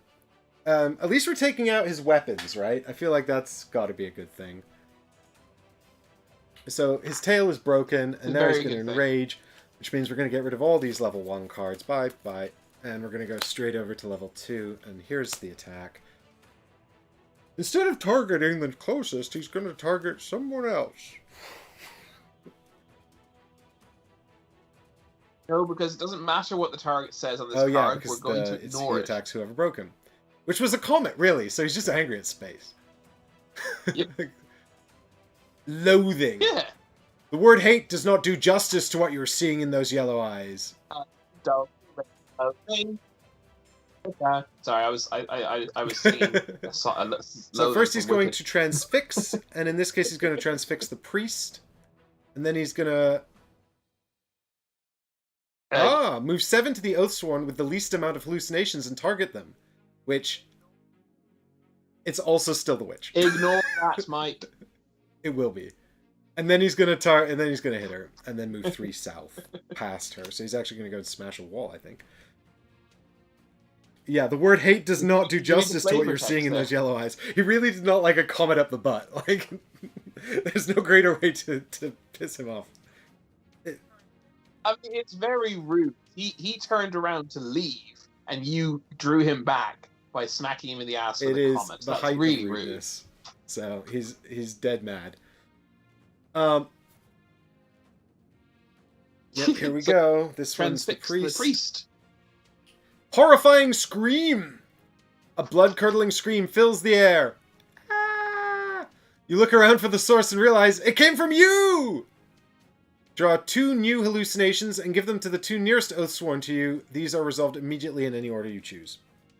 So that's 1 for the witch and 1 for the huntress. Who should we resolve? Because she's the closest to the priest. Why the... Oh, so, sorry. It's 2 hallucination cards for the 2 closest Oathsworn. The 2 closest priest. Great. So the priest one actually doesn't. He actually just screamed and then scared us. That makes sense. That's cool. I quite enjoy. I presume he the still theme of takes the hallucination card, though, and it counts towards his total. Yeah, except for the witch, absolutely, who yes. will They all have shortly one now. one. Who do you want to do first, witch or huntress? Yeah, sorry. Well, the is it Yeah, but it says we can the pick. closest the criteria? The order. Pick what? Yeah, it says it affects the two closest Oathsworn. Oh, does it say we can pick the order? Oh, well then I guess do the witch first, just because she has fewer, right? Here we go. I did say I'd probably kill the witch on my first outing with her, so I'm a bit sad. Mind War. Its eyes fall upon you. You feel the shape of the mania you clutch within your mind as you fight for your strength. Draw a basic check, difficulty 6. If you succeed, gain a defense token. If you fail, lose a health. Oh, I need to pass this. Ooh. Okay, so I got lots of reroll tokens, so let's just stock up on. You can use them on dice, I think. I mean, the white discard pile is full of numbers, so I think this is just going to be all dice. I'm going to take... Go for it, mate. Use lots of dice. I think 5 is exactly the right number. And I've rolled 4. Yeah, right, I'm going to re-roll this blank. So you get a 2. Yep. Up to 4 times. I rolled a 1. Fucking hell. God damn it. Go again. Yeah, I know. This matters. You need to pass this. Save my witch. A 2 crit! I'm going to draw a card, because I need to get rid of the zeros. They've got to be in there somewhere. Yeah, it's a 0! Yeah. Maximum success! Yeah, exactly. Nice job. Alright. Nice work. So I'll take that, there's the Mind War for the witch, and I'll take that defense token as well. Nice. Alright, good. Do you want to hear what happens to the huntress? Okay then, let's just skip it. I do not. No, let's skip. Instead of drawing transfix, instead of drawing a card, you all think you drew a card. Apply it to yourself. Dancing Marionette. Your body moves to the satyr's silent tune. You try to resist, but it's so hard not to dance. Do a black, might, and attempt to move a number of hexes equal to the number shown in a random direction, spending animus as normal. Companions spend animus if they have to move, whatever the distance. Spend 1. Companions only spend 1. If you run out of animus during this move, place the highest cooldown card in your hand on cooldown. This triggers battle flow. Okay, so this is just going to waste your animus, which is a real bummer. Yeah, this is. I'd almost rather have already used her up my animus. It's a black. The black. Yeah, we've actually drawn one card, doesn't it? Draw a card. I'd like to draw a card for this. I don't know why. Too good at rolling high numbers. Here we go. Oh, blank. Please be a blank. It's 3. Is that the lowest number on the black die? Holy cow, I never even knew that. So that's fine. Yeah, you're right. So I have to spend 3 animus, which I've just done with the huntress, and I have to move in a random direction. Was that correct? Yeah. Oh, wait. As soon as... There we go. You ready for me? Southwest, which is directly into the wall. Did you just bonk up against the wall? Does the rebound rule work for us? Dancing Marionette. What's the name of this card again? No, it says draw a card and attempt to move a number of hexes. So I presume if you can't, then you just don't. Does that mean I don't spend any animus? Attempt to move a number of hexes in the direction shown. Spending animus is normal. Yeah, you didn't move any hexes. Yeah. I think that you did. I think I totally got away with that. Oh, that's great. Here's your animus back. Right. Good. Nice. That was amazing. You're good at rolling dice. Accidental success. The It's very best true. kind of success. Yeah, but you No, didn't it's know what not. you needed. I'm good at rolling dice. Shut So up. we've resolved trans. What's that? That's how good you are. Yeah, That's how good. That's heart. that's hard of the. Yeah, that's heart of the card style stuff. That's like the most advanced lesson in my school is to actually be able to be so one with the Without even dice knowing, that yeah. they give you what you need, regardless. Right. Yeah, So we've excellent. resolved transfix. So now we're going to move 7 to the Oathsworn with the least amount of now we're hitting the witch. So we don't turn around yet. We just move 1, 2. We move 2 backwards and then face the tree. Basically back to where we were. Yeah, before. back to where he was.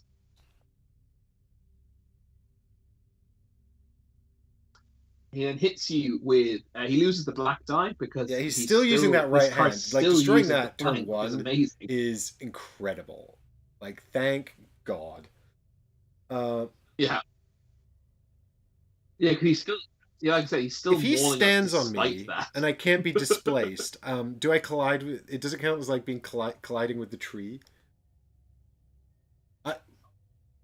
Would I just No, because you. would I just that like wouldn't squish solve out the anything other anyway, side of him? colliding you with the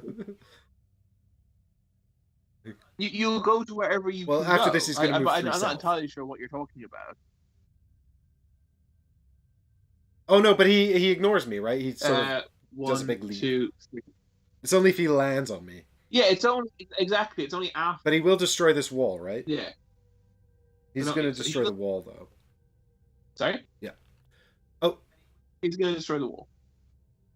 And he will. He'll be just beside me. he won't and then I'll displace turn you, around actually. and He'll get be him just with beside. something Yeah. else. Oh no, wait! I already used all my animus.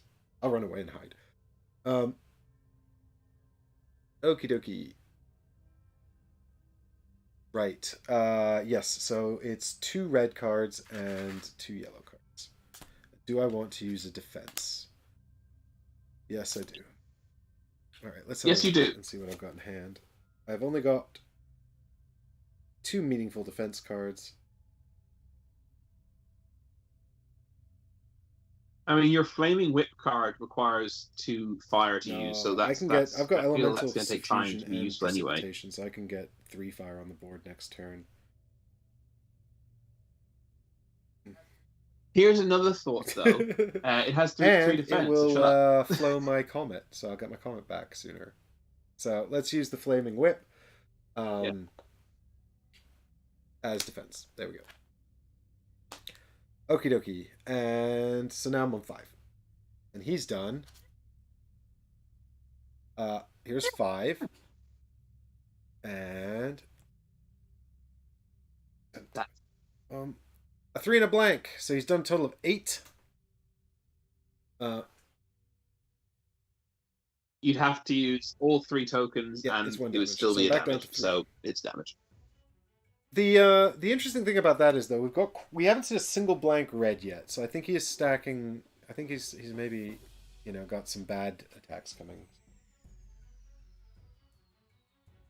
Yeah, no, we've definitely taken the brunt of his big attacks. I think from red certainly. We can certainly get done in by black soon because he will eventually. Yeah, but then he'll use his broken tail, shattered hand to attack. All right, so fingers crossed. I think, though, right? So help me out with the battle flow here, Chris. The comet goes to where the firewall is, and they both sit there and form a stack. Yeah, good. I understand correctly. Yeah. There's no cascade. That's the. You just need to get out of your head that there's any I'm tempted to spend my battle flow token actually. Basically, the only time battle flow is when you play a card into a stack. I'm quite tempted to just try and battle flow a bunch. Use my token, just try and get all my cards back. Because both my 3 defenses are out as well.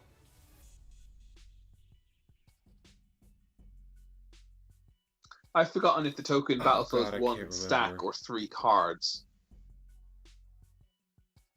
All right. Meanwhile, I will move him 3 south. 1, 2, 3.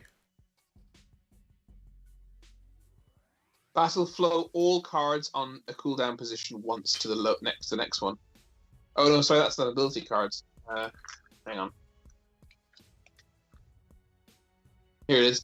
Battle flow. Rotate all cards on one cooldown position.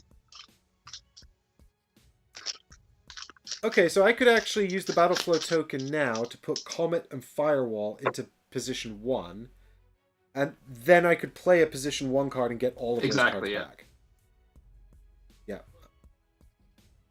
Yeah. Yeah. Well, no. Well, yeah, they go to 0, but then you get them back. Oh, but then I will still be stood right next to him.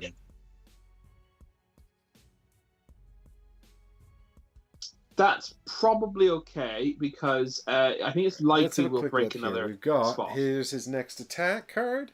You do get to reveal this, right? Yeah. Oh wait, hang on. Before... Oh, you've already done the movement. Sorry, I thought you had. And his next attack is Gore. Hate-filled eyes round on you, as do deadly horns. He transfixes, and then he moves 5 to his target, and then he bites them. So this is the front, the one area that we haven't damaged. Charge through 4, draw once, and apply the full damage to all targets. Alright, so we... Have we not damaged? Yeah, so he's on 4. We've damaged it twice. So if we try to trigger a hit, if we try to destroy his face now, that would be great, but he is facing a wall. I mean, facing away. Yeah, but it's possible. Maybe it's possible. Yeah, and also he's going to charge through 4, which is nasty. So we really want to set this up so he doesn't charge through the entire team.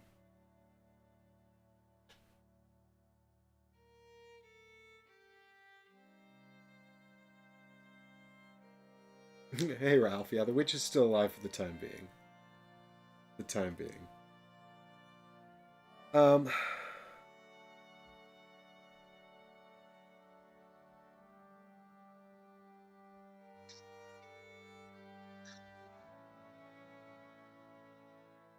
I mean,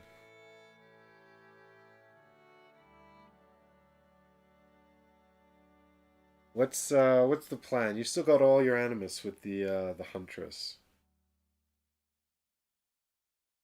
Yeah, well, that's what I was just trying to see what I can do. I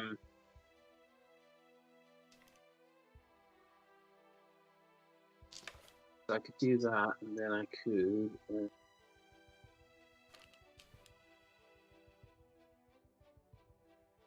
I mean, yeah, I can do some pretty decent attacks here now.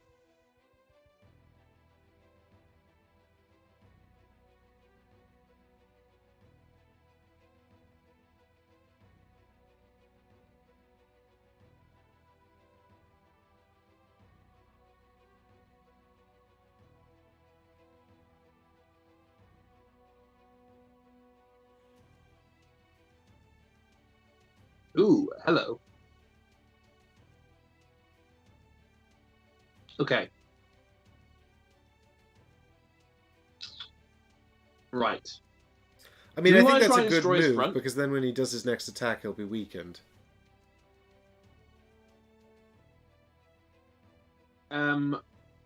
Right. I can... Are you happy for me to start having a... Yeah, I'm happy for you to do that. Just, Huntress? let me know if you're going to be putting the witch in jeopardy, because I've still got some stuff I can do, and I'm very close, and I don't have a lot of good defense left. How could I be putting the witch in jeopardy? If I break something, he'll target me. Through you.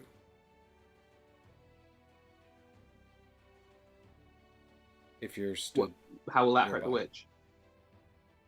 Well, because he hits everyone he charges through, right? So... That's what it says on his attack card. No. Yes. Oh, that's his attack specifically? Oh, I see. Well, no, I'd have to, for that to... Yeah. I'd have to get behind the witch. So you're not going to do that? We're all good there. Why would I move the Huntress north of the witch? Look where they are. Right, I'm going to...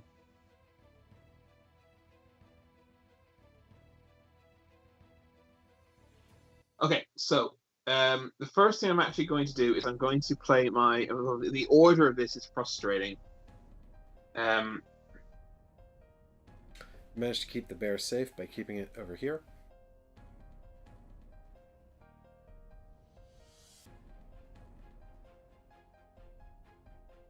I want to do this and I want to do this, right? Those are the two things I want to do. Taking all bets on the two things he wants to do. I'm thinking.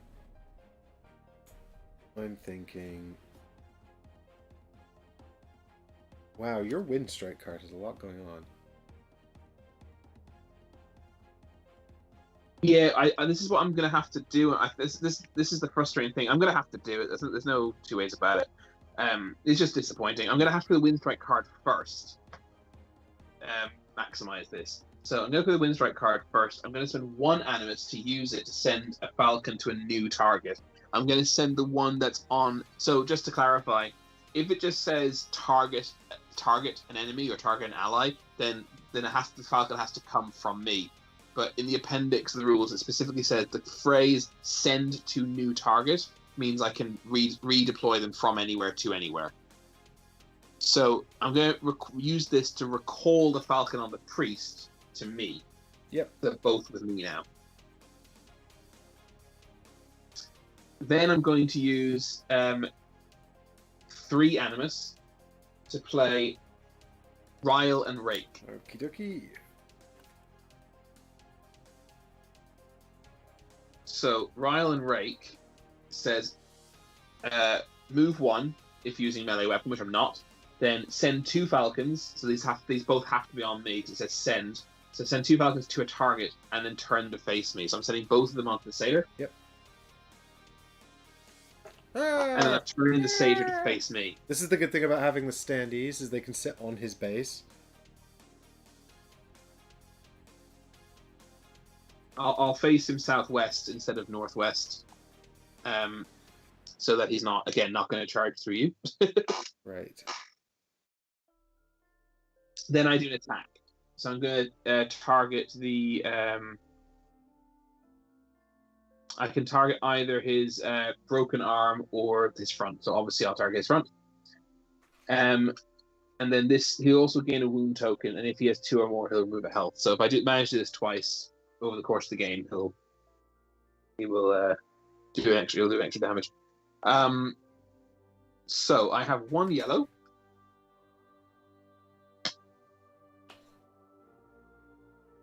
And then I do have an empower token.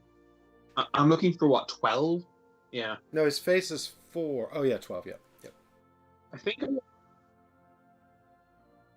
I'm gonna take 2 whites. I'm gonna empower 1. Yeah, the black one's fun. Because even if I miss with it, I got a couple of rerolls to hopefully not miss with it. So I've got a yellow, a black, and a white.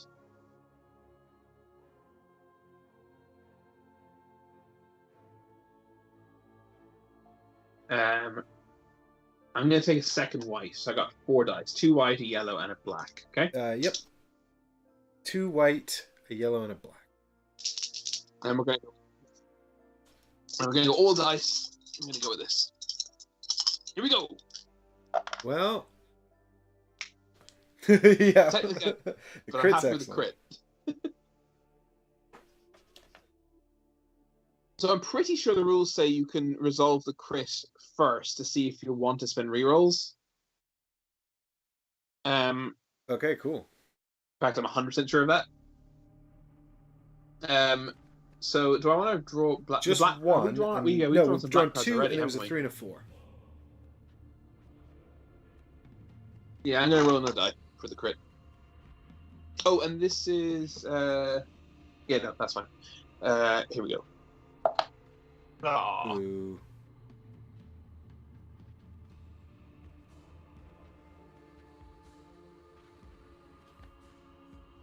I think I might as well use a reroll to try and make this hit. Yeah, right? I think so. Alright, so I'm going to reroll the yellow die. This is currently missing. This is not counting towards a miss, however, so I'm just going to remove this temporarily. Alright, great. So that's now 9 damage, so he'll have 1 left. Ooh, I'm tempted to reroll that black. because it will finish him off if I get anything but a blank. Yes. I see what you're saying. I'm gonna do it. Reroll my crit is black because the lowest numbers are 3. So as long as I get a blank, this will actually do the final damage. But if you re-roll the exploding die into a blank, does it matter? No, right? No. Oh, for miss purposes, no, it won't make it miss, but it'll make it. It won't do the damage I need. Nice. Hey, 4. So that is 13 damage, which is divided by 3 is 4. He broke his face. So I broke his front. Okay, so now he's super mad. Ryle and Rake battle flows Hunter's Call into Division 0. Nice. Okay, and then he enrages because you broke his face. No, sorry, not enrages. I mean, he just reacts. Yeah, and he's going to start. Yeah. With the transfix. Exactly. So he's going to. Which is anyone but the Huntress. So it's the Swarbear, right? The furthest. Anyone but the Huntress. Yes, it's the Warbear. Snake! Your weapon becomes a snake in your hands, coiling around your arm. You fling it away to stop it biting you. All your weapons are thrown 2 hexes in a random direction. Oh. Place a tracker token in the hex to represent them. You can act normally this round, but you cannot pick up your weapons. You may pick up your weapons in future rounds by moving into the hex with the tracker token. You're unarmed until you pick them up. Please throw them in the direction of the satyr. Because if I have to go out of my way to so pick these up, that's going to be so frustrating. Yeah, and maybe about to throw his weapons, like into even further away. Right, let me get my die from a random direction. me take out these dice that I just hit with. There we go. You got my trap? Southeast. That's perfect. Yeah, that's right towards them. What's a tracker token? Okay. The numbers, okay. the ones we're using for defense, for example. So what I've done is I've put a number 2 on the space, and I've also made a stack of my weapons with a 2 on them as well. Yeah, we throw all of them. Not this so that's fine, turn. I can just go pick that up easily. Because it says you still think they're snakes. Why not? Does it say that? That's right where you climbed the tree and tried to fly. That's very upsetting. The warbird. She's having a completely different experience to the rest of us. Yeah, she's trying to fly, throwing a snake away. Right. So then move 5 towards target. So it's just going to break the tree basically here, right? Yep, that seems reasonable. Oh, is it facing northwest? It'll face northwest because that's a bummer. We should have moved him. Never mind. That's unfortunate. Never mind. Hopefully he gets a bad roll. He's not thinking of this. Hopefully he gets a bad roll. So now it's going to attack the target, charge through 4, draw once, and apply the full damage. So, for the sake of drama, shall we move first and then draw cards? Yeah. So that's and actually stand on your weapons. Yeah, this is exactly what happened the last time I threw a weapon in this game. Actually, Richard did it the first encounter. I think this happened to me in the second encounter. It's the same transfix card, and both times we've ended up with weapons on the ground. The boss just stood on it for the rest of the match. Very upsetting. Get off our weapons, you jerk. Alright, so here we go. At least it's 2 reds and 2 yellows and not more. Do you want to use defense?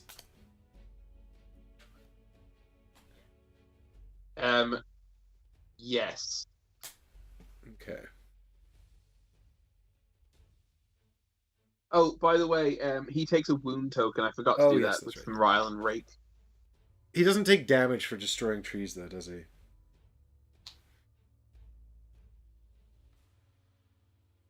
No, he just destroys them. Yeah. He takes damage if we knock him into them.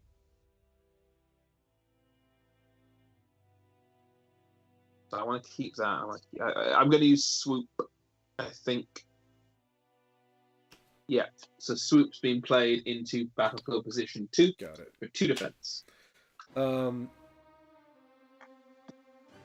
And so now we're going to reveal the damage. I guess we'll do the yellows first, because drama. Uh-oh. So it's 5 from the yellows. And here come the reds. Another 7 from the reds for 12 damage. That's fine. So here's what I'm going to do. I'm going to play Hinder as a reaction. After an enemy within range 4 draws damage against a friendly character. Yep. Reach Falcon on that enemy. Redraw one of their might cards, your choice. Oh, that's great. Yep, that's really good. This is why I wanted to get these Falcons Dante on. says, let's resolve this first, Dante, and we'll so come back to that. Okay, so you've played Hinder. This goes into Battle Flow 3 and moves Spike Trap onto Swoop.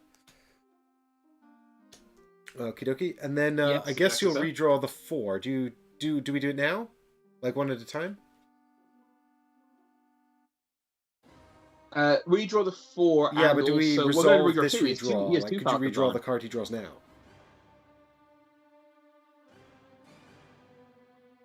I don't think so. No, I think this is in one go. Yeah, I think you're right. I feel like you're right. That's my gut feeling. I say redraw the 4 and the 3 for the yellow, actually, because in theory yes, that I was also going to suggest that because we've also had a lot of really good. Actually, we've had a lot of good reds and a lot of good yellows. So I think we've actually had more good reds. So I think there are actually more blanks in the red draft. Yeah. But let's do the yellow one. These are the 2 cards we can redraw and definitely not get any worse. Makes sense. Here we go. So his 12 damage is reduced to 8. Nice one. Yes. One Falcon returns to me for the blank. So he's doing 8. So he's down. How much is he doing now? So that's 4. That's 2 damage to me because I got 4 defense. I'll use defense token. Because then I'll only take 1 damage. And the priest has 5, so the priest is also taking 1 and can't really reduce that. So 4 for the priest as well. Okie dokie. And Dante says, can the boss stand on weapons? Are they not pushed out?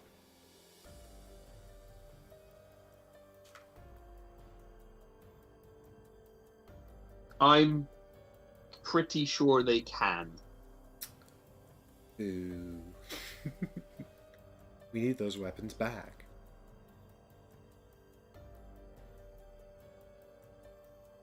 Because where's the idea coming from that they could push the weapons out? Dante, can you give us a little rules reference or something for that? If you have some idea of the rulebook. Anywho, what are we gonna do with the priest and the swarbear? Well, I can still do another nice attack with my yeah, which I definitely want to do because it's also going to do a really nice job of battle. Here's his next attack.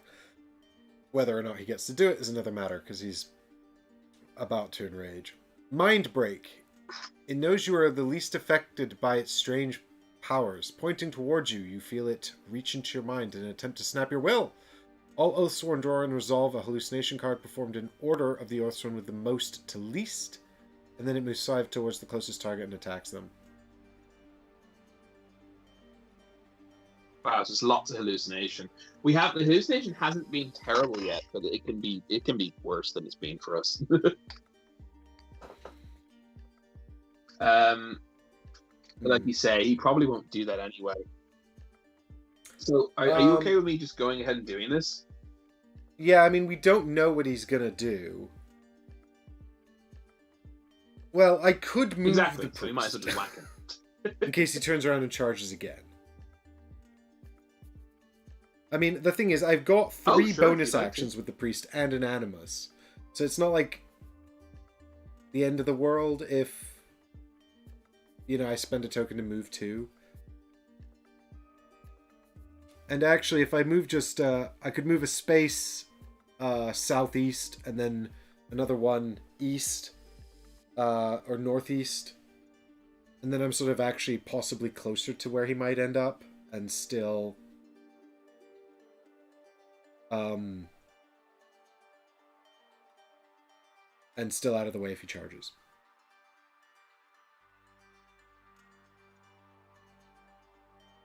I'm just a little concerned, actually, that I only have one card in my hand, which is the card I want. Yeah. Now the reason I want to do this will battle flow the 2 cards in position 2, which then I can use a token to battle for those into position 0, and I'm going to get 5 of my cards back next turn, then in the refresh phase. So that's the plan. However, it does have this massive issue of I have no defense cards for if I break something, and I have a decent chance of breaking something. I guess I could aim for not breaking something. A good time to... I mean, I actually think because the next thing enrages him to his final level, this is actually probably a good opportunity to start trying to get these dice lower before we break any of them. Yeah. Well, I mean, like I said, I can. No. I mean, I can't control obviously what happens, but I can not take a bunch of extra white dice, right? Yeah, I think this is fine. I actually do think this is okay, as long as I don't go crazy with because I can also choose not to crit, right? That's the other thing. Okay, well, I'm going to spend, I think, one of the priest's battle flow tokens to just move out the way a little bit, just in case. Well, bear in mind, you're trying not to break him. Okay, then I won't. I will pray. I'm a priest. Priest, after all. Yeah, I'm gonna play Whistling Arrow, which requires a bow. Target enemy with a falcon. He does have 1 falcon still on him. Attack him. The attack is empowered by 1 for each falcon. He only has 1. Well, my initial plan was to have 2 on him, but obviously the hinder. I spent 1 to reduce his attack. The falcon will return to me after this. So I have a might of 1 yellow. I will take 1 white, and then I will use the empowerment that I'm getting from the falcon to turn the yellow into a black and the white into a... we'll just turn the white into a black, I guess. So what do you... yeah, what are you hitting? I think 2. Yeah. So I'm equally close to his rear and to his left rear flank. So his left rear flank is going to be the target for 5, which has 5 health. So yeah, because anything, I'm not going to roll 15 with this, but I hopefully will guess 2 or 3 maybe if I'm lucky with my roll. Oof. Yeah, it's 8. Yeah. I'm safe to crit. I'm still not going to break. It's fine. So I'm going to crit. Yeah, it's a blank. I don't have any more rerolls, so that's just 8, which is actually quite a pity because that's a waste of 2 points of damage. But it's still 2 hit points that get reduced by 2 hit points. So he's down. So that worked out nicely. So that goes into battle flow position 2. It's battle flow is my spike trap and my swoop into position 1. And then before I forget, I'm going to spend a battle flow token to now battle flow spike trap, swoop, and rile and rake all into battle flow position 0. Yeah, me. Getting the hang of battle flow. Nice time the game. Finally. Oh, I should have done that as well, and I forgot. Okay. Oh, I wasn't adjacent. It's fine. Don't worry about it. My rot hide. I could have used the rot hide to do a damage. I was thinking to him when he damaged me, but I wasn't adjacent, so I couldn't have. So the priest is literally standing by his 4. I could just smack him. That cost me a lot of time, which I forgot to spend. There we go. If he turns Yeah, around and you can smack him. charges, though, that's bad. Yeah, I healed the witch. Have you already healed this turn? I can't remember. This Which turn is is it? still the same turn. This is the same. He's reacted twice. I mean, this is like turn like 3 or something. Okay. This is turn 2. Oh my god. This is turn 2. In that case, I do remember this from my playing the as well. That it only tends to last 3 Actually, or 4 do you know rounds, what? I don't know if I don't know. Wasn't I think this might be turn 3? I don't know. No, it's 100% not. Oh my god. It's 100% turn 2. Because once and only once have I told you to pick up the cards in position 0.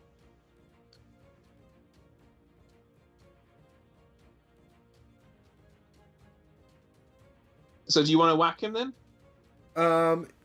Yeah. Oh, the Has returned. the other I got them all over falcon here with you. comes back to them. Yeah, you got your falcons back. I've got them on the board because I like it. Okay, so yeah, I'm just a little. I mean, but even if he turns around and charges, he can't actually charge towards the witch anyway, can he? Because that's not a straight line from the priest. No, he'll have to charge. Yeah, no, he'll have to pick an east, a south, north, or southeast. Because then he also will hit northeast. the huntress. So yeah, let's just do a big smacky with the priest then.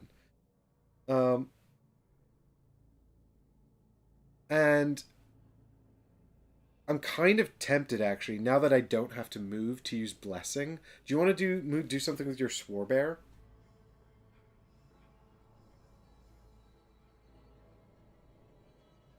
I mean, I can attack him. I won't have the might or the cards. Yeah, but I'm play, thinking maybe I can still attack him. I mean, you could attack him, or you could just like, I don't know, walk over here and then be in range for Blessing and.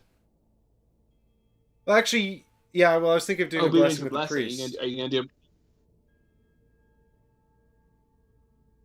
But you can't do a Blessing and a yeah, because I've got 3 bonus action tokens with the priest. Right, but you have to use a main action. Yeah, I've got 1 Animus and 3 bonus to do the Blessing. Yeah, sure. Okay, so okay, if you're gonna do that, actually, if you I guess I'll move to the space that's just next to his 2 right flanks, his 2 left flanks, then you'll be in range 3, and you'll still have an Animus left to do something else if you want. No. Directly north of him. Directly opposite that, the south, the sort of. It's 3 south and then 1 southeast. Why?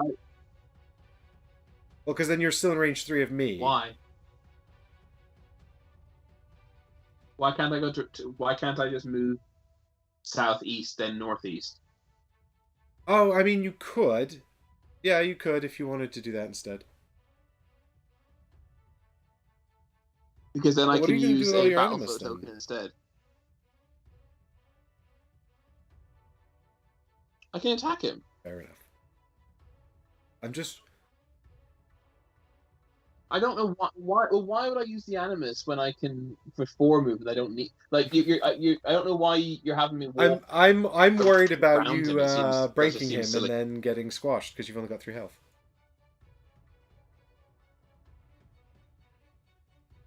But how because does when I hit him prevent me breaking him? If he moves, he's going to move north or northeast, maybe.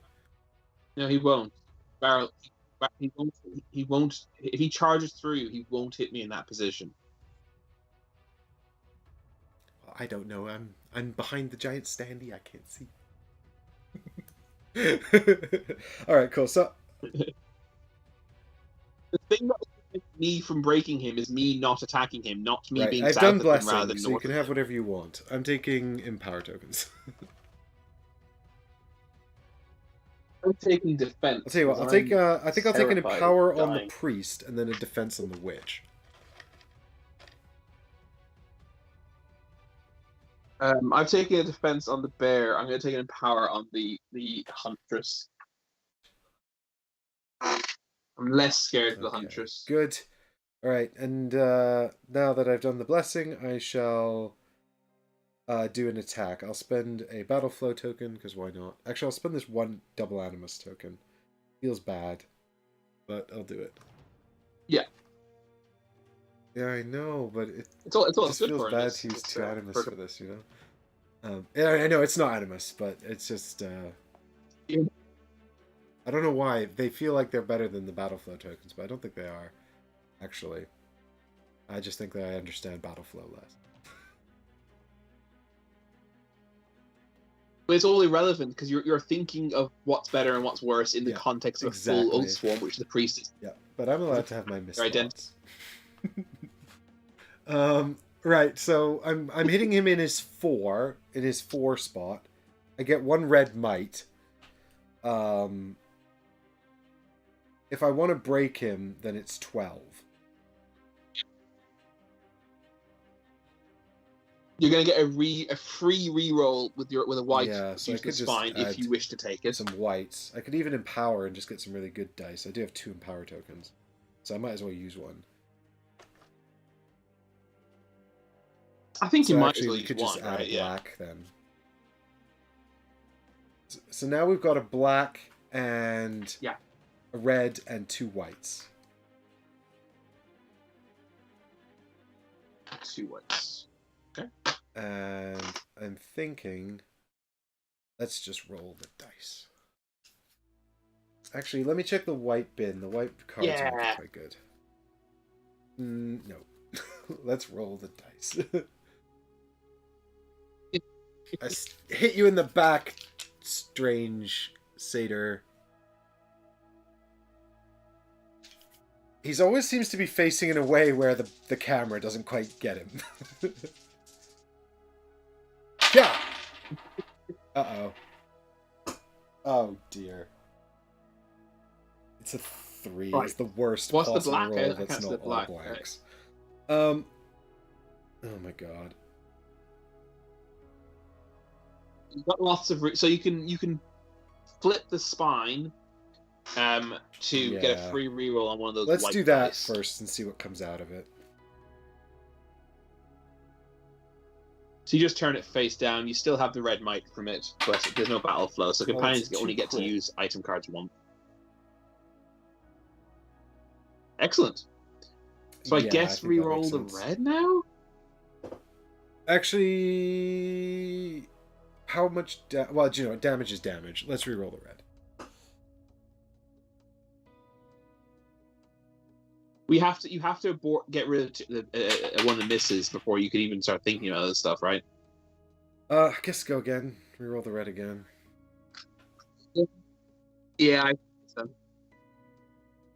so. That's now 4 crit. Okay, so now we've got another red and another white. Cards or dice? Cards or dice? Exactly. Let's have a red card and a white die. Here's the red card. This is the first red card we've pulled from our deck. It's 3. So now we're on 12, so we've broken. Hey, not bad. Yeah, let's draw. Would you want to draw a white card then? And it was you got what you wanted to get. That's fine. Okay. Hey, that's not too bad. Poor priest. Gonna get smackied.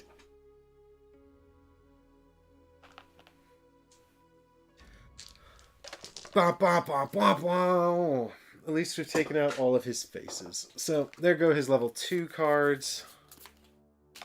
And now he's gonna do... You say all of his faces?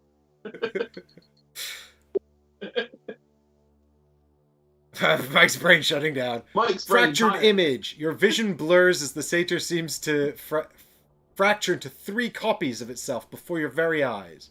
Transfix. The satyr gains +2 defense for the rest of the encounter. Mark this with a tracker token. And then move... Oh, God. And this is why I didn't look at the cards that I didn't see when I first played this later. I never saw this card. Okay, so this is now terrifying. we need fire. Fire does direct damage. Oh my god. That's actually, oh my god. So I guess if one knew this going in, this would be a good reason to like lower all the dice before you got to stage 3, right? Because he's just gone from, I mean, he's 8 hit points, which effectively would be 24 damage needed if you spread it perfectly, and that's just gone from 24 to 40, which is nearly doubled. It's basically doubled the amount of damage we need to get through to him. This is not good. Yeah, he's he hasn't done this yet, right? Oh, he has done this yet. So first he's going to transfix the witch.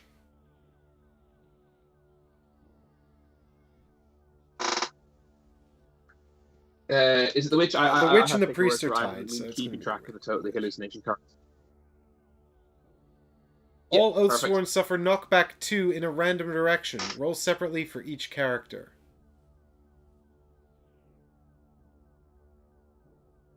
Misery loves company, shared hallucination. Yeah, so I guess the theme of this card is that it's not targeting anyone, it's just everybody. But the card still goes to the witch. Yes, correct. That's basically, she's gotten quite lucky with these. Her first one she managed to get a defense token out of, and then this one is not. I mean, who knows how bad this will be. But and the huntress kind of got away with it a bit as well, and then the priest also just screamed and affected the rest of us. The bear is the one who's really tough. Dante says the best thing right now is if you get knocked back into the satyr. Why is that good? That sounds bad. That damages you, not this. That damages me, not the satyr. Dante, I'm pretty sure. All right, who do you want to do first?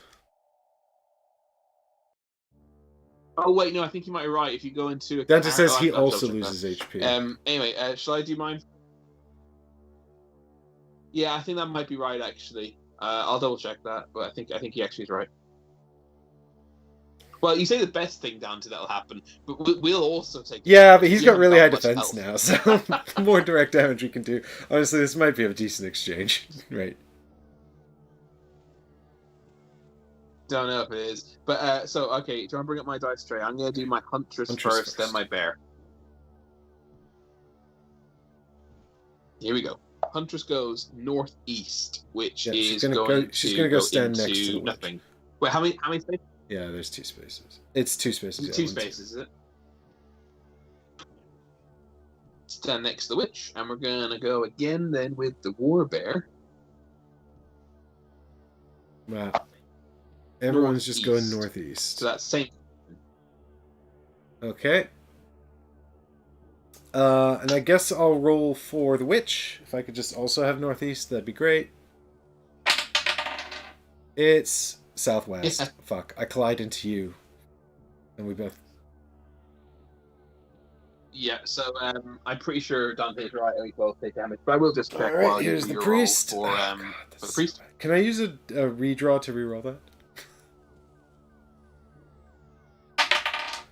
The priest just goes north, and he stands next to the Ursus Warbear.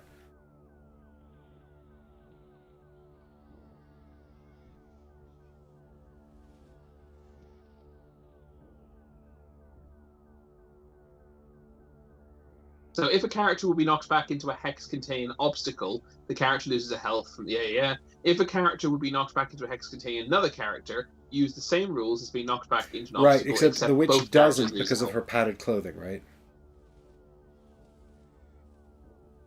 If you choose to utilize that, which you absolutely should. So everyone's on 3, except for the priest who's on 4. So you put that in. So you put that into cooldown position 3, but bear in mind it does not cause battle flow. So, oh yes, right, that's her ability. Yes. The Huntress is Yep. down. Okay, so that goes. Oh, that's actually good though. That's gonna help me get all my cards back. Oh, it doesn't cause battle flow. Never mind. Oh, yeah, that's what you just said. Yeah. Yeah, so I just said. Everyone's on 3 so except I'm for the down to priest 3. on 4. Is everyone on 3 health with the exception? This is not good. Yeah, this And isn't he good. just toughened up as well. And we're on the threshold of injury. Yeah, we were doing quite well, and now I think we might be in trouble. So now he's going to move 5 to the priest. Oh, that was just. So now he buffs his own defense, and now he's going to move towards the priest and hit him, which I think is just 1 space northeast, right?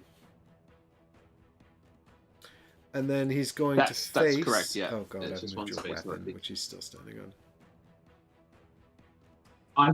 I also moved the weapon by dragging him. It is actually.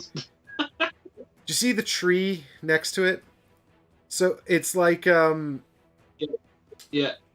It's like the tree's southern east point. It's in the space that's like it's pointing at. Well, no, I mean it's from the southern east point. Go tree, 1 south and then go. It's in the direction? southeast space next to that. Okay, and then he's going to face either. Well, then he's going to face northwest, I guess, rather than northeast. Okay. And now he hits the priest. I mean, he has not actually managed to draw a single black card this whole fight, which is good.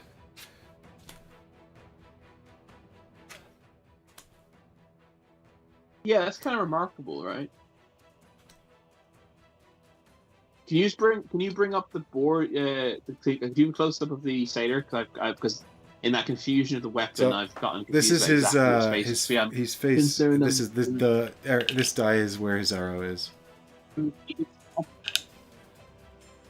Is he occupying both bases? Is he occupying both the space southwest of the priest and directly south of the priest? Cool. That's what I wasn't sure about. Thank you. Got it. It's the slight issue with the fact that the base is circular, but he occupies like. Yeah, it seems like an odd decision not to make the base hexagonal. Right.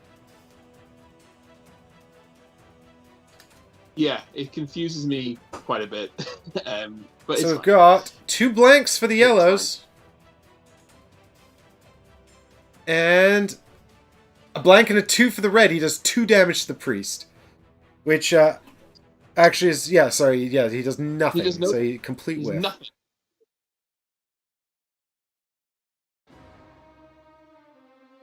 Alright, sweet. That was excellent. Good fortune. And then he moves 3 north. 1, 2, 3, which means he's going to push the Oathsworn bear southeast, right? Northeast, because there's 2 options available in north, east, south. Alright, now he's just hanging out in this corner. And his next card will be... Reality Collapse! The satyr raises both arms, beginning a dark ritual. This can't be good. If drawn as a reaction, don't resolve. Instead, put it on the bottom of the stage deck and draw a new card. Otherwise, transfix, and then move 8 towards the center of the board, and then reality collapses around the satyr, causing all characters to lose 1 health for each hallucination they have. If the character is not within 4 of the satyr, this hit point loss is halved, rounding up. Wow.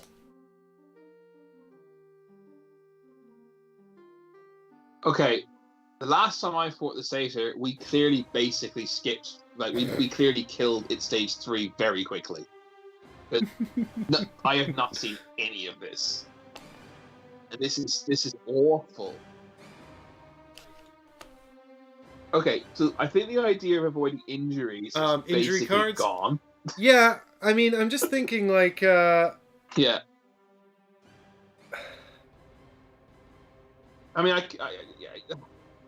where the priest is now, I've got access to his rear and back right flank, which are both broken. Can I attack his left flank from here? Yeah, you just attack the next nearest. So my Ursus, for example, is equidistant from the 2 dice that still remain. So I can just Right. go for either of those. Are you saying we break the 3 Yeah, that's and my thought. get this to the bottom? I mean, I don't know. They all seem awful, but also you managed to fight him without seeing either of these, so there must be something that's less bad. Well, no, I was trying to wonder maybe if we. So there must be something less bad, but I must have resolved one level 3 card They must have resolved at least because 2, because you have to resolve at least 2. it's just impossible. No, you have to resolve at least. Oh yes, you're right. Yeah, you're quite right because we just did one, didn't we? Yeah, I guess there must be some. I mean, I'm sure they're all bad, but this one's particularly bad because it punishes you for how many hallucination cards you've received thus far, and does straight I like damage, this right? idea that Just your straight Ursus wounds, like. Warbear still can't pick up their weapons because we haven't actually ended the round. I know, I know. I think I'm just gonna have to attack with the Ursus Warbear, as or Yuko Priest can do as you said, without weapons. No, I've got 2 Your bonus priest actions left. has no actions left, right? Yeah, yeah, but my Warbear still has Animus, so I'm wondering if I should. Um, well, no, it doesn't really make any difference actually. You Yeah, could feel literally free to go batter. ahead You then. have only moved 2 this round.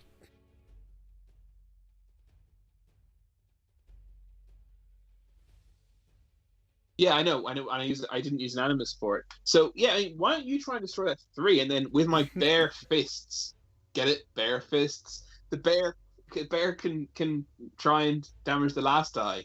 I was about to say maybe Yeah. destroy it, but actually I'd forgotten that that's now defense 5. But yeah, why don't Yeah, if you we hit can the just get the 3 and we'll 3 see down, I'll be happy. I'm where really we're at from focused there. on trying to get rid of this card that's going to basically cause him to move right into the middle, and then he's going to do 2 damage to everyone except... Actually, no, he's going to do 3 damage to everybody and kill them all. No, sorry, not 3. He's do 2 3 damage to damage everyone. to 2 everyone. damage to everyone. No, the priest does 1, but he Does does a everyone have 2 transfix cards first. now? Oh, of course, yeah. Ouch. Yep. That's Yeah, so that's bad. all. My So, goodness, that's so yeah, I bad. like... Here's the battle flow token, and we're just going to smack him and see what we can do. We get 1 red from Might. We've still got 2 rerolls and an Empower. So, let's just ratchet this shit right up. Now, I'm just going to take a quick look at the Witch, actually, because maybe I can actually put in some fire. Yep. You have an Empower with the priest? I have 2. I You took sure? 2 Where'd from that one from come each from? lesson.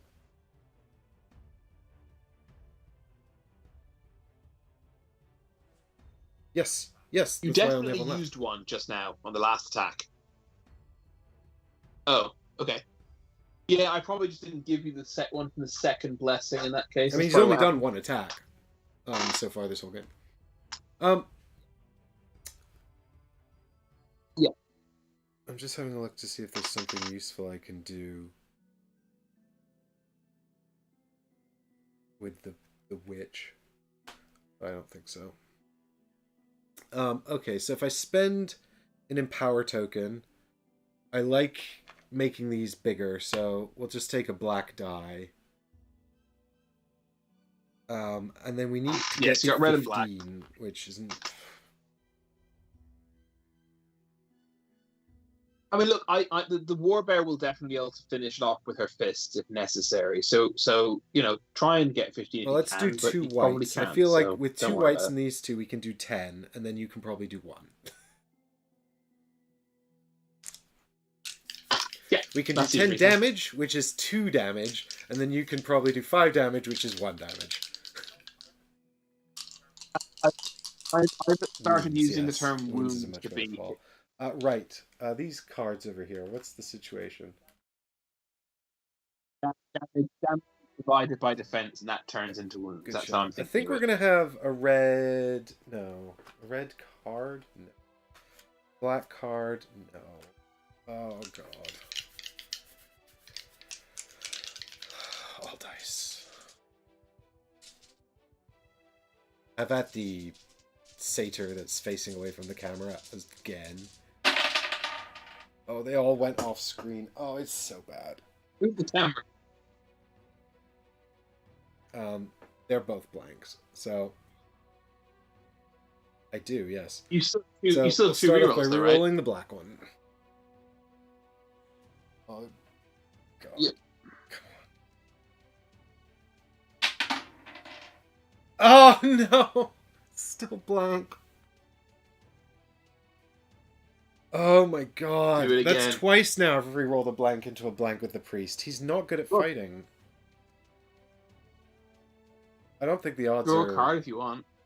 the odds are worse with card, actually. Yeah, but who's Alright, rolling the let's dice? do the card then. No, don't let me... No, stop that. Do what you want to do. Stop it. It's a 3 now. So I've only got 6, but the 2 is a crit, Okay. so we're going to roll another white die. God, this is so upsetting. Which is a 2, so that's 8. Bummer. Yeah, I that's not can't good. have got any more rolls. And you can't re-roll. So that's You 1 know. damage. Well, I do still have a bonus action. That's fine. So it's up to you whether you want to do your thing or I do my thing.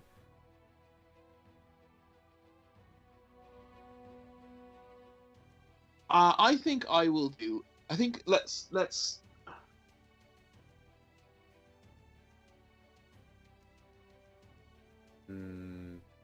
The tension. The drama. Well, I can do an attack with plus Yeah. 2 damage and knock back 3. And you'll knock it back into a tree. Yes. Yeah, so I'll do damage to it. So let me do this. Let me do an attack, and we'll see where we get to from there. So I'm going to spend 1 animus to do batter. I'll batter. So I have no might because my weapons are unfortunately on the ground. I'm going to.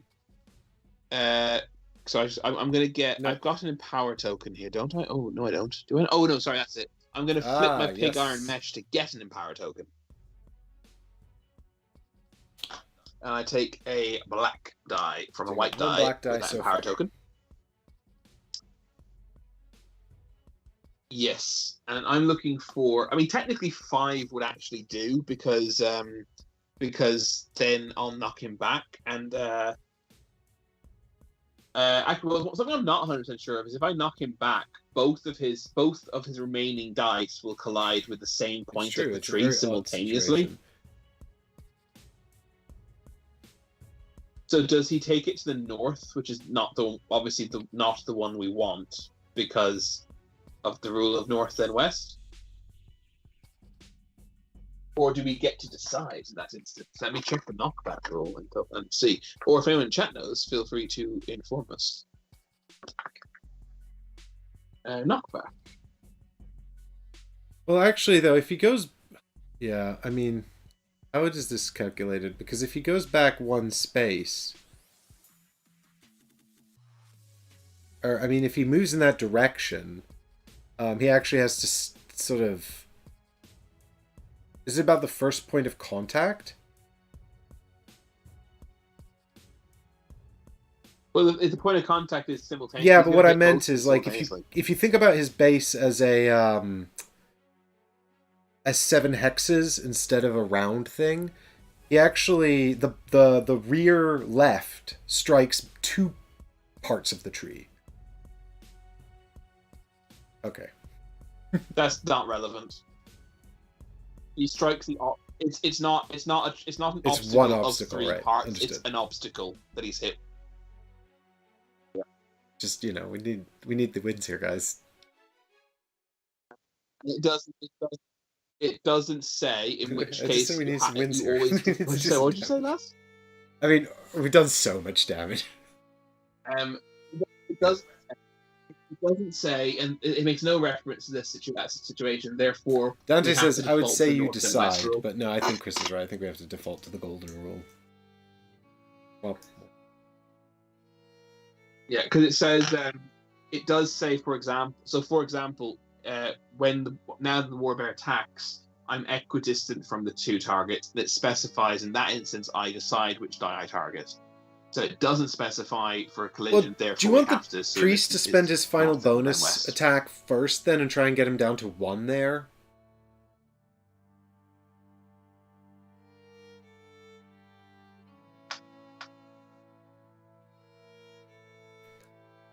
Because if you knock him back, then the priest is going to be out of range and he won't be able to do the attack.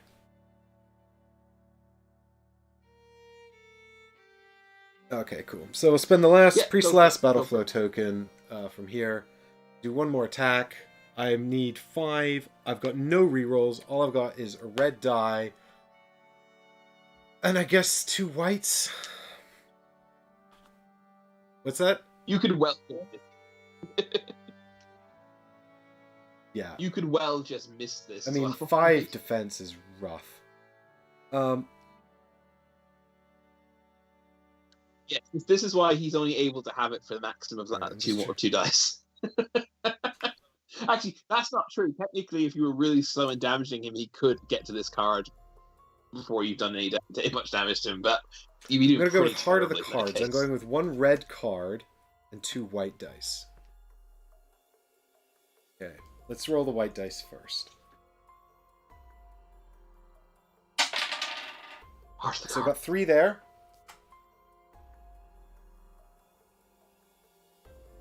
2, 5! Not a blank, not a blank, not a blank. Yes! Exactly right! Woo! Oh my god, I'm sweating. This is hard. Pretty good. Alright, so down to 1 damage on his flank. The priest is completely tapped out. He's got he's got 2 defense tokens, and that's it. Yeah. Alright, I'm going to spend Animus to do batter. Now, I only need 3. I actually don't want more than 3. Because it's going to do +2, and then I'm targeting a 1. So I'm going to roll. I'm going to do exactly what I was doing beforehand. I flipped the pig iron mesh to gain a empower, and I'm going to use 1 black die because anything but a miss will be anything but blank will be a 3 plus the 2 from the batter's innate ability will be a 5. And I got all right. Here we go. 3 rerolls. Let's see it. Hey! That's a 3. Of course, he is going to target me. I have only 3 health, but I do have 5 defense and 4 defense tokens, Fingers so crossed. hopefully I'll survive. So that is 1 damage, which breaks his left rear flank. He gets knocked back 3 divided by 2. Rounded up to 2, but doesn't make any difference. He gets knocked back into the tree. Right, and the takes tree, but he breaks the tree, right? And so when he gets knocked back 2, where does he end up then? Oh, he doesn't move. Okay, he just breaks. He just stays. He doesn't move. All right, and that takes his last die down to 4. He gets the 3 and takes it. Oh my god! So he's got 20 health. Yeah, essentially, but 20, also 20, like it's hard 20 damage. to do. So here's his reality collapse card. It's not going to get drawn. Instead, it's going on the bottom. Fingers crossed this next thing is not as bad as collapsing reality. Haggers is like, you got this, Mike. Thanks, buddy. Thank you. I need your support here. Rage! All subtlety is cast aside as the satyr roars with animal rage and charges. So it starts with a transfix, and then it's going to... Oh, dear. It's going to move 7 to its target, and then it's going to hit you, and then it's going to change target to the furthest Oathsworn, move 7 to that target, and hit them. So we'll start off with... That's good. That's the witch, I think, because we're equidistant and you're more north. Oh, poor witch. I knew I'd kill her on my first round. I'm so sad.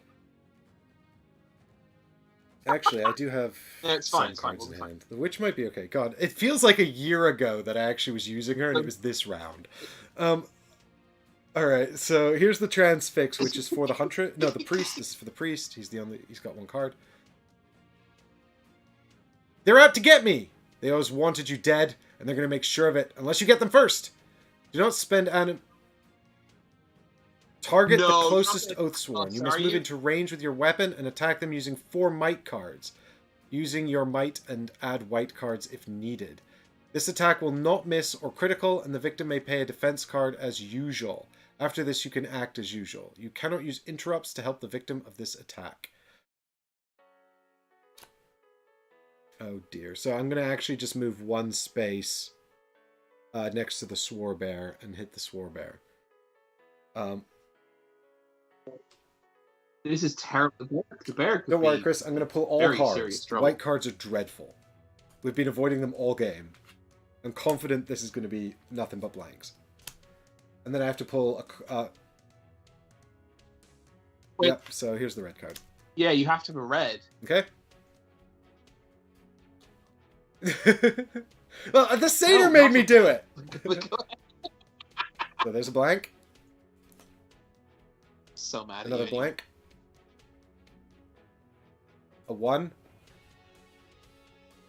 And a 4. Shit. That's fun. Damn it! That's 5. Great. Okay, See, I had you back. But I take no damage. Yeah, that's true. No, you should have drawn a 3 with the red. Do you not remember how terrible you are at rolling? Well, I was kind of hoping to get one of the blanks out of the red deck. No, out of the red deck as well. That would have been great in both cases. Do you know what I mean?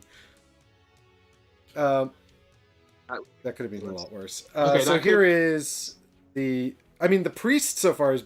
I mean, I feel like actually all of the hallucination cards have been just bad for the Swarbear. It's just getting picked on for some reason. Yeah, here's the next bit of bad news. This rage card does not rely on a particular no, it's got claws on it. It's his flank. Okay. Yes, it does. So now he turns towards the Swarbear, and he's going to do... I say turns. I don't know why I'm turning him. I guess because it says move to target, but he doesn't even need to. He absolutely turns, so and he faces northeast rather than southeast. He's now attacking the Swarbear with his broken arm that's basically just been broken the whole time. And he's going to pull 2 yellows and 2 reds and miss horribly. I hope. He's finally facing the camera. He's facing the camera. I appreciate it, dude. Work with me here. Work with me, Satyr. All right, what do you want first? The yellows or the reds? Yellows first. Okay. Let's go with yellows first. We got 5. Attention. 2 and a 3. That's 1 damage. Oh dear. That's and 7. 12 damage.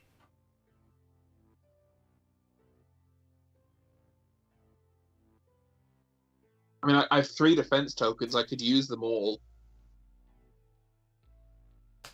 I mean, I think I might as well. There's no point in there's no difference between 7 and 8, right? So if health, you spend 2 of them, it goes down to 2 damage, right? Right. My defense is 5. What? Maybe I've missed... 12. How much damage is he doing to me? He's got 12. Yeah, so I need to get him down to 9. Oh wait, no, sorry. Hang on. Yeah, that's on me. I'm taking 2 regardless. We're rounding. No, we round down for damage, don't we? Yeah. So if you get up to 7, you're taking 1. Yeah. Yeah. So if I get to 9.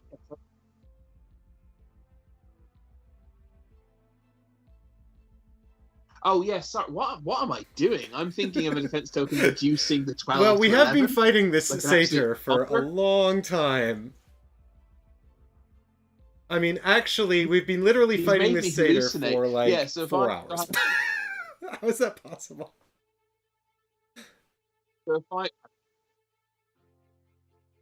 Yeah, I know. No wonder we're losing our minds. God, it's 1. I'd like stuff to do today. After the stream, I meant. Oh my goodness! Oh, I mean, I'm having that's a great sign of a game, though. I mean, it's a good thing Deborah's in Brazil because it has work in the morning, and she would be in bed, probably an hour ago, and I would be shouting the house down. Because it's like, it's So a it's long fight, and someone said it's going to get harder. Yeah. okay. Yeah. We need to Or we need to stream just start earlier. streaming story and fights on different nights. Yeah, well, I did say we might end up needing to do that. We'll have to see how it goes, I guess, right? But look, I'm having an absolute ball, so it's all good. I'm using and Deborah's not here, so there's no consequence of me shouting at 1 a.m. I'm using 2 defense tokens. My defense is now 7 because that's how it works, not what I was doing. And that means I take only yes, you take 1 damage and go down correct? to 2. Yes, maths. So I'm down to 2. I'm in injury territory. I think my goal is at the present just for no one to die, frankly. So if we get to a position where only one person is injured, we can get the priest to heal them. But we'll see. Right. Then he's going to target the furthest away, and he is.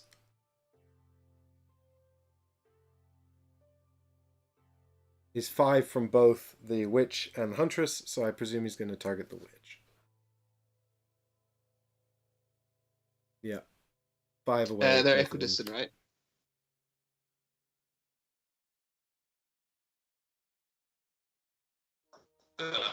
Sorry.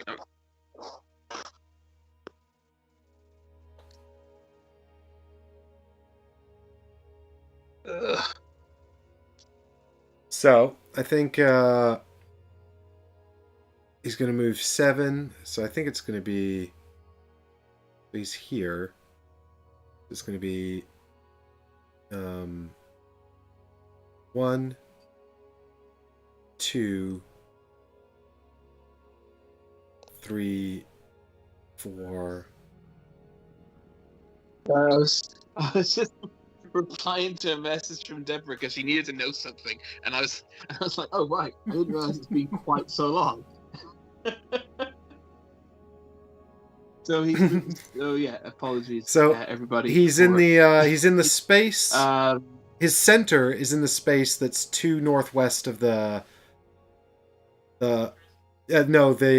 witch. So his arrow is pointing is directly northwest of the witch. It's facing. Oh yes, indeed, yeah, perfect. So he's facing. No, not north. He is directly. He's northwest of the witch.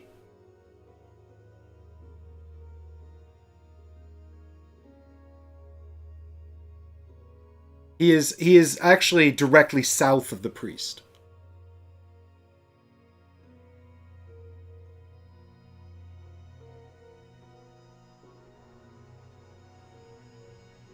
I don't think we can put him back. That doesn't make sense. Because you've zigzagged it in order to achieve that, haven't you?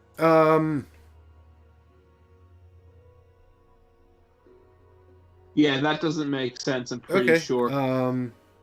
Well, no, I mean, If I could be wrong, if we take the space that's between the space that's kind of like enclosed by the bear and the priest as a reference point. Okay. Right. And then you want to move southeast, right? And then south. Oh yeah, no, that works. Yeah, I think you're right. Why do I find this so difficult? I think it requires really good spatial awareness, and we have established that I'm stronger than you in that category. Yeah. Well, yes, I mean, Patchwork proved that pretty decisively. Okay, so his space is directly south. His rear right flank is directly south of the priest, correct? Okay, great. And he's pointing at the witch via the north. Directly his arrow in the space directly north of the witch, right?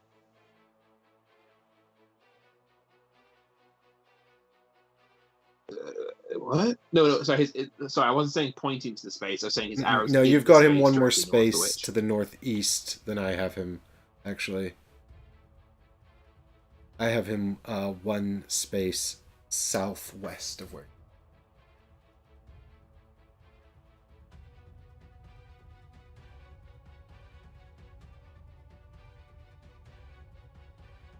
Okay.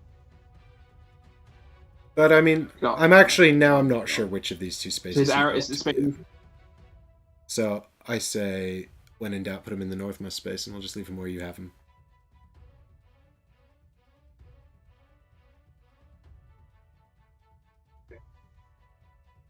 Sure. I clearly am not very. Sorry, just leave him where you've got him. I think we've got him. We're out by like one space, so it's fine. This is a real bummer though, because I could have summoned some fire and he could have walked right into it if we'd known this was happening. Hey, look, our opening move against him was so good. With Let's the fire. find out, because we're now okay he's going to hit for that. me. Two Alright, reds, so- two yellows. I'm going to take the Yeah. yellows first, and then we'll see how bad it goes from there.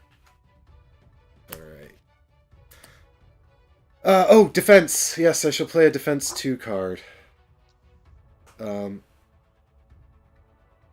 Yeah, it's a bummer, but it's going to go into here, so these will be battle flowed, actually, around here, so I'm on defense 4. But I do have 4 defense tokens. Ice Spike. Which cards do you play? So the yellow hits me for 4 damage. Yeah. And the reds... 2 blanks. Yep. Use I a spend token, 1 you take defense nothing, token. right? And that puts me up to 5 defense and take no damage. So now we can flip over his next attack and see what he's about to do. Fortunately, the witch still has 2 animus and 2 cards in hand, so I can retreat. Which is probably wise, because I have no defense left. Although nor does the huntress, so possibly we're both fucked.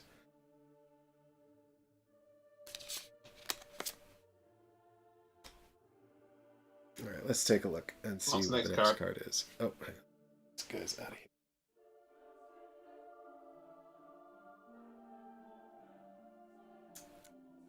Reality collapses. How is there 2 of these? Because the game hates us.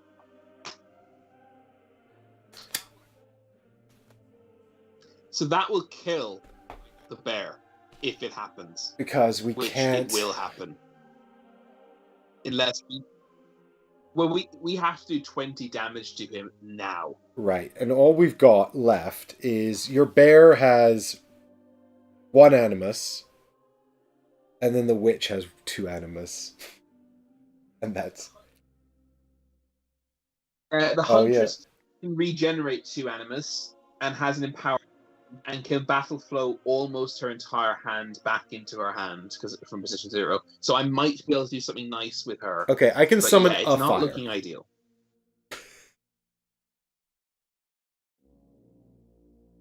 That could be a whole bloody damage. You can't pick up your whole hand, though, can you, with battle flow token? Can you? I can battle. I've got 5 cards in position 0. I can battle. You can do that? I didn't know you could do that. Into my hand. I don't know. I thought you said you could not? only get them back during the refresh step.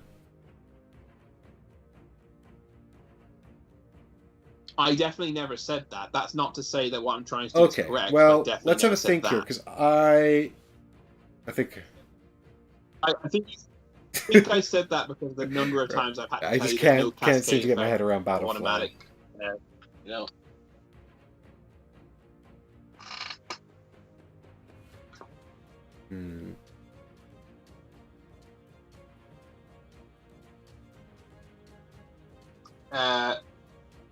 Battle flow token. During the encounter, at any time you may spend 1 or more of these tokens. For each token spent, battle flow all positions on a single cooldown position as if an ability card had just been placed there. So yes, I can. Do you think you can get up to 3 damage?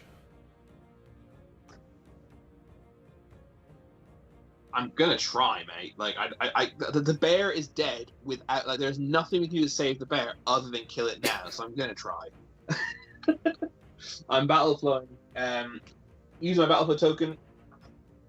And is I can't see chat. No, she's not. Is Layla in chat? Okay, good. Okay, I could do an attack with the witch, which would be 1 yellow might. Oh God, I only have only two of I can only play the 0 card or swoop. The other ones are all too expensive. What would swoop do? Target an enemy within range 4. Send a falcon on you to the enemy. The falcon attacks the target. It uses your might, but may only draw 4 cards. This attack cannot miss, but may critical. I mean,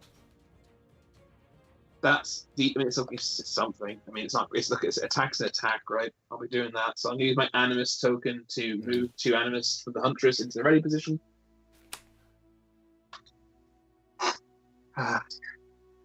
So yeah, I mean, my bear can do 1 attack, which has nothing special. Yeah, but she's also not even next to him anymore, is she? Bear fists. Got. Oh, bother. The witch could grind out 1 more attack.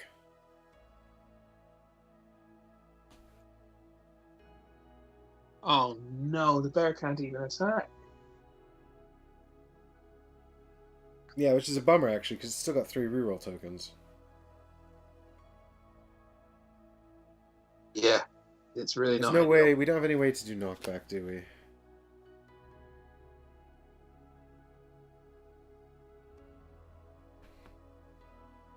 Nope. I don't think so.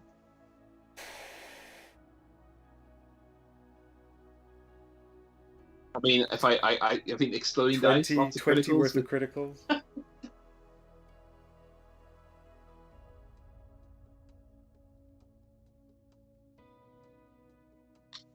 Oh, hang on. No. It's a shame, actually. The satyr didn't attack you with the rot hide because you could use the rot hide. Yeah, that's a bummer. Yeah, I know. That's exactly why I just said, "Oh, hang on, no wait." Damage it. Can do him back. I think that all we can do is I can use swoop with the huntress, and you can do an attack with the witch. What can you do with the witch? I can. You've only got 1 card. I can do 1 range 2 attack.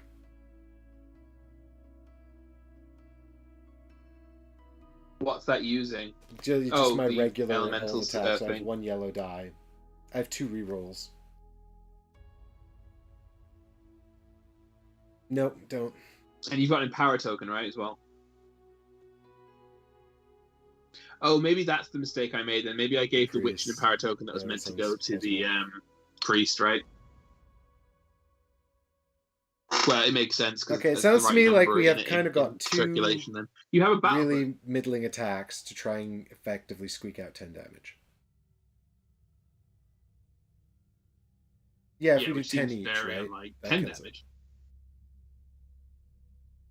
Oh, 10. Yes. Yeah, I mean, mine can't miss, but I should say, you know what? You have the empower token, and I've got the rerolls. Like, I mean, I've got no. Damn it! Yes, but this is all we got, though, right? There is nothing else to be done here.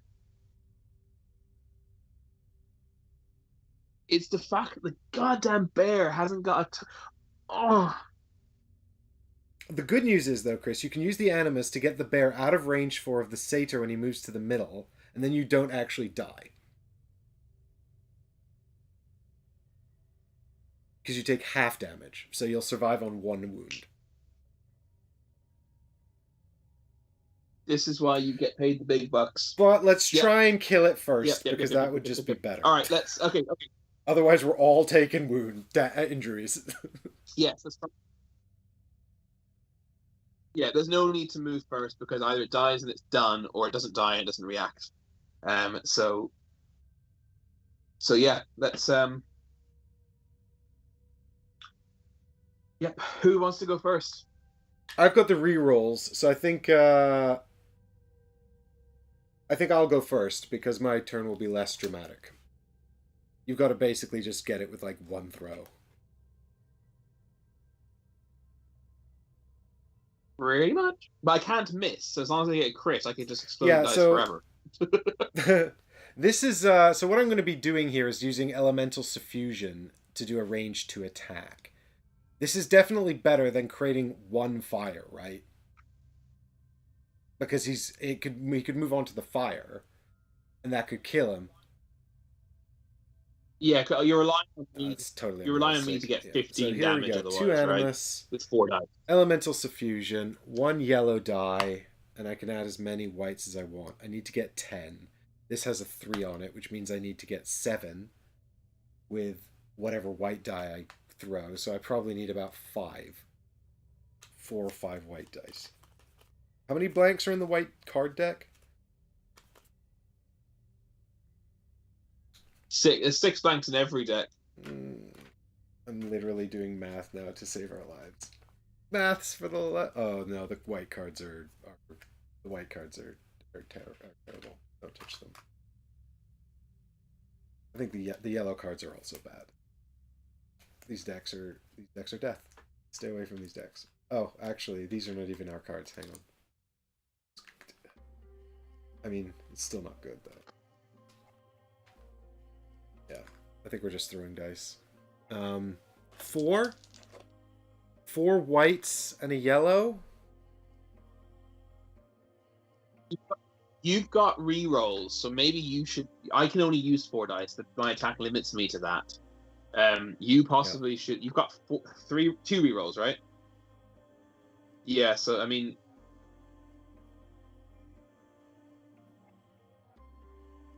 5 dice is what I've got here. Yeah, 5 4 dice whites total. I and a think is yellow. right.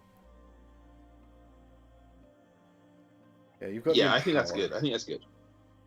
But I've got the. Yeah, I'm thinking I'll take instead of taking a black and 3 whites, I might take like 3 yellows and a white or something. We'll see.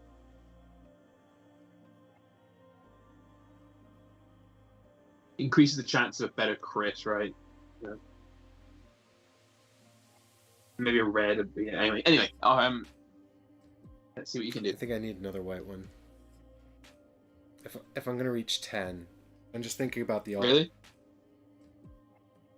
You need an average of 2 per whites die. average Yeah, you're 1. right. Those whites are pretty low, or like 2 is the best. So yeah. So what you're gonna your average of 2.5, I guess, with the yellow. So what you got? Let's call it a 3. Let's be generous and call it a 3, and you got 5 plus 3 is 8. But you should get a crit in there as well. But you're probably gonna get misses. But you got rerolls. I think 5 or 6 dice. One or the other.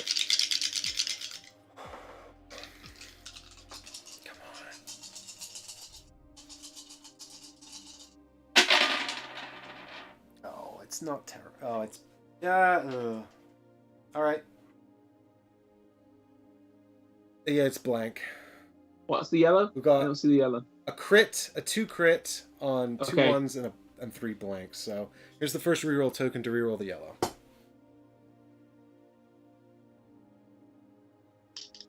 You have to avoid blanks with both of these rerolls. Oh my god. Here's a 2. 1 dice too many.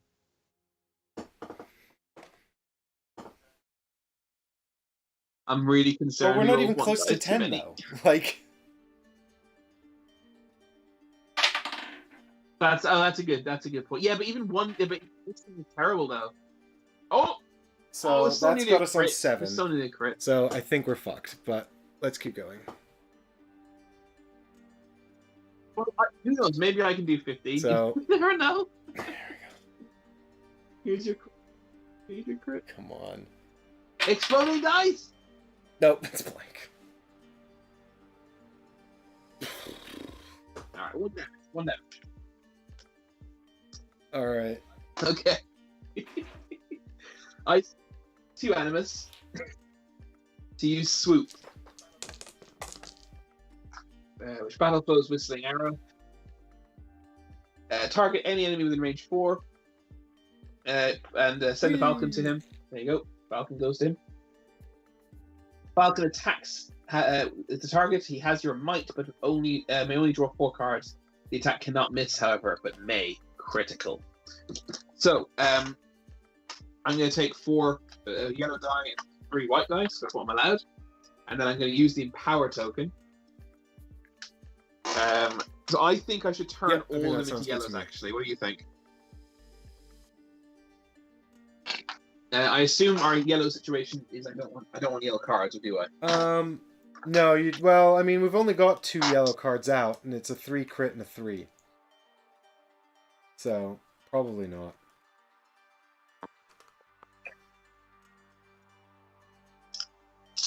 Three crit and 3. Yeah, definitely not. Alright, 4 yellow dice, here we go. That's still in the camera. So what do I need? I need 15. This is like not happening. Oh, no. It can't miss. I mean, it can't miss. So just keep rolling. So roll 5 more of those. Technically, I. Oh, at least you got 1. Okay. Well, I got 1. There's one last thing we have to do before. So I got 7. What did you get? Which wouldn't have killed him even with his old defense, actually. 7 would have been 2 and 5 would have been 1. Okay, so I would have been 1 short. So he's gonna move. I use the Ursus as the last animus to move 4 spaces. He's gonna move 8 to the center of the board. Wait, hang on. This is a problem because don't we all have 2 hallucination tokens? Cards, everybody, right? Yeah, we do all have 2 transfixes. So then he'd transfix the Ursa. So that means the bear, which would be 3. And what is it? Is it rounded up? That would be 2. Hang on. So where's he going to go? He's going to go to the exact center. That's my thought. process. He's going to move 1 space southwest, right? Move 8 to the center of the board. Yeah, so he'll just stand in the center.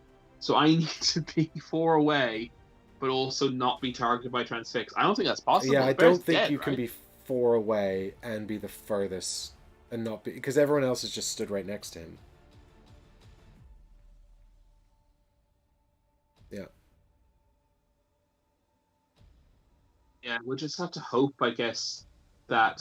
No, I don't know. I feel like the game contrived to kill this bear. Yeah.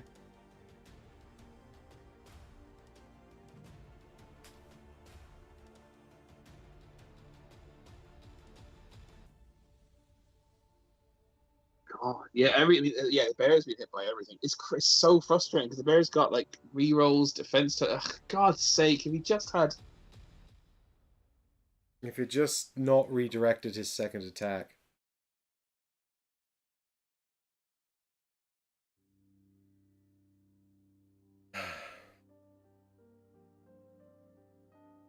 No, we're literally. There's nothing we can do that I can see. We're all out of luck.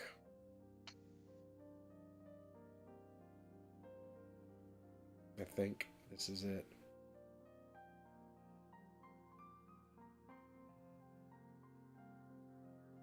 Okay. So I guess we better. Let's just see what make the sure. Are you not even using the Animus then? What's the? There's no point, is there? Well, this is going to hit you where you currently stand, right? Because you're the furthest away. The transfix card is going to hit you where you currently stand. So I'm just thinking you might as well move because the transfix could move you further away. Yeah. Oh no, that wouldn't matter. No, that wouldn't matter though. It's possible. Yeah, that's true. Well, look, I'll move anyway.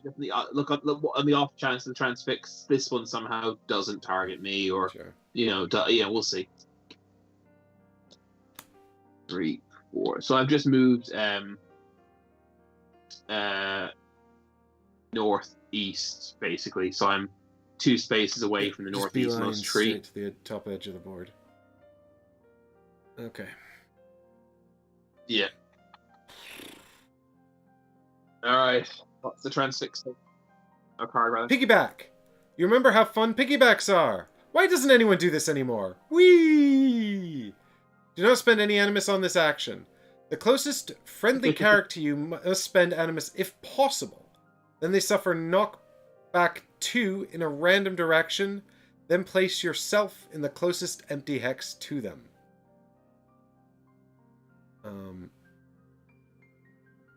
So, basically, the priest is going to suffer knockback 2 in a random direction, and then you're going to go in the closest empty hex to them.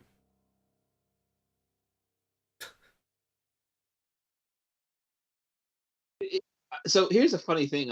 We've now got to the stage where if the right things happen, it is theoretically possible the satyr will die simultaneously with the warbear.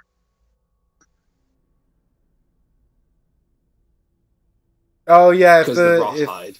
But we'll see. We'll cross that bridge. Oh yeah, if the priest gets knocked into the satyr, and then the satyr uses reality collapse, hurts the huntress, and the huntress does the damage back. Yeah.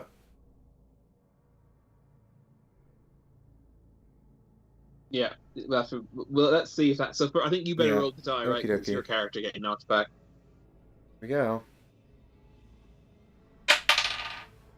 Northeast. So somehow you charge across the board towards me, and then I get knocked 2 towards you. Yeah. Then I just get pulled back 1 towards you, basically. Okie dokie. And that is the end of Piggyback. Which means... I know, I'm so sad. So then the satyr takes just 1 step over here, and then I guess he moves to face southwest. Turns to face southwest, and then each character loses health equal to 1 for each hallucination they have. The warberry is at range 4, so it just dies on -2. Oh my god. Stop! What's that? You should have healed the bear, I knew it. You should have healed the bear, I said, I knew it. Things got out of hand. This is only round 2. Like, we maybe should have paced ourselves better. Have we been playing for 4 hours and we've done 2 game rounds? That's nuts. The game rounds aren't relevant, right? It's how much. It's anyway. Yeah. So everyone else takes 2, right? Yeah. So everyone says 1, 2, and dead. I've got 2, 2, 1.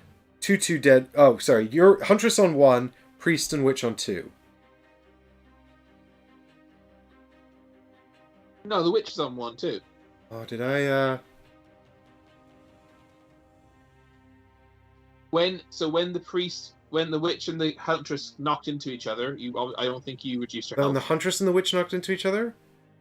No, I didn't, because I battle flowed her robe, remember? Yeah, the Witch to prevent it.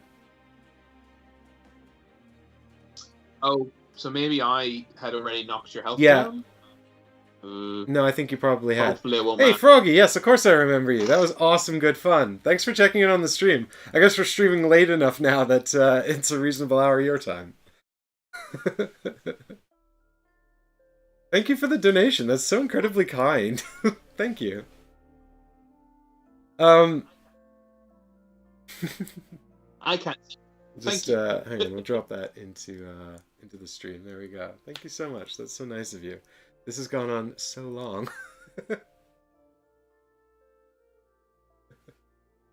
Yeah, only 2 rounds, hackers. It's nuts, isn't it? Right. Well, we have. Yeah, the him. sad We thing absolutely is, have we him were next so round. That's the close to sad preventing thing. this utter destruction. So I'm going to use the rot hide with the huntress.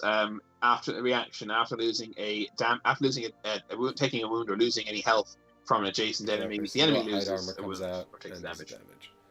So, And now he's down to one less hit point. so yeah.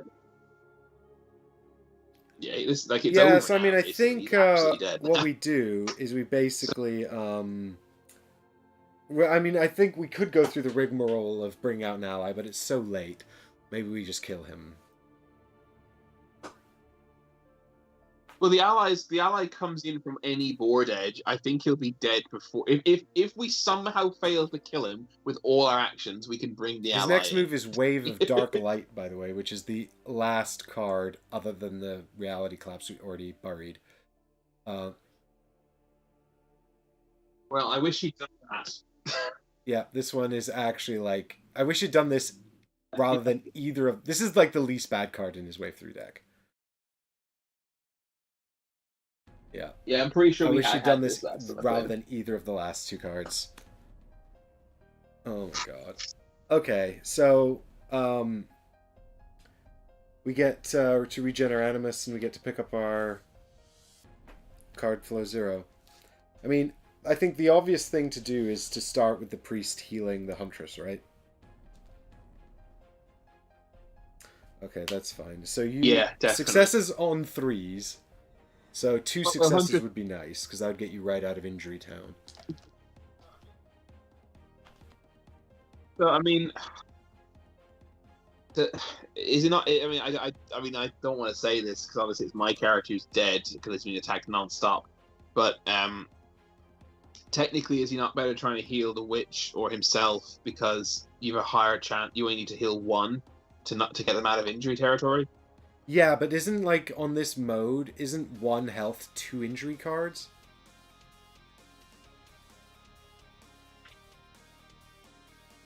I think isn't it ultimately less?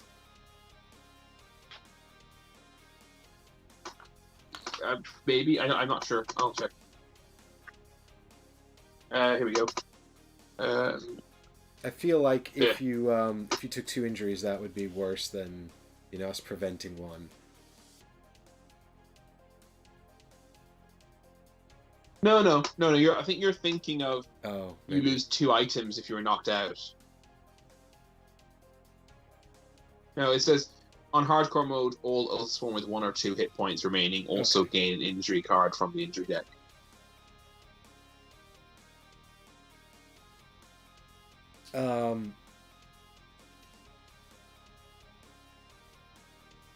Okay, fine. Well, I'll tell you what, let me start with a blessing then, so I can at least get that reroll token, just so I can't completely fluff this. So what would you like to have?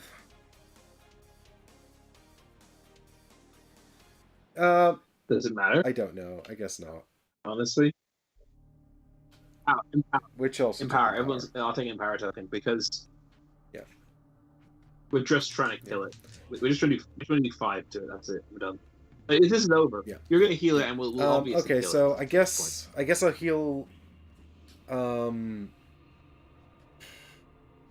I guess I'll heal the witch then.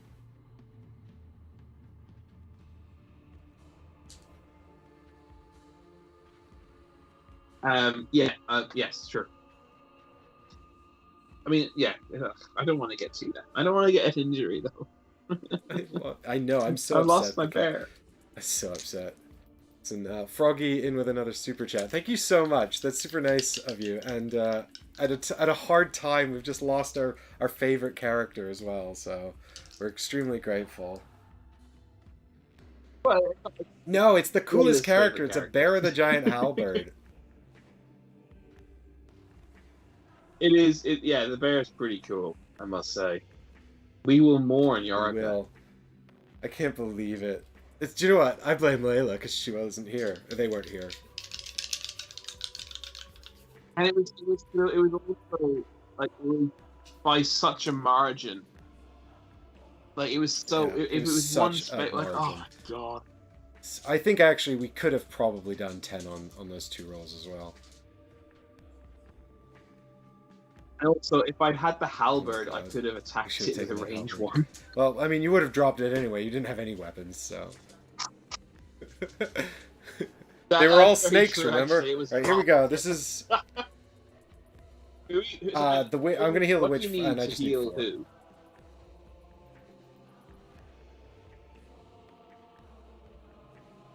So.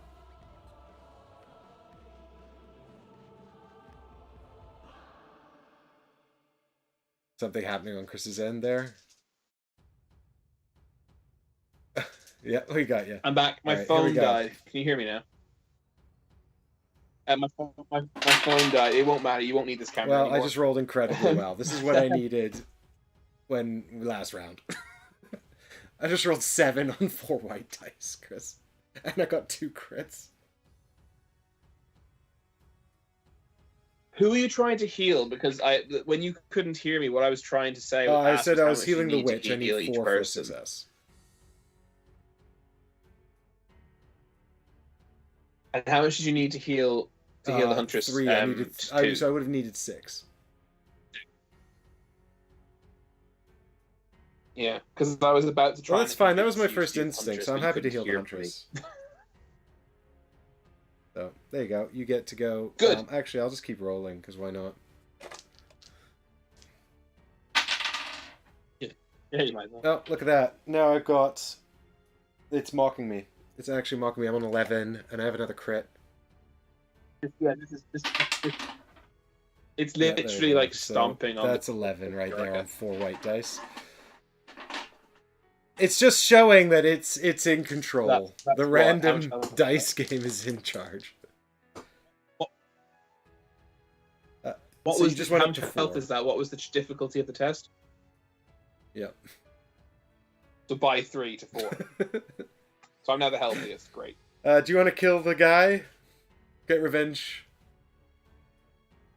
I do, because I don't even need to roll. I'm going to play Ryle and Rake for 3 Animus.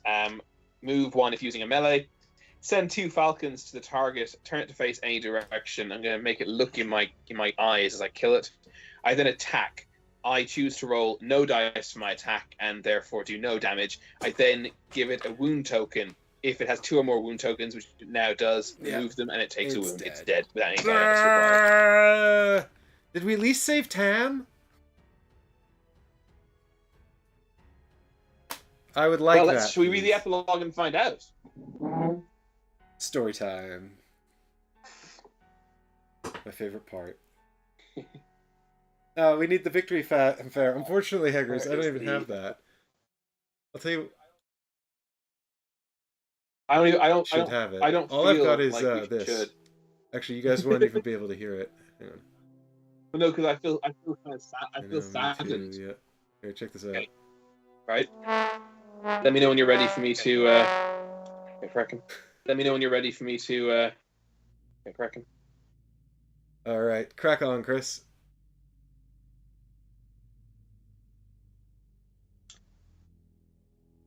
The satyr shudders, ichor seeping from a dozen cuts. It seems to be smiling, even now, as if it relishes the pain. You advance on the fiend to finish it off, but as you do so, the satyr raises its mighty arms and dark light wreathes the clearing. Your vision twists and blurs, and when it returns, the satyr is gone. No tracks, just gone. You hope it has gone somewhere to die, but you doubt it. Wherever it went, it will think twice before preying on Bastone again. So he didn't even get to kill the thing that killed Yorka. You go to see if any of the people in the trees are still alive, but find them long dead, their bodies broken and twisted. You hope they died quickly. A search of the surrounding area gleans several items. Gain 8 iron. Tally level loot and losses. Right, so now just enjoy as we deal out injury cards to our whole party. Okay, so I shall I shall give you your instructions on tallying level loot and losses. Yes. Here we go. Ready? Okay. So first, gain a level according to leveling page on page 26. So we're going up to level 3. We get a free company trait. So you need to grab the free company sheet, and we can choose a trait. Da-da-da-da-da. So scavenger, herbalist, tough as nails, endurance, true grit, well connected, field medic, quartermaster, bushcraft, keen. Some of these look like they cost 3. No, so if you look at bushcraft as an example, it says 1, 2, or 3 redraws on survival checks according to whether or not you've upgraded. You've taken the trait once, twice, or 3 times. Oh, we should probably take That make field medic. So yeah, field medic is excellent. And another one that is definitely worth considering at some point is the backpack upgrade. Yep. Your backpack can hold up to 20 Endurance. items.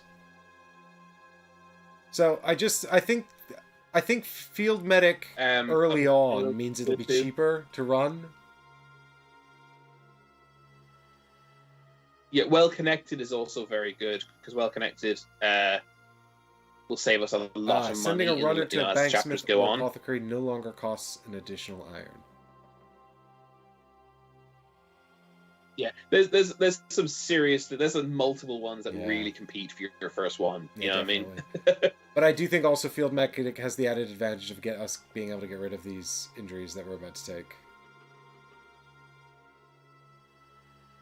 Sure. Yeah. No, I'm okay with field. I also think we're going to get a lot of use out of it. After how that went. Yeah. Well, especially on hard. Well, I think we did well. I really do. I mean, we didn't lose anyone on the first encounter, and the second encounter, one has to admit that fate really did a number on the bear. Everything targets the bear. It couldn't, it just couldn't. Yes, that's true. I also think, we got. We probably planned the escalation to stage 3 poorly. But we actually recovered very well, all things considered, and then we got just a little bit unlucky with the order of those stage 3 cards, because if the final 2 cards we drew had been swapped with, there was one we drew 3 out of 4 cards, and no, we drew 2 out of 3 cards. We drew 2 out of 4 cards, but one we buried on the bottom. So really, we drew 2 of 3, and if the third card we missed was drawn at either of those other 2 points, the bear would have lived. Yeah, exactly. Because if when we first got the first reality collapse, we wouldn't necessarily put everything into trying to kill, break, or die. We would have let the dark and also happen, for example. if it had triggered dark light, then it would have still been next to the bear, and we probably would have just hit it one more time and then let the round end, and we would have gone into 50-50, we went into another reality collapses. Froggy, you're too kind to me with these super chats. Thank you so much. It's really very kind of you.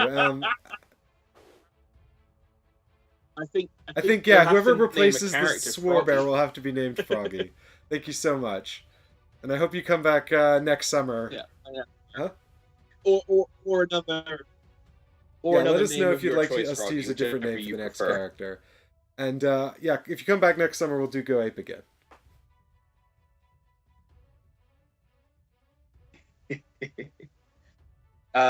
Right. Okay. So next thing we do is loot. So replace the current item deck. So you'll have to do this yourself this time, and learn how to do it. So replace the current item deck in Card Organizer 1. Yeah, with I the understand. Common item deck from the next chapter. So we get these 2s out of here, and then we get just the 3s from in here. And before you put the 3s into Card Organizer 1, shuffle them up and give us 4.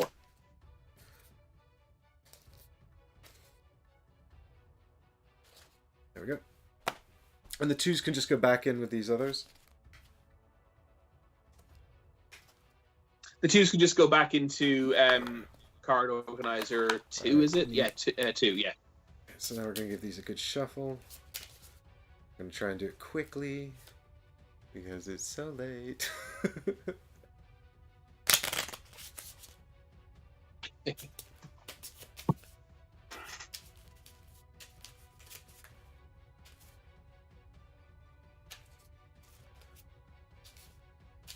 Alright, and here we go.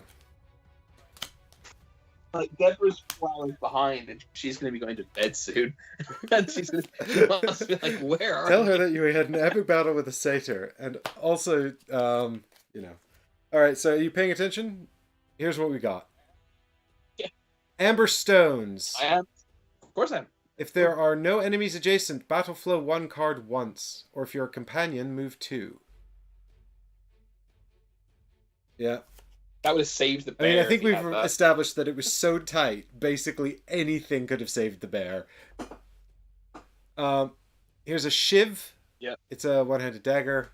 When you crit during an attack that hits, battle flow a card. That's pretty good.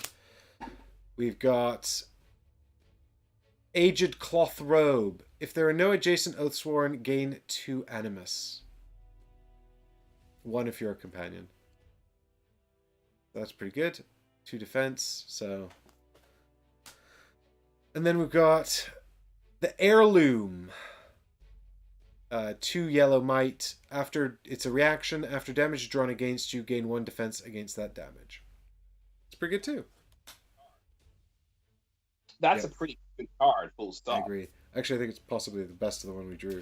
And it also, its ability goes into Battle Flow 1, so it comes around quick. That's very good. All right, next thing we do is the Froggy just super chatting again. It's so nice of you. Honestly, I'm so touched. Just she. Should we call him? Do we have to call 2 characters? Yeah, Froggy you got to give us a name for the next character after the next one. Give us another name for one of our characters. I'm sure this isn't the first one, the only one that's going to die. Okie dokie. So, right, we've got our four cards. Now we get 2 unique items. No, I spent too much time wandering around looking for a well that we never found. I'll tell you what, Froggy, actually. Do you want to pick 2 yeah, give me 2 numbers between 1 and 5.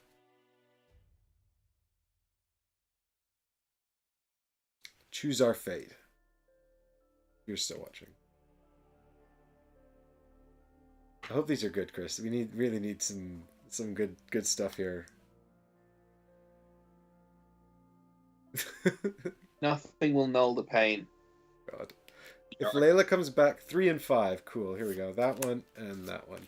If Layla comes back on the next stream, let's just not mention it. Like, let's just never speak of this again and see how long it takes Layla. See if Layla ever catches up on this stream and notices that Yorick is dead. What we'll do is next stream, you have the priest and I'll take the warden, and we'll just be like, no, we just decided this because he was the witch. The bear's gone to the farm. The bear's fine. We can't visit her. So we've got Fran's Fortuitous Flask, Cloth Armor. Its defense 2 goes into battle slot 3 in order to allow you to redraw an attack or basic check. Gain a redraw on an attack or basic check.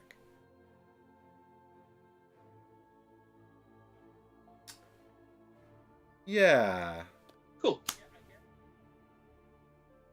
I guess we thematically found that amongst the bodies rather than from, like, because obviously, you know, the spine is the spine of the brood mother, right? Hey, this we got a nice one-handed weapon. The Gamel's Gavel. Gamel's Gavel.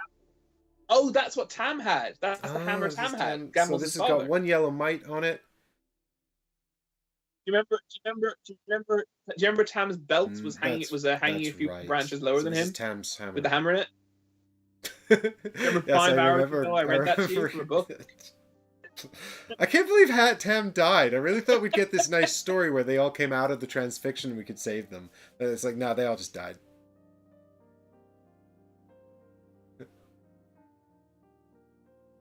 So what does that do? When you draw 2 or more of the same number during an attack, that is pretty cool. Gain a redraw so on that Froggy's attack. That's just pretty cool. super chatted again, and we'll just say thank you, Froggy, so much for these weapons. They're really great.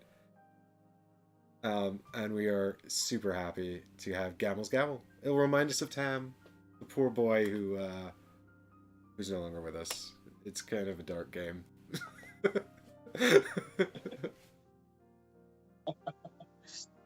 Right, okay, next thing we do is replace the current unique deck in Card Organizer 1 with the unique deck for the next chapter in preparation for next chapter.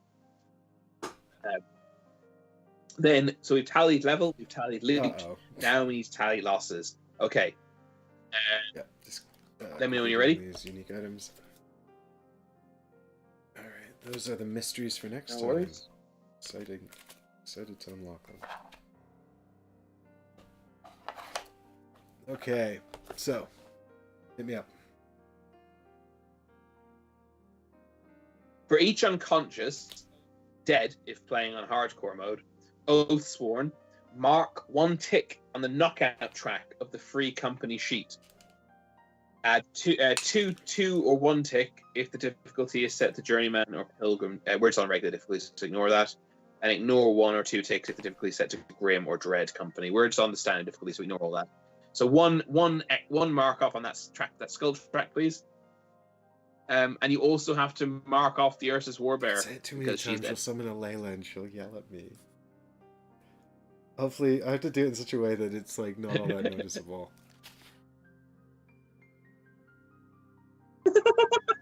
Yeah, I'm hoping it's too small, and unless I zoom in on it, she won't notice. They won't notice. Actually, Layla's has corrected me before. Layla's not actually female pronouns, but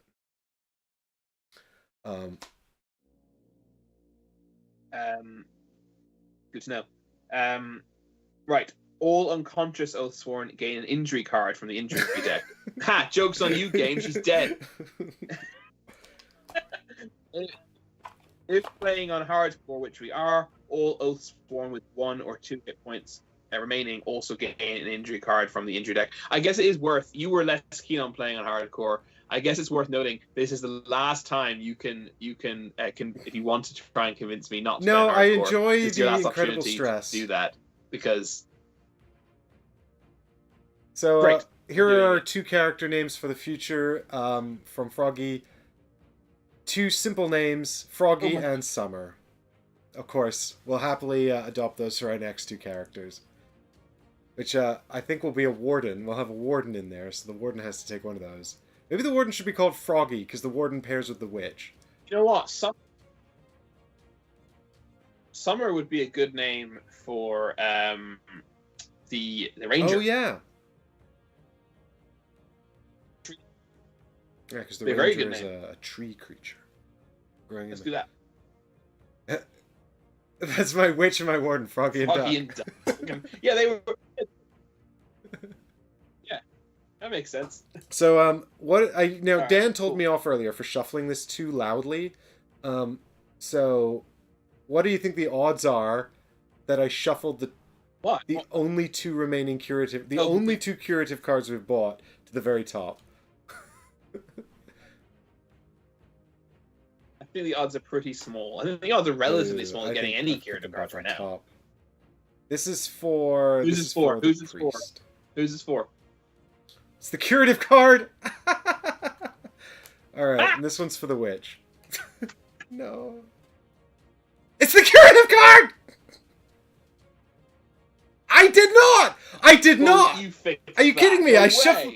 Dan told me off for shuffling too loudly. It wasn't... Oh my god, that's unreal. That's incredible. Dagger's accusing me of fixing it as well. That somehow frustrates me more because the Bear's dead. 15, 16. Oh my god. The odds of that were 1 in 8 and then 1 in 16. I don't know what the probability of that is, but that sounds low. I'm not very good at probability. So, the fault now. Last thing we do. You ready for the next last thing? Ridiculous.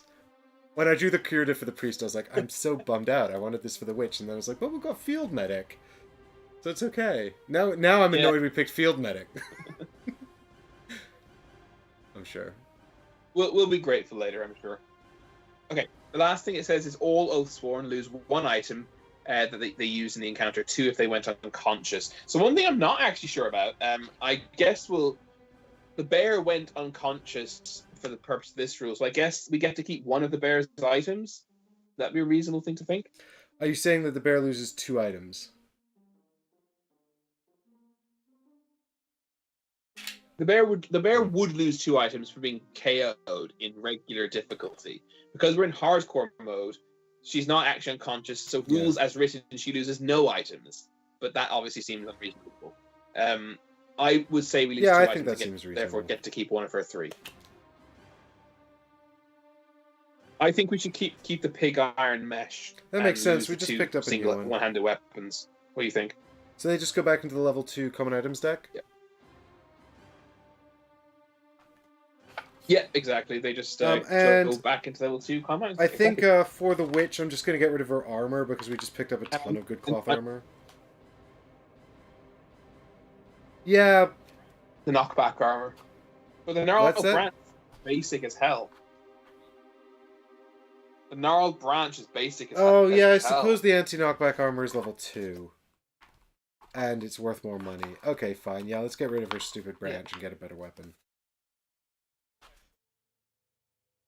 I'm going to get rid of my short bow because I know that we have another one waiting for me if necessary. Yeah. And then I think the spine's pretty nice. I guess you want to lose the armor, right? Yes, correct. And then I don't want to lose the spine. Find new armor. Lose the armor here. Okay, so we've done all that. That is the last thing we have to do from that. So now we go back to the rest of the epilogue. All dead allies archive. We didn't have any allies. Right. Yes. You ready to continue? Just a moment, because I've got another super chat from Froggy, who's basically single-handedly supporting this entire endeavor to kill the satyr.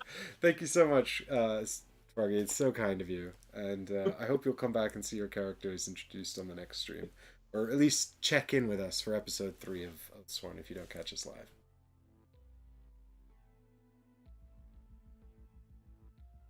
Thanks, hero. Brian. You're an absolute. I was trying to think of an appropriate word. You're an absolute legend. Living legend. The word legend is overused, but not this time. Okay, so losing the light fast. You hurry back to Bastone. There, you find Gamel the blacksmith watching from the walls, awaiting your return. My boy, did you find him? If you have Tam's locket written on your free company sheet, turn to Epilogue 2. Otherwise, turn to Epilogue 3. How do you get the locket? No idea. I suppose either you. I guess either you kill him, because that was the one option we haven't explored, or possibly you find it during your adventures in the town and we just missed it. No, it wouldn't be the town. It must be unless I'm misremembering and trying to rescue him is not an automatic ambush from the satyr. Maybe I failed a check. Maybe it's a very difficult check or something. Oh well, we don't have it, so there you go. So otherwise, turn to Epilogue 3. Okay. You tell Gamel how the satyr killed his son. I feel bad interrupting, but here you go. Take some determination. That's it. You picked a very good moment to interrupt between 2 epilogue sections. Determination, was that a I doubt it, but it's quite an amusing coincidence that there is a determination rule in this game that sort of helps you fight. But thank you again, Froggy, and thank you so much. And of course, these kinds of interruptions are always welcome. Here, keep this operation going. Absolutely. I think I think Froggy is just trying to bury the Oh, pain she's of so losing cool, Yarka. and I can't believe it. After we spent She's greatly the appreciated. entire first episode trying to keep her alive, and in this episode, she basically just jumped off a tree into another tree, dropped all her weapons, and died.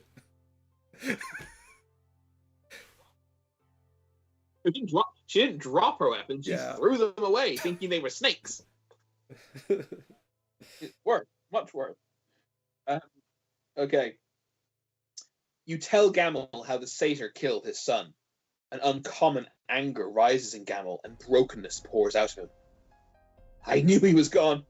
I felt it in my gut. I knew. Why didn't I go after him? That thing's still alive somewhere. I vow by my good arm I'll kill that creature. I will have vengeance, free company. I don't care how long it takes, or how much blood is spilled. I'm coming with you. If you want Gamel as an ally, gain ally card 6, Gamel, and add Deepwood event card 22 to your Deepwood event deck, and City event card 19 to your City event deck. Come on. He seems like he's got the right motivations. Alright, where are the allies? Here they are. Hopefully he doesn't die, because, he is the banksmith. Right. I have an entire pack of man-at-arms here, because I didn't actually get any of them out. Am I just looking... Here he is. Well, look, here's going to be... I tell you what, shall I just finish this? We're nearly done. And then you can add the... the light gone from the day. You make your way by amber torch back to the broken oak. For what you hope is a dreamless sleep. End of chapter 2. Right. There we go. It's been oh my god. 7 hours. So long. I mean, I forgot kind of that these remote streams do run a little longer as well, and I think it's just all. Yeah, I mean, so like streaming makes it take longer than a game would take otherwise. Streaming remotely adds a bit more. I mean, because Rich and I were taking 5 hours per whole chapter, roughly per encounter, per chapter, all in all. Yeah, like the first one was probably 4, and then I think the rest were 5, more or less. So I mean, there's an hour added probably for streaming. Yeah, I actually think I was about to say I think if we've only gone over by 2 hours, that's actually very good over the normal playtime. Yeah. Oh goodness, it was epic, Eggers. Thank you for sticking with us all the way. That was tremendous. Yeah, I know. Me too. I'm so upset about. I mean, I'm quite glad that. I'm throwing back with more interruptions. I'm quite glad that the witch and the priest got away without taking any injuries. I feel like we got off lightly, but then I'm looking at our free company sheet, and there's only 12 characters in the whole game, and there's 19 encounters, and we just lost a character, so that's not great. I mean, we can't afford to lose a character every encounter. We just can't. Well, we can afford to lose every 2 encounters, technically, which is what we're done. Yeah. Right, we need... That was pretty boss. Yeah, he looks like a worthy stand-in for the war bear. I mean, he's a bear of a different sort, but... Yeah, so... Yes. His special power is Grief. Gamel gains 2 redraws on all attacks until he causes an enemy to lose any health. Then the bonus is lost. Fair enough. But he can move for... How much might does he have? A red and a yellow? Red and a yellow might. Lots pretty good. Right, what are the numbers on those event cards? Yeah, just before you put that away and don't lose track of what happened. No worries. It was Deepwood 22. Cool. And City 19. Right. Is there anything else we need to do before we pack up?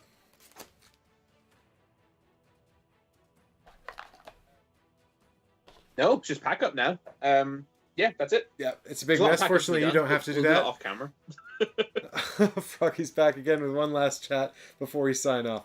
Thank you so much, Froggy. That was super nice of you, and a wonderful way to end what was a very long and emotionally charged stream. But we did it. Hingers reminds me to remind everyone who's made it to this stage of the video that we do have a Patreon where we also accept support. If you're not supporting during the live streams like Froggy, which is always very, very welcome, you can check out our Patreon as well, where we are booting up all kinds of new exciting Patreon initiatives, and you can be a part of that as well.